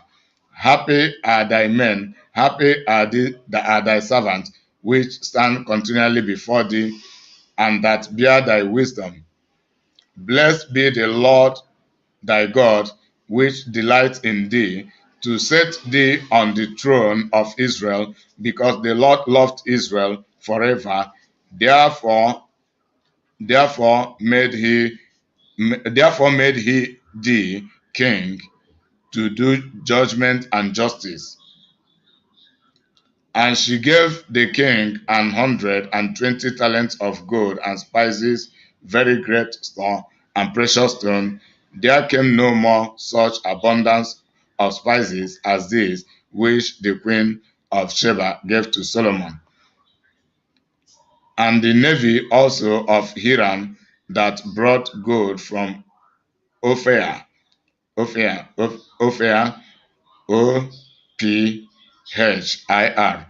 brought in from Ophir great plenty of almug trees, almug, Almug, and precious stones. 12, verse 12. And the king made of the almug trees pillar for the house of the Lord and for the king's house. Harps also and psaltery for singers. There came no such almug trees, nor were seen unto this day. 14. Ethiopia controlled trade between the Asian and African countries. Ethiopia controls trade between the Asian and African countries. That is to tell you that Ethiopia had been a world class, a world prominent, and a world dominant happening place once upon a time. The same way it was Egypt, the same way it is today America and Europe. So Ethiopia is as an individual country was like that. Then the progress should be extending the whole African countries, the whole African region to be like Ethiopia or even becoming greater than Ethiopia. Then, so this thing actually happened. And I want to have a biblical confirm about it. Then if you trace on your own via Google and YouTube, you get more information on this. Then reading Isaiah, and we have the young man making mention of Isaiah referring to Ethiopia and secular events. Reading from Isaiah chapter 45 verse 14. Thus says the Lord, the labor of Egypt and the merchandise of Ethiopia and of the Sabians, men of stature, shall come over unto thee, and they shall be thine. They shall come after thee in chains, they shall come over, and they shall fall down unto thee. They shall make supplication unto thee, saying, surely God is in thee, and there is none else. There is no God. There is no other God. So we see it with biblical fact, and this biblical fact had lasted for thousands of years. It is not just something of today. It is not just a false story.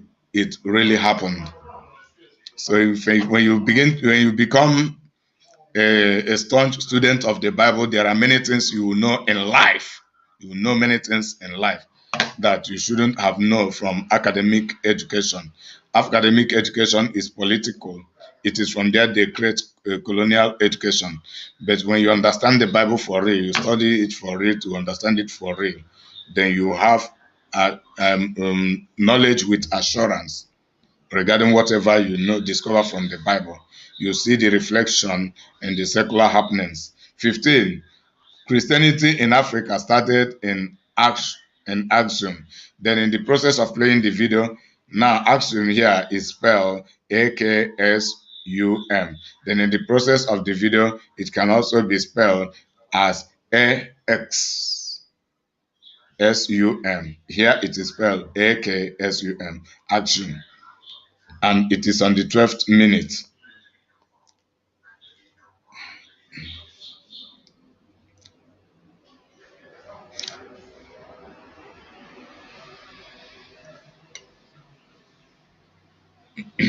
Then I think I have to play a video here. A history of Christianity in Africa. Source, history vile. Source, history vile. A history of Christianity in Africa. Source, history vile. Then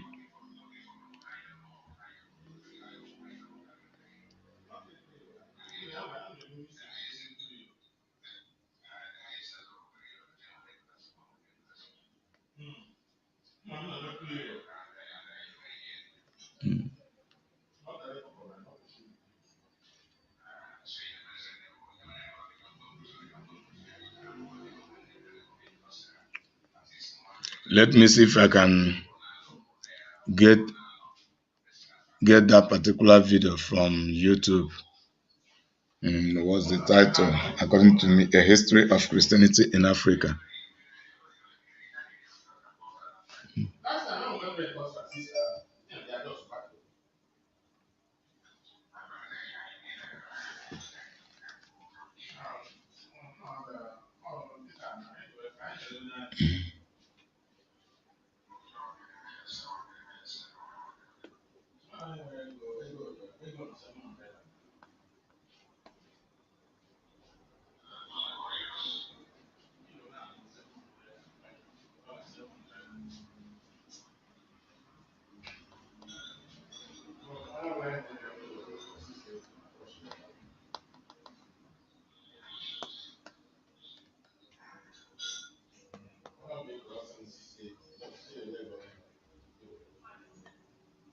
Yes, I've gotten it. Si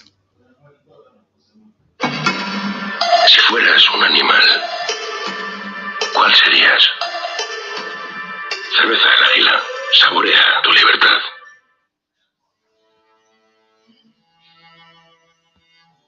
Since antiquity, Africa had been a continent largely involved in indigenous religious practices. But with the advent of Christianity, the continent experienced a rapid invasion of the religion over centuries and has currently become the continent with the largest Christian population in the world. Termed in Christian theology as the Great Commission, the historic order written in the Bible and given by Jesus Christ served as the momentum for the widespread adoption of the religion across the globe, and Africa was not left out. The religion, which was said to have started in ancient Palestine with just over 100 disciples after the death and resurrection of Jesus Christ, has now grown to a population of almost 3 billion people worldwide.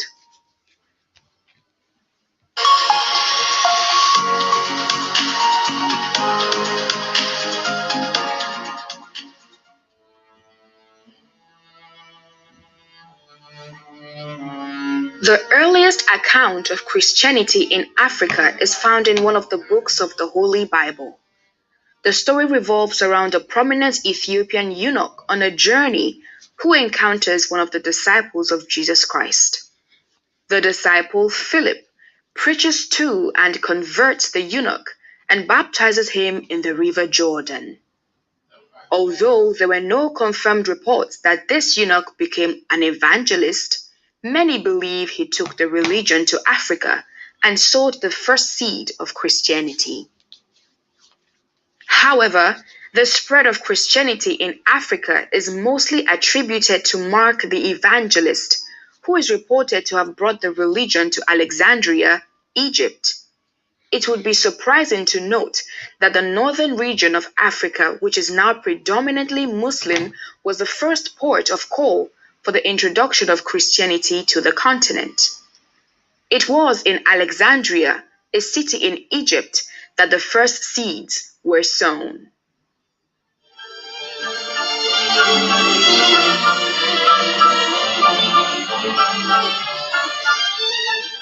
Alexandria became a major point in the development of Christianity in Africa, with Mark leading the movement as a bishop.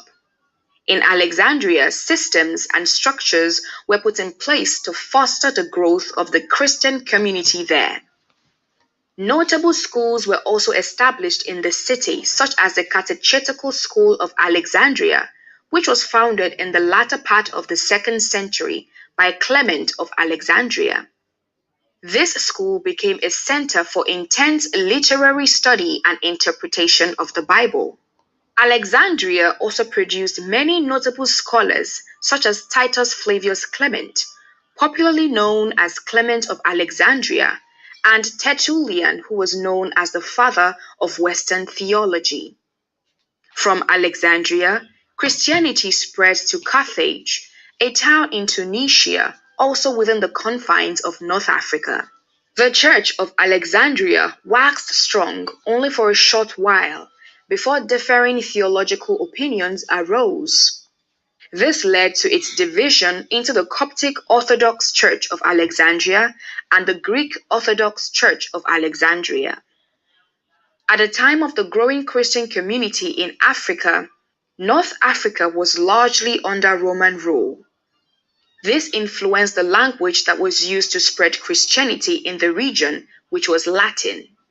The first African pope, Victor I, presided over the Roman Catholic Church from 189 to 198 AD. Victor I was the pope who established Easter to be on a Sunday and made Latin the official language of the church.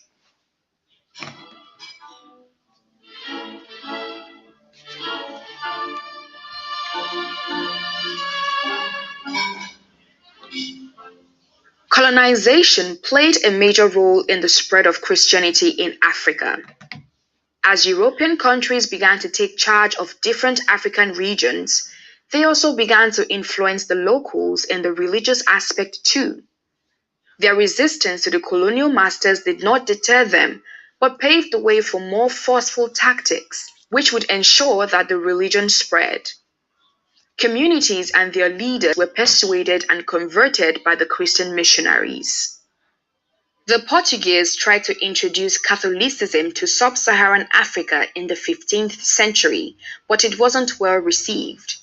The Congo Kingdom, now in modern-day Congo, was a pivotal area that enhanced the massive growth of Catholic Christianity in the 18th century, which was also not long-lived. The 18th century also saw Africa witness a major inflow of Christian missionaries from the Western world, who started evangelical work that actually yielded results.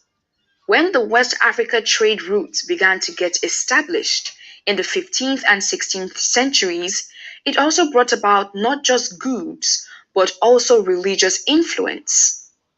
Traders from Europe who interacted with the indigenes also introduced Christianity to them. Although this influence was mainly exerted on the shorelines, the colonial expedition of the European countries would see that the religion spread to other interior parts of the continent. Aside from the commercial relationships that brought colonization to Africa, missionaries have been termed agents of colonization as well. Christianity came with not just the good, but the bad and the ugly. Although it brought about civilization, education, and lifestyle upgrades, it also introduced the menace of the slave trade.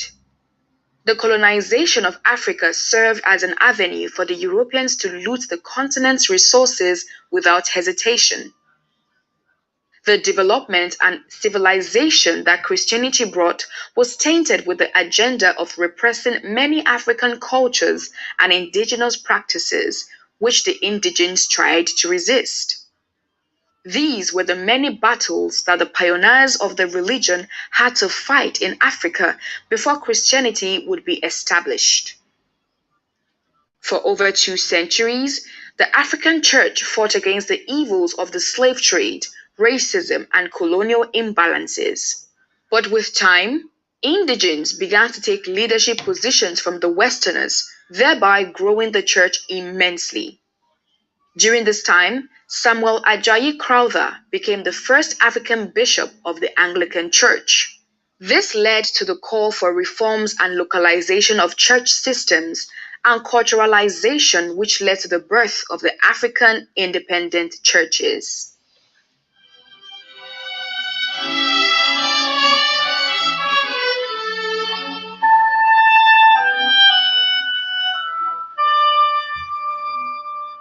African independent churches were formed when the indigenes could no longer deal with the imposing doctrines preached by the foreign missionaries. African leaders in these churches decided to break out and form theirs. So many reasons spurred these movements, such as political agenda, cultural challenges, and so on. These churches were headed by the indigenes themselves and are said to have introduced a fusion of Christianity with indigenous traditional practices. African independent churches, which emerged in the 19th century, helped to put the religion in proper context for the Africans, as they could not initially relate to European missionaries imposing beliefs and doctrines. Christianity was considered a white man's religion. Jesus Christ was portrayed as the white savior, and the Bible was seen as the white man's Bible. Schools that were built and managed by the missionaries taught about Western culture and language, so much so that it influenced dressing patterns in churches and workplaces up to this day.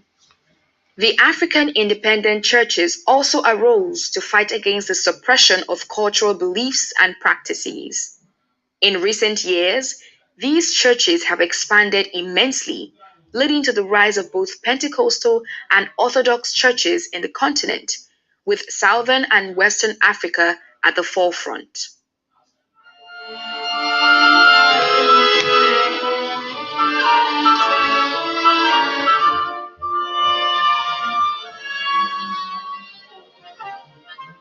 Christians face persecution even at the infancy stage of Christianity in Africa.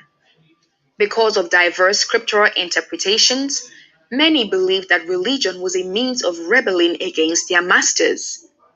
During the 3rd century, the Roman Empire was the ruling power over many regions, including ancient Egypt. The Roman leaders saw Christianity as a hindrance to their hold on the people.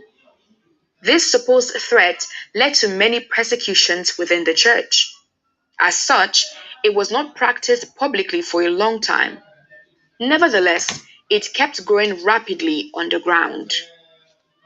In the 4th century, it eventually became public with the officialization of Christianity as a religion by King Ezana of Aksum, a land known to have existed in ancient Ethiopia and Eritrea. This helped Christianity spread even further and gave birth to the Ethiopian Orthodox Tewahedo Church. The Tewahedo Church currently has about 40 to 50 million members. In East Africa, Kenya to be precise, the British colonial masters also tried to clamp down on the churches headed by indigenes. This was due to the Mau Mau uprising in the 1950s, where patriots tried to rebel against the colonial impositions of the British. The Kenyan Orthodox Church suffered great persecution as leaders and members were imprisoned with the churches and schools shut down.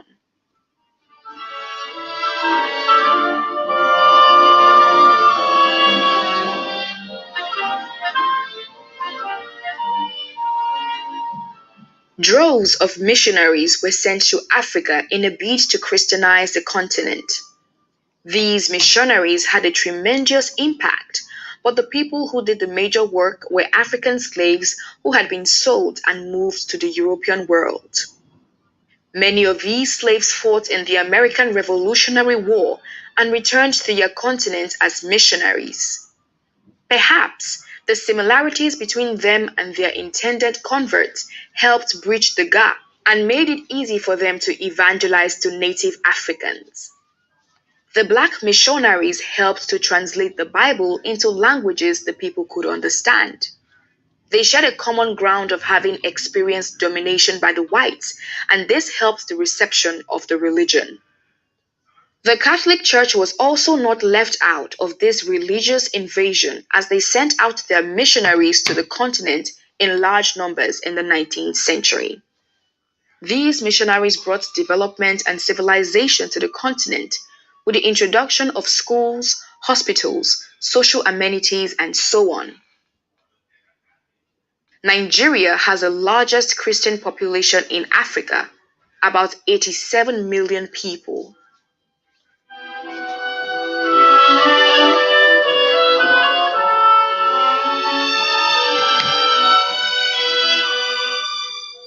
Although North Africa was the forerunner of Christianity, it is now a predominantly Muslim religion due to the wave of Islam that swept through the area in the 7th century, which started with the Muslim conquest of Egypt in 639. Nevertheless, by the end of the Islamic wave, a large number of the Christian population had diminished, leaving only a few churches standing, including the Eastern Orthodox Church of Alexandria, the Coptic Orthodox Church of Alexandria, both in Egypt, and the Orthodox Tewahedo Church in Ethiopia and Eritrea. Christianity has grown in other parts of Africa with a percentage of about 40% of the continent's population. Aside from the efforts of the Western evangelical missionaries who pursued the institution of the religion in Africa, many African evangelical efforts also led to the domination of Christianity in many parts of the continent. Countries such as Nigeria, South Africa, Kenya, and Uganda have also advanced this movement by establishing churches with mammoth crowds. Africa is now the continent with the largest Christian population in the world, with a number totaling about 631 million worshippers, and is projected to increase in the coming years.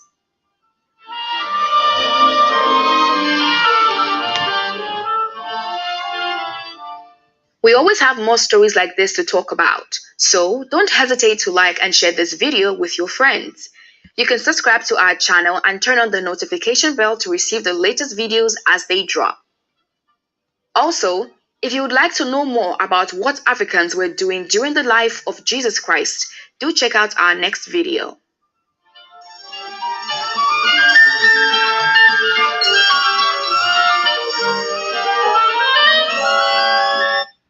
So we have listened to that particular video and we have seen the content.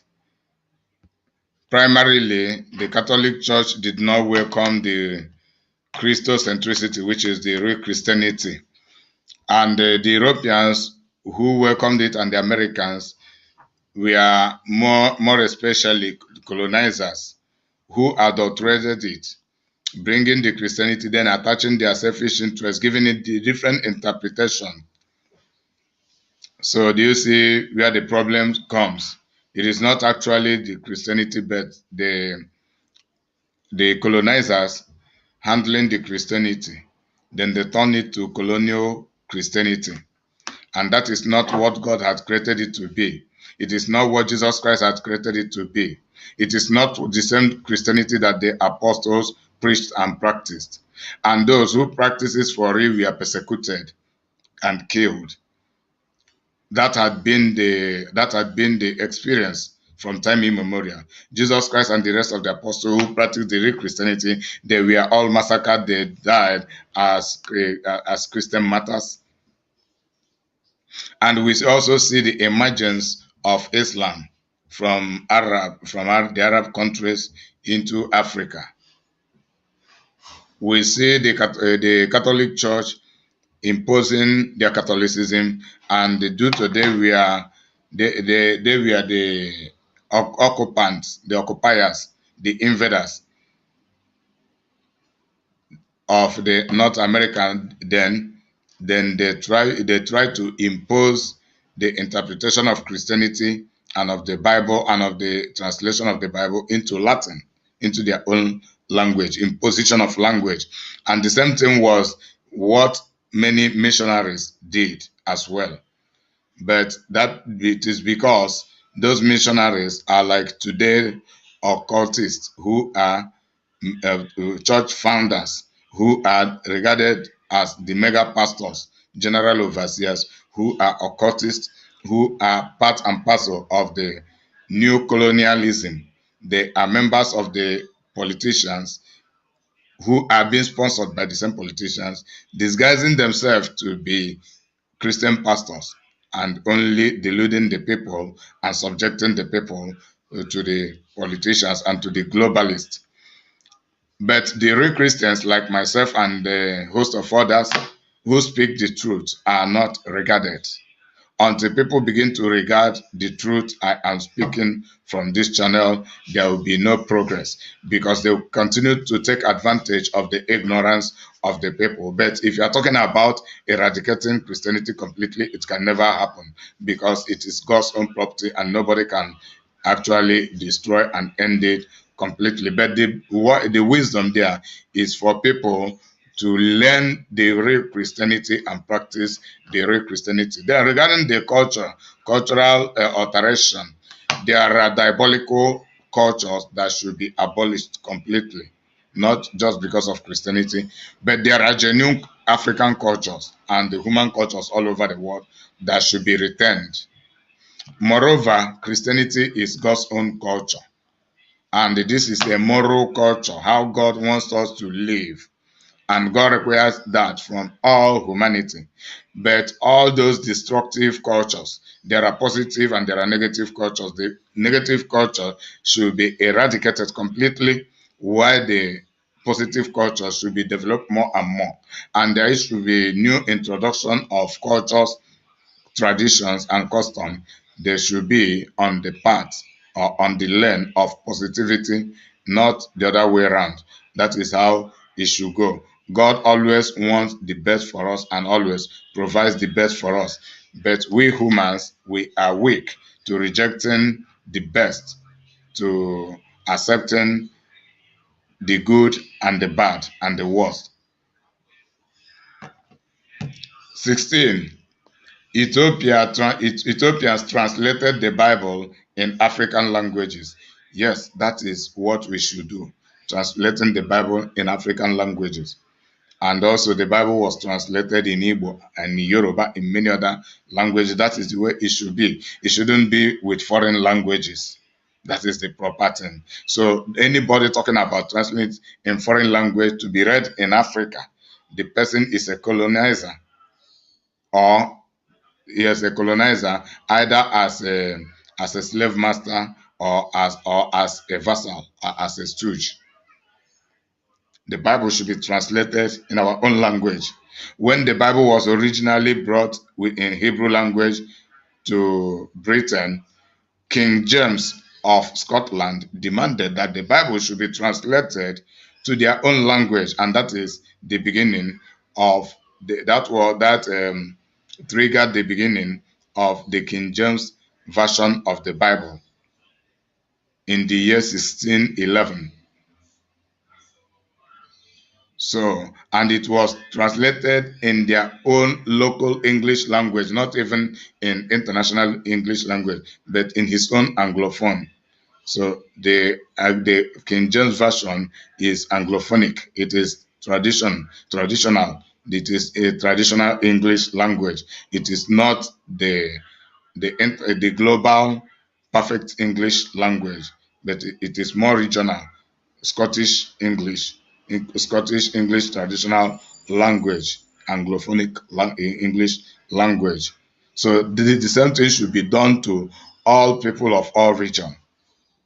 So when any language is imposed on any people concerning translation of the Bible, or for any reason, it is, if the imposed language becomes a tool of colonialism.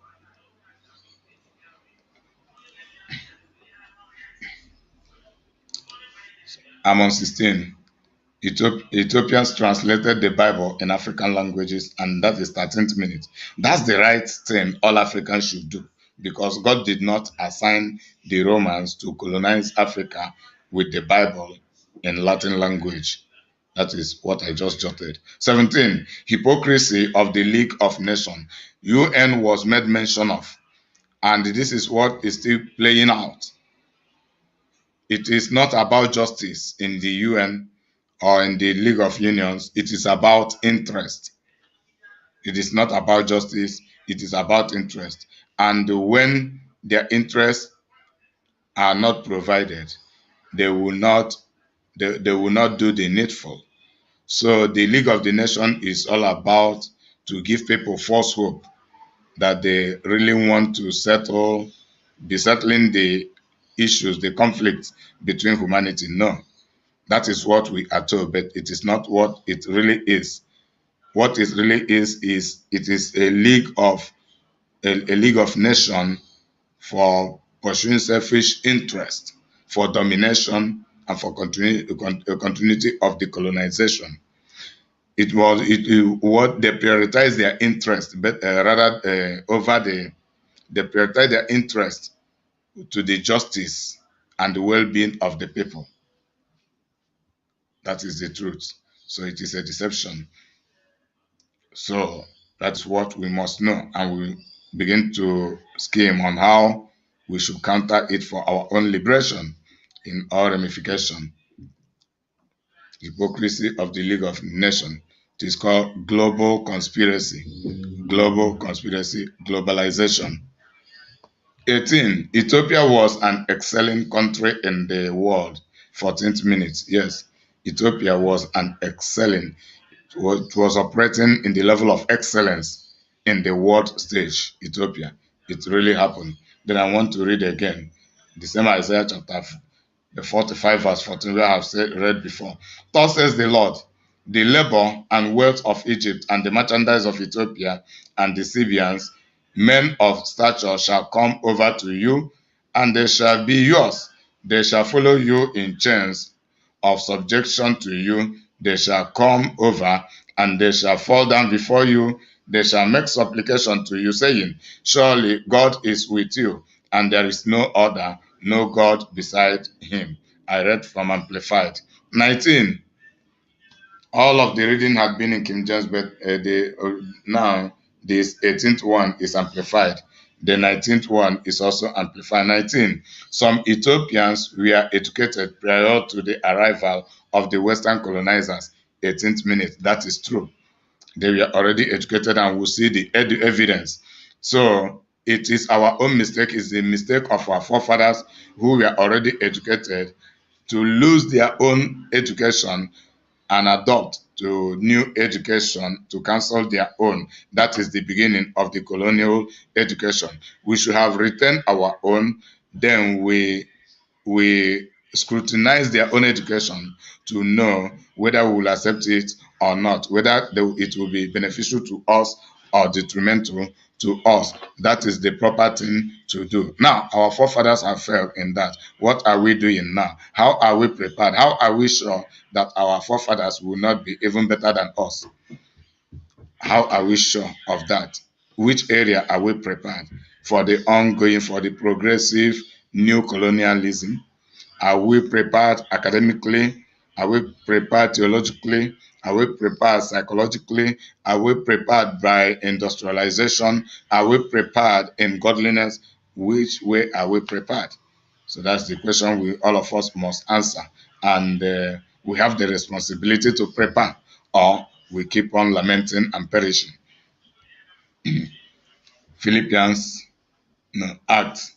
Okay, so I just on the Philip and the Ethiopia Enoch examples. They were already educated. These two people were already educated. I'm going to read verse 30 to 35 of Acts chapter 8 and the form amplified. Accordingly, Philip, running unto him, heard the man reading the prophet Isaiah and asked, do you really understand what you are reading? And he said, how is it possible for me to do so unless someone explains it to me and guides me in the right way? And he earnestly requested Philip to come up and sit beside him. Now, this was the passage of scripture which he was reading. Like a sheep, he was led to the slaughter, and as a lamb before his shearer is dumb, so he opened not his mouth. In his humiliation, he was taken away by distressing and oppressive judgment and justice was denied him, caused to cease. Who can describe or relate in full the wickedness of his contemporary generation? For his life is taken from the earth, and a bloody death inflicted upon him. And the eunuch said to Philip, I beg of you, tell me about who does the prophecy say this about himself or about someone else? Then Philip opened his mouth, and beginning with this portion of scripture, he announced to him the glad tidings gospel of Jesus about him. So they were actually educated, they could read, they could write, and they were productive. So we can no longer, if we are to be free, we should no longer continue to fall to the pranks, to the psychological pranks of the colonizers. The foundation of all colonialism is psychological colonization. Mental colonization is the foundation of every colonization. So as long as we continue to fall to psychological colonization, then we can never be free. So that is the reason I am doing what I am doing. And I thank God many people are waking up to be doing the same thing in different ways. So Africans, now we have the responsibility. There are three people that determine people's failure or success in life. The first person is God. The second person is the mentor. The third person is the protege. So it is God or Satan. It is the mentor and the protege. So which mentor do we listen to? God? Do we focus on God?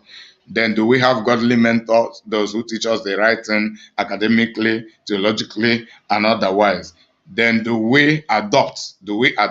One thing is to teach, another thing is to learn. There are people who do not want to learn even when they are taught, and there are people who are willing to learn but they are given the wrong education, while there are people who wish to learn but they lack access to the good education. There are also people who are offered the good education even at affordable prices, yet they refuse to learn, and some are lazy to learn, while some are hungry to learn. But the minute are the people who are really willing to learn the truth and the realities of life, which I teach in these two platforms of mine, and I will continue to educate people upon. So it is yourself, God, and your mentor. So on the Satan, these are the four people. Satanic mentors like the colonists and the Satan himself, godly mentors like myself and God himself, and you, depending on your choice, your decision, and the kind of education you receive, and your commitment to learning, teachability, humility, the ability, the learning attitude. 20, Bible doctrine versus colonial dogma. These are the content. Bible doctrines, what the Bible teaches outrightly, which is conflicting to the lies of colonialism being taught to humanity about the Bible. Falsifying the interpretation of the Bible, delusive teaching about the Bible versus the real teachings, the real conveyance, the mind of God, the will of God, the purpose of God from the Bible. Then I want to read what happened, that is biblical doctrine versus colonial dogma. I want to read first of all, the serpent colonized Adam and Eve. That is what I just jotted. Then I want to read Amplified, Genesis chapter 2, 15 to 17. And the Lord God took the man and put him in the Garden of Eden to tend and guard and keep it. And the Lord God commanded the man, saying, You may freely eat of every tree of the garden, but of the tree of the knowledge of good and evil and blessing and calamity you shall not eat, for in the day that you eat of it, you shall surely die. So God warned them strictly, and God educated them concerning this in a brief moment. Remember, God gave them everything free of charge, but he never gave them the forbidden fruit. Then chapter 3, verse 4 to 7. But the serpent said to the woman, you shall not surely die, for God knows that in the day you eat of it, your eyes will be open, and you will be like God, knowing the difference between good and evil, and blessing and calamity. And when the woman saw that the tree was good, suitable, pleasant for food, and that it was delightful to look at, and a tree to be desired in order to make one wise, she took of its fruit and ate, and she gave some also to her husband, and he ate. Then the eyes of them both were opened, and they knew that they were naked. And they sewed fig leaves together and made themselves apron-like girdles. They never realized they were naked until they ate that fruit. What really happened? God taught them the Bible doctrine versus colonial doctrine. Bible doctrine, colonial doctrine, satanic doctrine. The serpent doctrine here is the colonial doctrine. That is, it began on earth here from the Garden of Eden, and it is still in existence until today. The colonial doctrine regarding the Bible. Then the Bible doctrine is the truth of the word of God. God told them that is God's doctrine, what God says and what God demands and what God has guided us upon. That is where we should establish our conviction and our faith, and we must be consistent with it. We shouldn't allow anybody to distract us, to tell us otherwise, to divert us. Hence our attention, our concept, our conviction, our faith is diverted. Everything about our life is diverted automatically. So this is the prank the devil played upon Adam and Eve. And we see the beginning of the nemesis. They realized they were naked, which they never realized. They began to run around to cover their nakedness, and in a mediocritic way. This is the beginning of humanity living in mediocrity, and they losing the excellent level of life which God had planned for us. And whosoever tricked us, both the colonists and any other person or any other people, they are not justifiable reason for us to do. Rather, we will continue suffering for it. Oh man, you are inexcusable.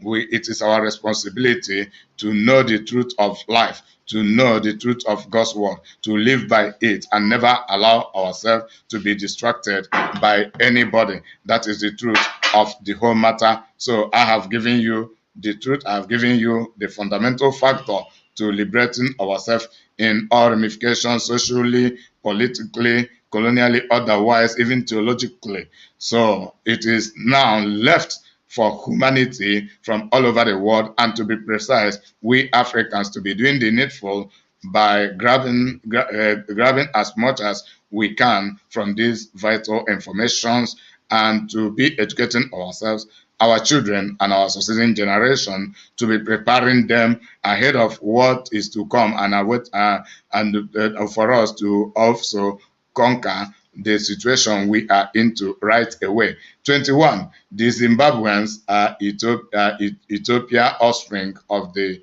Hebrew Jews. 19th minute. The Zimbabwe, the country called Zimbabwe, the occupant, the indigenous people of Zimbabwe, they are Ethiopian offspring of the Hebrew Jews. Yes, that is true. Then I recommend to you my video part 1 and 2, titled Who Are the Hebrews? Who are the Hebrews, part 1 and 2, from points of reality. Then when you go there, you listen. It is all about education. What I'm doing here is formation of education. You go there, you get the vital information from biblical fact. And I made the second part with video conveying what has also been highlighted upon where I am doing. So I can't teach on that in detail, but If it interests you and if you know the value, the importance, go to my video, Who Are the Hebrews? Part 1 and 2. It is available in Evangelist Inyuma Kalu YouTube. It is not available on Facebook at the moment. Okay, it may be, I can't remember. But certainly it is available on Evangelist Inyuma Kalu YouTube, Who Are the Hebrews? Part 1 and Part 2. It is also available in Inyuma Biafra TV, Treasury of Excellent Knowledge, Who Are the Hebrews? Part 1 and Part 2. Then you have the in-depth explanation regarding that, and you come to know that the Hebrews are the Israelis, the part of the Jews. The Jews is the word used for now, the current word used. Then the Hebrews is the ancient name. Then how we are scattered all over Africa and the other parts of the world. Regarding anybody that has this dark skin, is barely 80% a Hebrew, including Hagar and Abraham and Sarah. They were all people of the same Hebrew.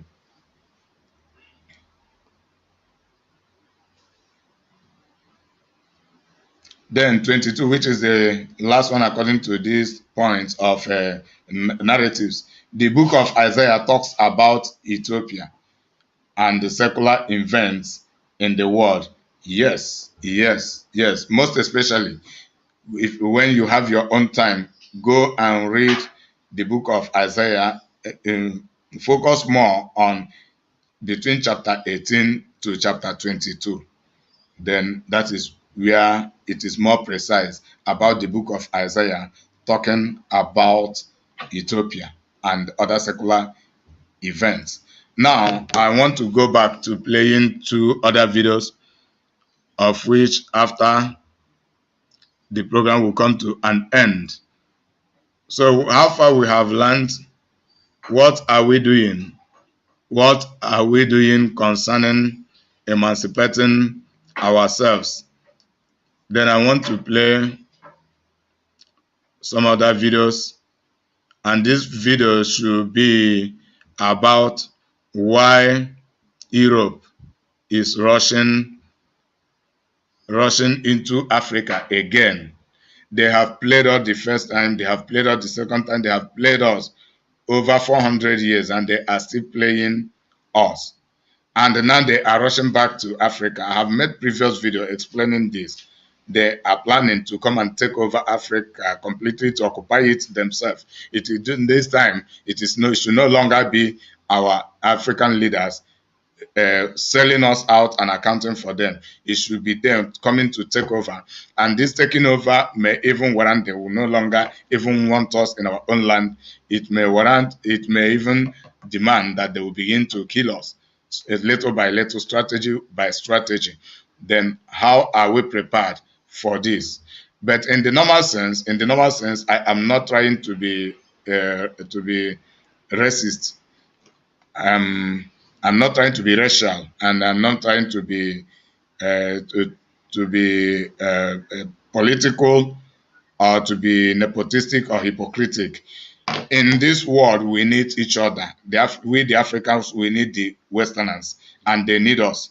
But what I am talking about is, why can't we need each other and relate with each other legitimately?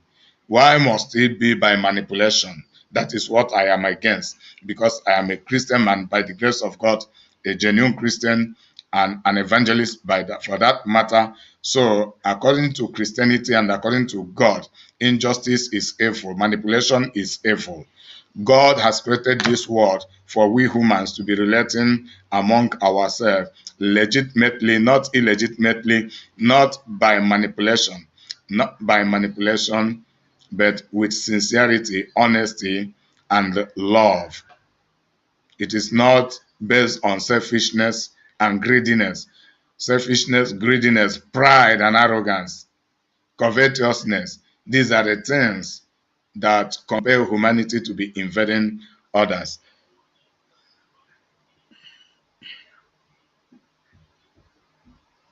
1.6 billion euros to be invested in the country's green and digital transition. This plan was announced at an official visit by the President of the EU. The future of the EU is uncertain, for reasons that are both obvious and unknown. The reasons you might be thinking of, like the migrant crisis, sharp divisions over Russian oil embargo, and of course, at an official visit, this is the country.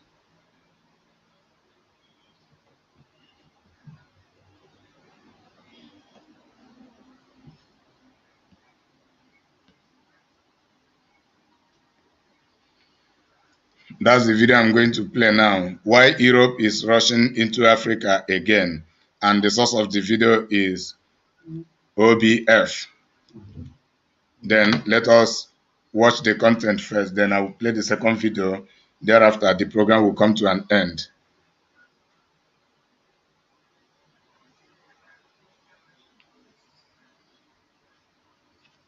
This is the country of Morocco. Here, the EU is planning to commit 1.6 billion euros to be invested in the country's green and digital transition.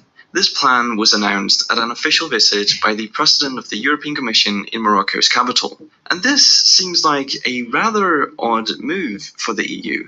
I mean, to begin with, we're not really used to seeing the EU investing in infrastructure outside of its own borders. And on top of that, why would the EU's highest-ranking official arrange a state visit for a seemingly mediocre amount of money, at least by EU funding standards? Well, at first this didn't make any sense to me, but knowing what I know now, it's a carefully calculated play by the EU. You see, this sum of money is only the beginning of the EU's massive new plan that will very likely disrupt the balance of power not only in Morocco, but in the whole of Africa. Because in the coming 5 years, as part of a worldwide 300 billion euros plan dubbed Global Gateway, the EU is planning to commit up to 150 billion euros of that 300 billion to financially support green energy and digital infrastructure projects in the African countries. And in this way, enter the game for global geopolitical influence. Now, the obvious question is why?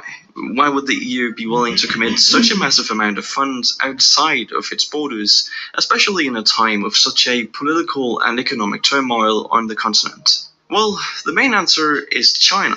You see, since 2013, China, as part of the Belt and Road Initiative, its strategic master plan to gain economic influence around the globe, has been heavily investing in developing infrastructure in Africa. And along with these investments, China has gained massive influence in the countries of this vast continent. And if you look at this 2019 map that shows the inflow of Chinese investment in the African countries, you can see the true scale of this. Scattered around the entire continent, these investments are not only plentiful, but many of them are also massive in their scale and importance. For example, you have the railway line from Mombasa to Nairobi and the Addis Ababa-Djibouti rail line.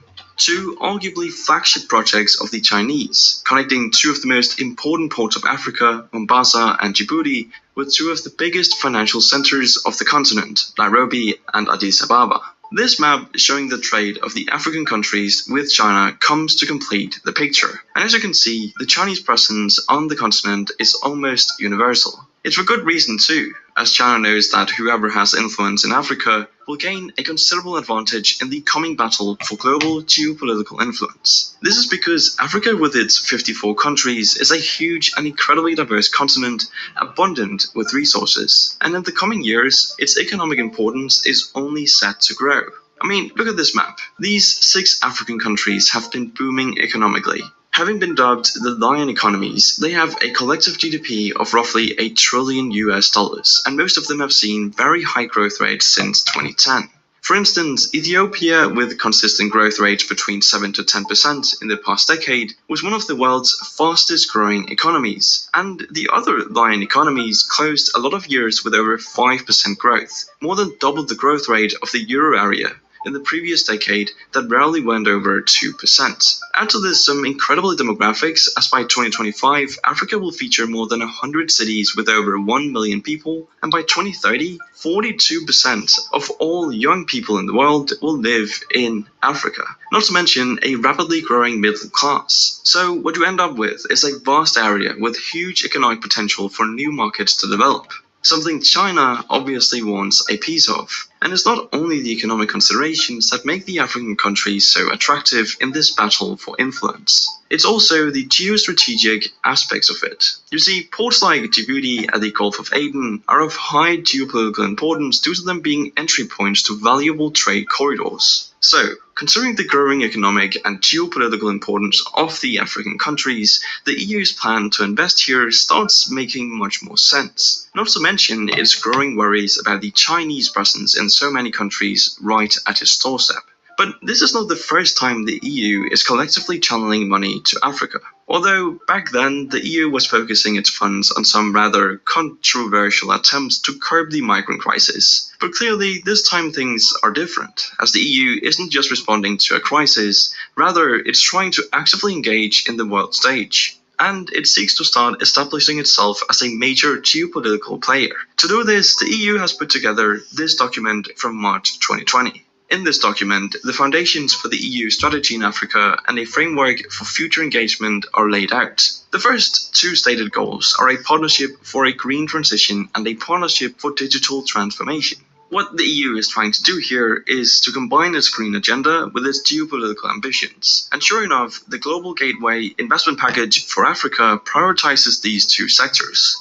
And if everything goes according to the currently announced plan, the funds will be channeled towards investments in sustainable energy, projects to protect against potential climate disasters, and agri-food systems. And not only that, there are also plans for investments in digital infrastructure like, for example, submarine and terrestrial optical fibers, and data and cloud centers. Now, what's so interesting about this plan is that it is completely different from China's model of investing in heavy infrastructure like highways and railroads, as the EU doesn't want to invest in roads and railways. The reason? Well, just listen to what the President of the European Commission has to say about this. We're pretty good at financing roads. But it does not make any sense for Europe if we build a perfect road between a that is Chinese copper mine that is Chinese owned and a harbor that is Chinese owned. This makes sense. I mean, doing this would just strengthen China's position further, and clearly the EU doesn't want that. But while it may seem like a selfless endeavor, there still is an economic rationale behind these decisions for the EU.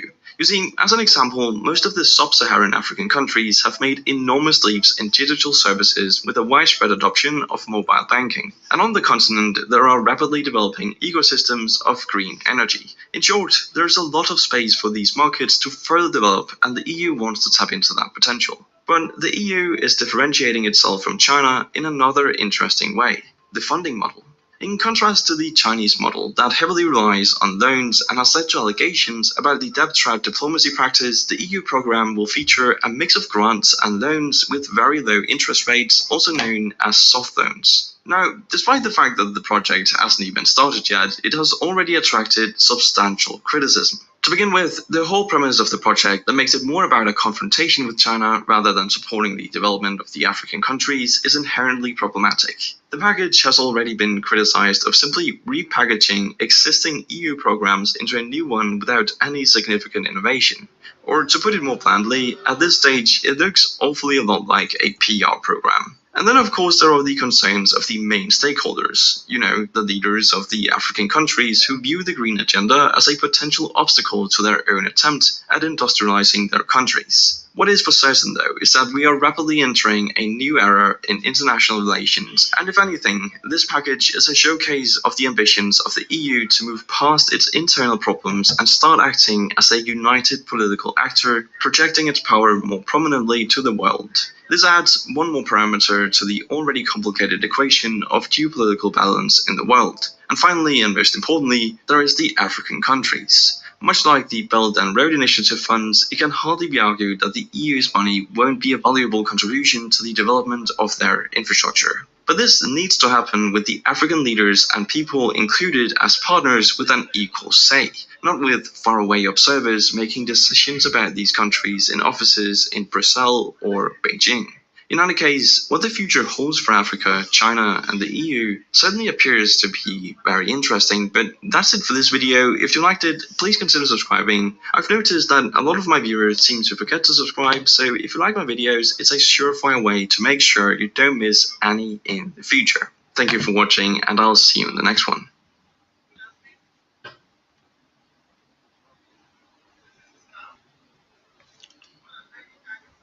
So this particular video had been over. I will play the next one. So from here, you can see it is all about interest. It is about official manipulation, official looting, and the attempt to taking over Africa. So it is not just about infrastructural development. The Europeans, the Westerners, the Chinese, the Asians, and the other interested people, they come into Africa. Just for example, like South Africa. South Africa is developed infrastructurally, but it is all about the supremacy of the Westerners. It is developed, but still being controlled by the Westerners. The indigenous South Africans, the majority of them live like slaves right inside their own land. So that is the same thing that is coming. And at this time, it will come in a 10 times worse than the way it is in South Africa, because it is all about we the Africans losing our ancestral land forever. That is, we living in our own land as slaves, while foreigners will come to control us completely, and they will keep killing us at will. They will have their own police. They will have whoever control your security owns your land.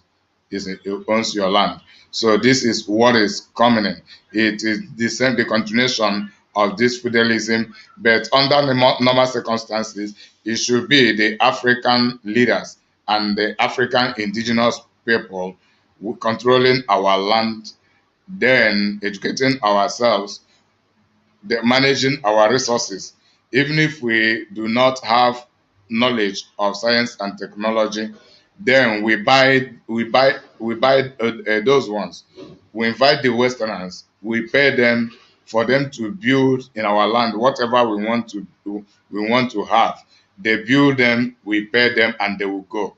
If they want to stay, they will stay based on the law of our land, written by us, and for our own benefit, and for the protection of even the foreigners. It shouldn't be them making the law. It should be we making the law, and they shouldn't come to develop our land in the essence of they have cheaply, very cheaply, with a menial price, they offer to our leaders. Then our ancestral land, including the resources and our future, will be handed over to them. That is what they have been doing to us, and it is about its continuation, as we have heard from the author of that video, stating it right away. Now I want to play the last video for us to see more reason, and the more reason is that the future of the Europeans are uncertain. Their future is uncertain, and that has been the first reason they invaded Africa, starting from about 400 years ago. They are still invading us. It was because of their uncertain future. Now it is about to repeat, and in a more dangerous way. So it is not always for our benefit, but for our detriment and for their own benefit. If we have to relate, everything should be officially and legitimately and for our own benefit first, before the benefit of the Europeans and the rest of the people. But they can make it officially, but a covetous system, looting system, which is that feudalism. That is what they are going about with. But so we lose. It is win-win for them and lose-lose for us. But we can always be free from it only if we take up our responsibilities, begin to do the needful by educating ourselves, knowing the truth, and abiding by the truth. The future of the EU is uncertain. The future of the EU is uncertain. So that is the second video. After playing this video, the program will come to an end. It is about a 14 minutes video.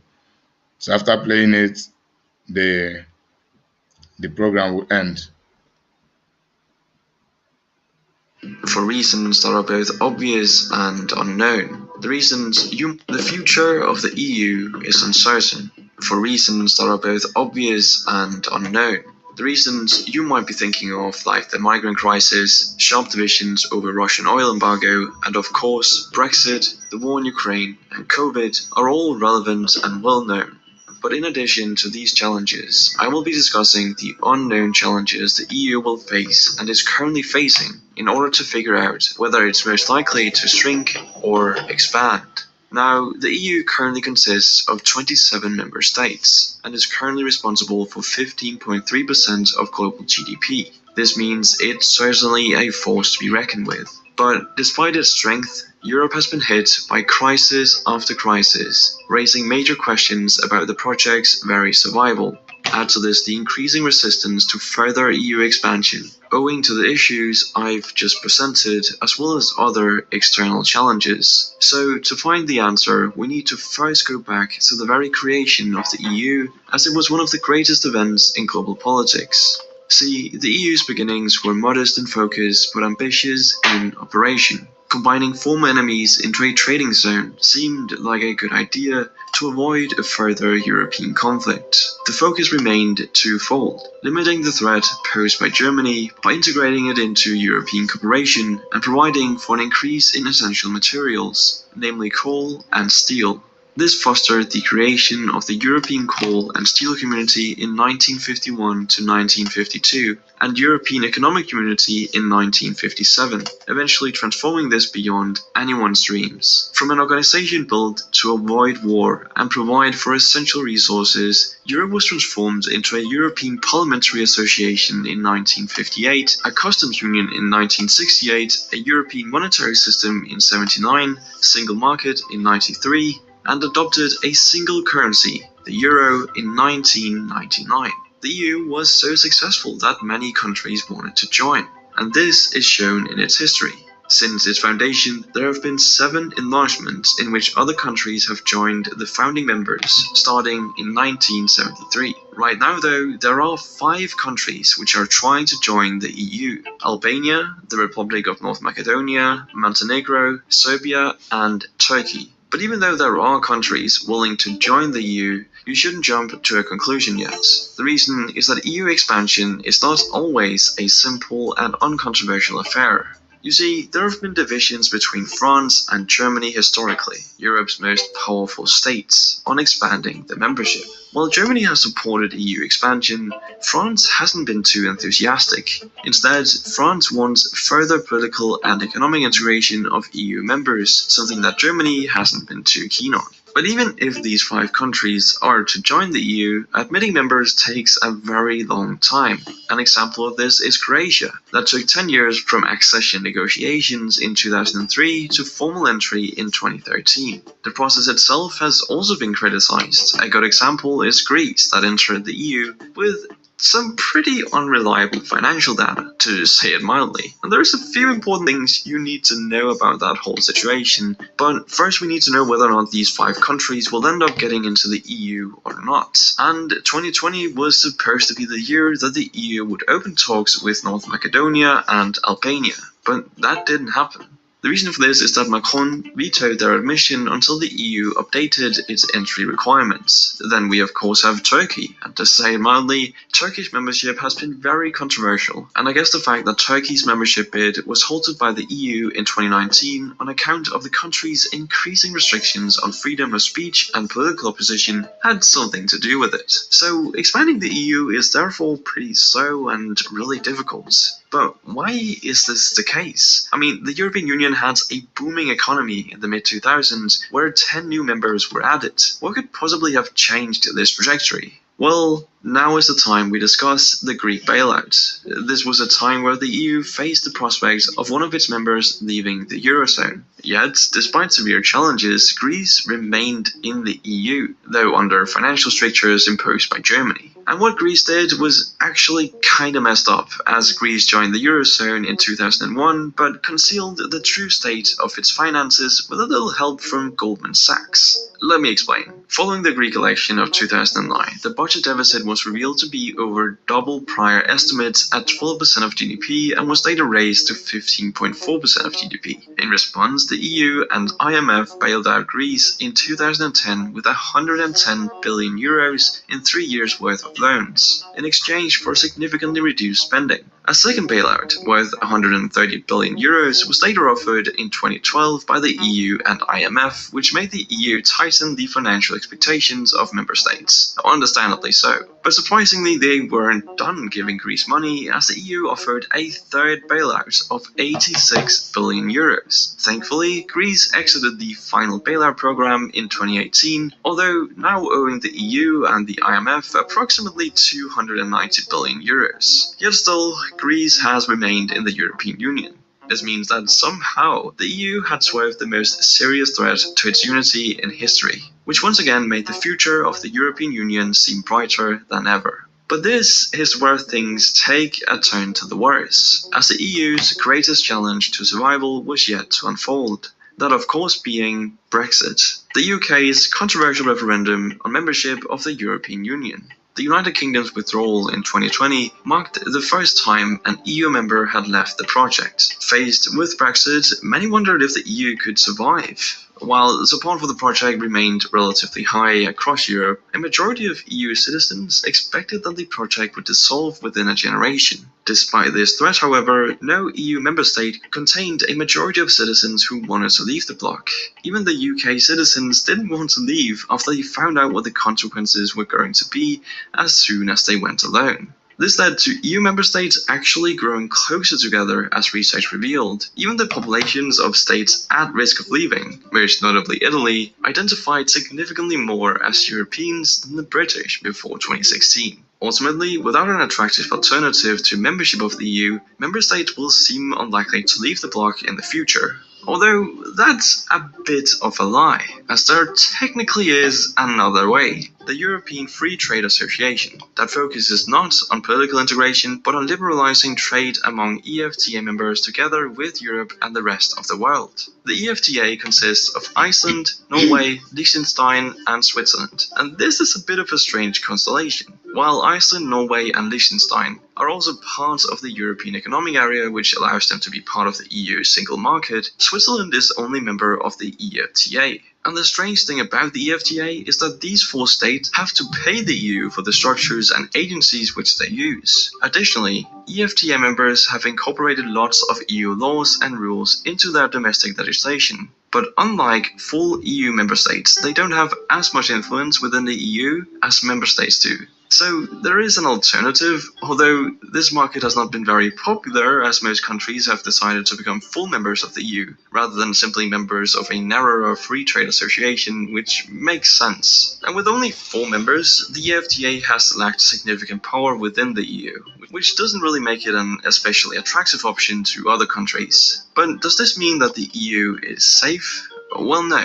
And there's a very specific reason for that, as there are more subtle threats which undermine the EU's future. Events outside of the EU's borders, for example, have presented real challenges to the bloc's unity. In response to the 2015 migrant crisis, member states defied the Common Travel Area, also known as the Schengen Zone, to create national border surveillance. The Hungarian government led a coalition of countries, notably the Czech Republic, Slovakia and Poland, that refused to take refugees. The issue of immigration has fueled the rise of right-wing politics across the EU bloc. Right-wing populists have increased representation across EU members, with populists in power in Hungary, Poland and the Czech Republic.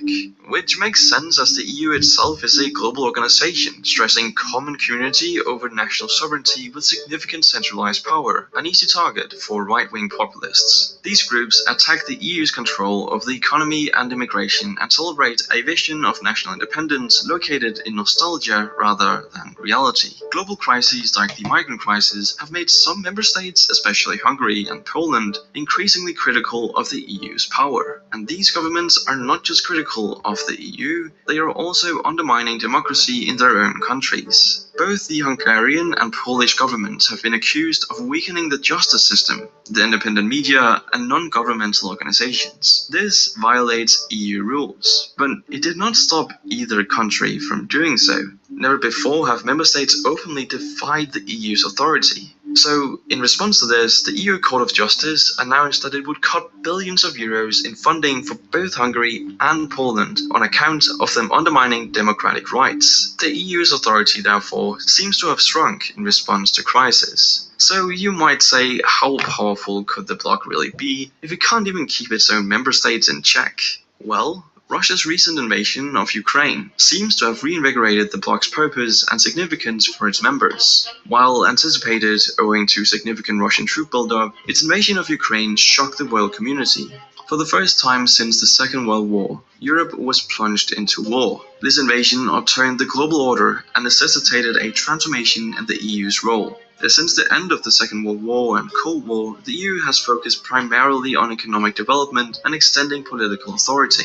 This situation, however, has demanded a comprehensive rethink about the EU's role as a security and foreign policy agent. Far from weakening the EU project, the invasion dramatically strengthened the EU's resolve. At first, it seemed as if Russia's invasion might shrink the EU's authority, but it ended up doing the opposite. While the EU did respond with basic sanctions quickly, there were dividing points among nations over the extent of sanctions placed on Russia. Examples include Germany, that was reluctant to cancel the Nord Stream 2 pipeline as the thorny issue of reducing the bloc's reliance on Russian gas proved difficult for Germany, Italy, France, and others. As a bloc, the EU relies on Russian gas for approximately 40% of its energy needs. While the Baltic states and Poland wanted to ban Russian oil immediately, other states were more cautious. Germany, Denmark, and Poland fought against sanctions on Russian coal, while the Netherlands sought continued access to Russian oil.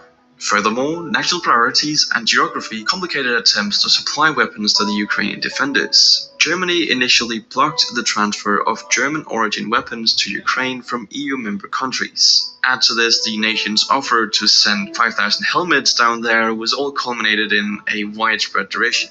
So while all nations in the European Union seem to have different opinions and take differing actions, the EU has met the challenge posed by Russian aggression. Far from splitting or shrinking the EU, the invasion has renewed the vision and purpose of the zone. From the initial sanctions imposed, the Russian invasion has, as commentators noted, quote, reminded the European bloc of its Cold War origins. The EU has also offered an unprecedented extension of its power, offering hundreds of millions of euros in military funding for a non-member state. The war has reinvigorated the twin pillars of EU security and trade, the EU and NATO.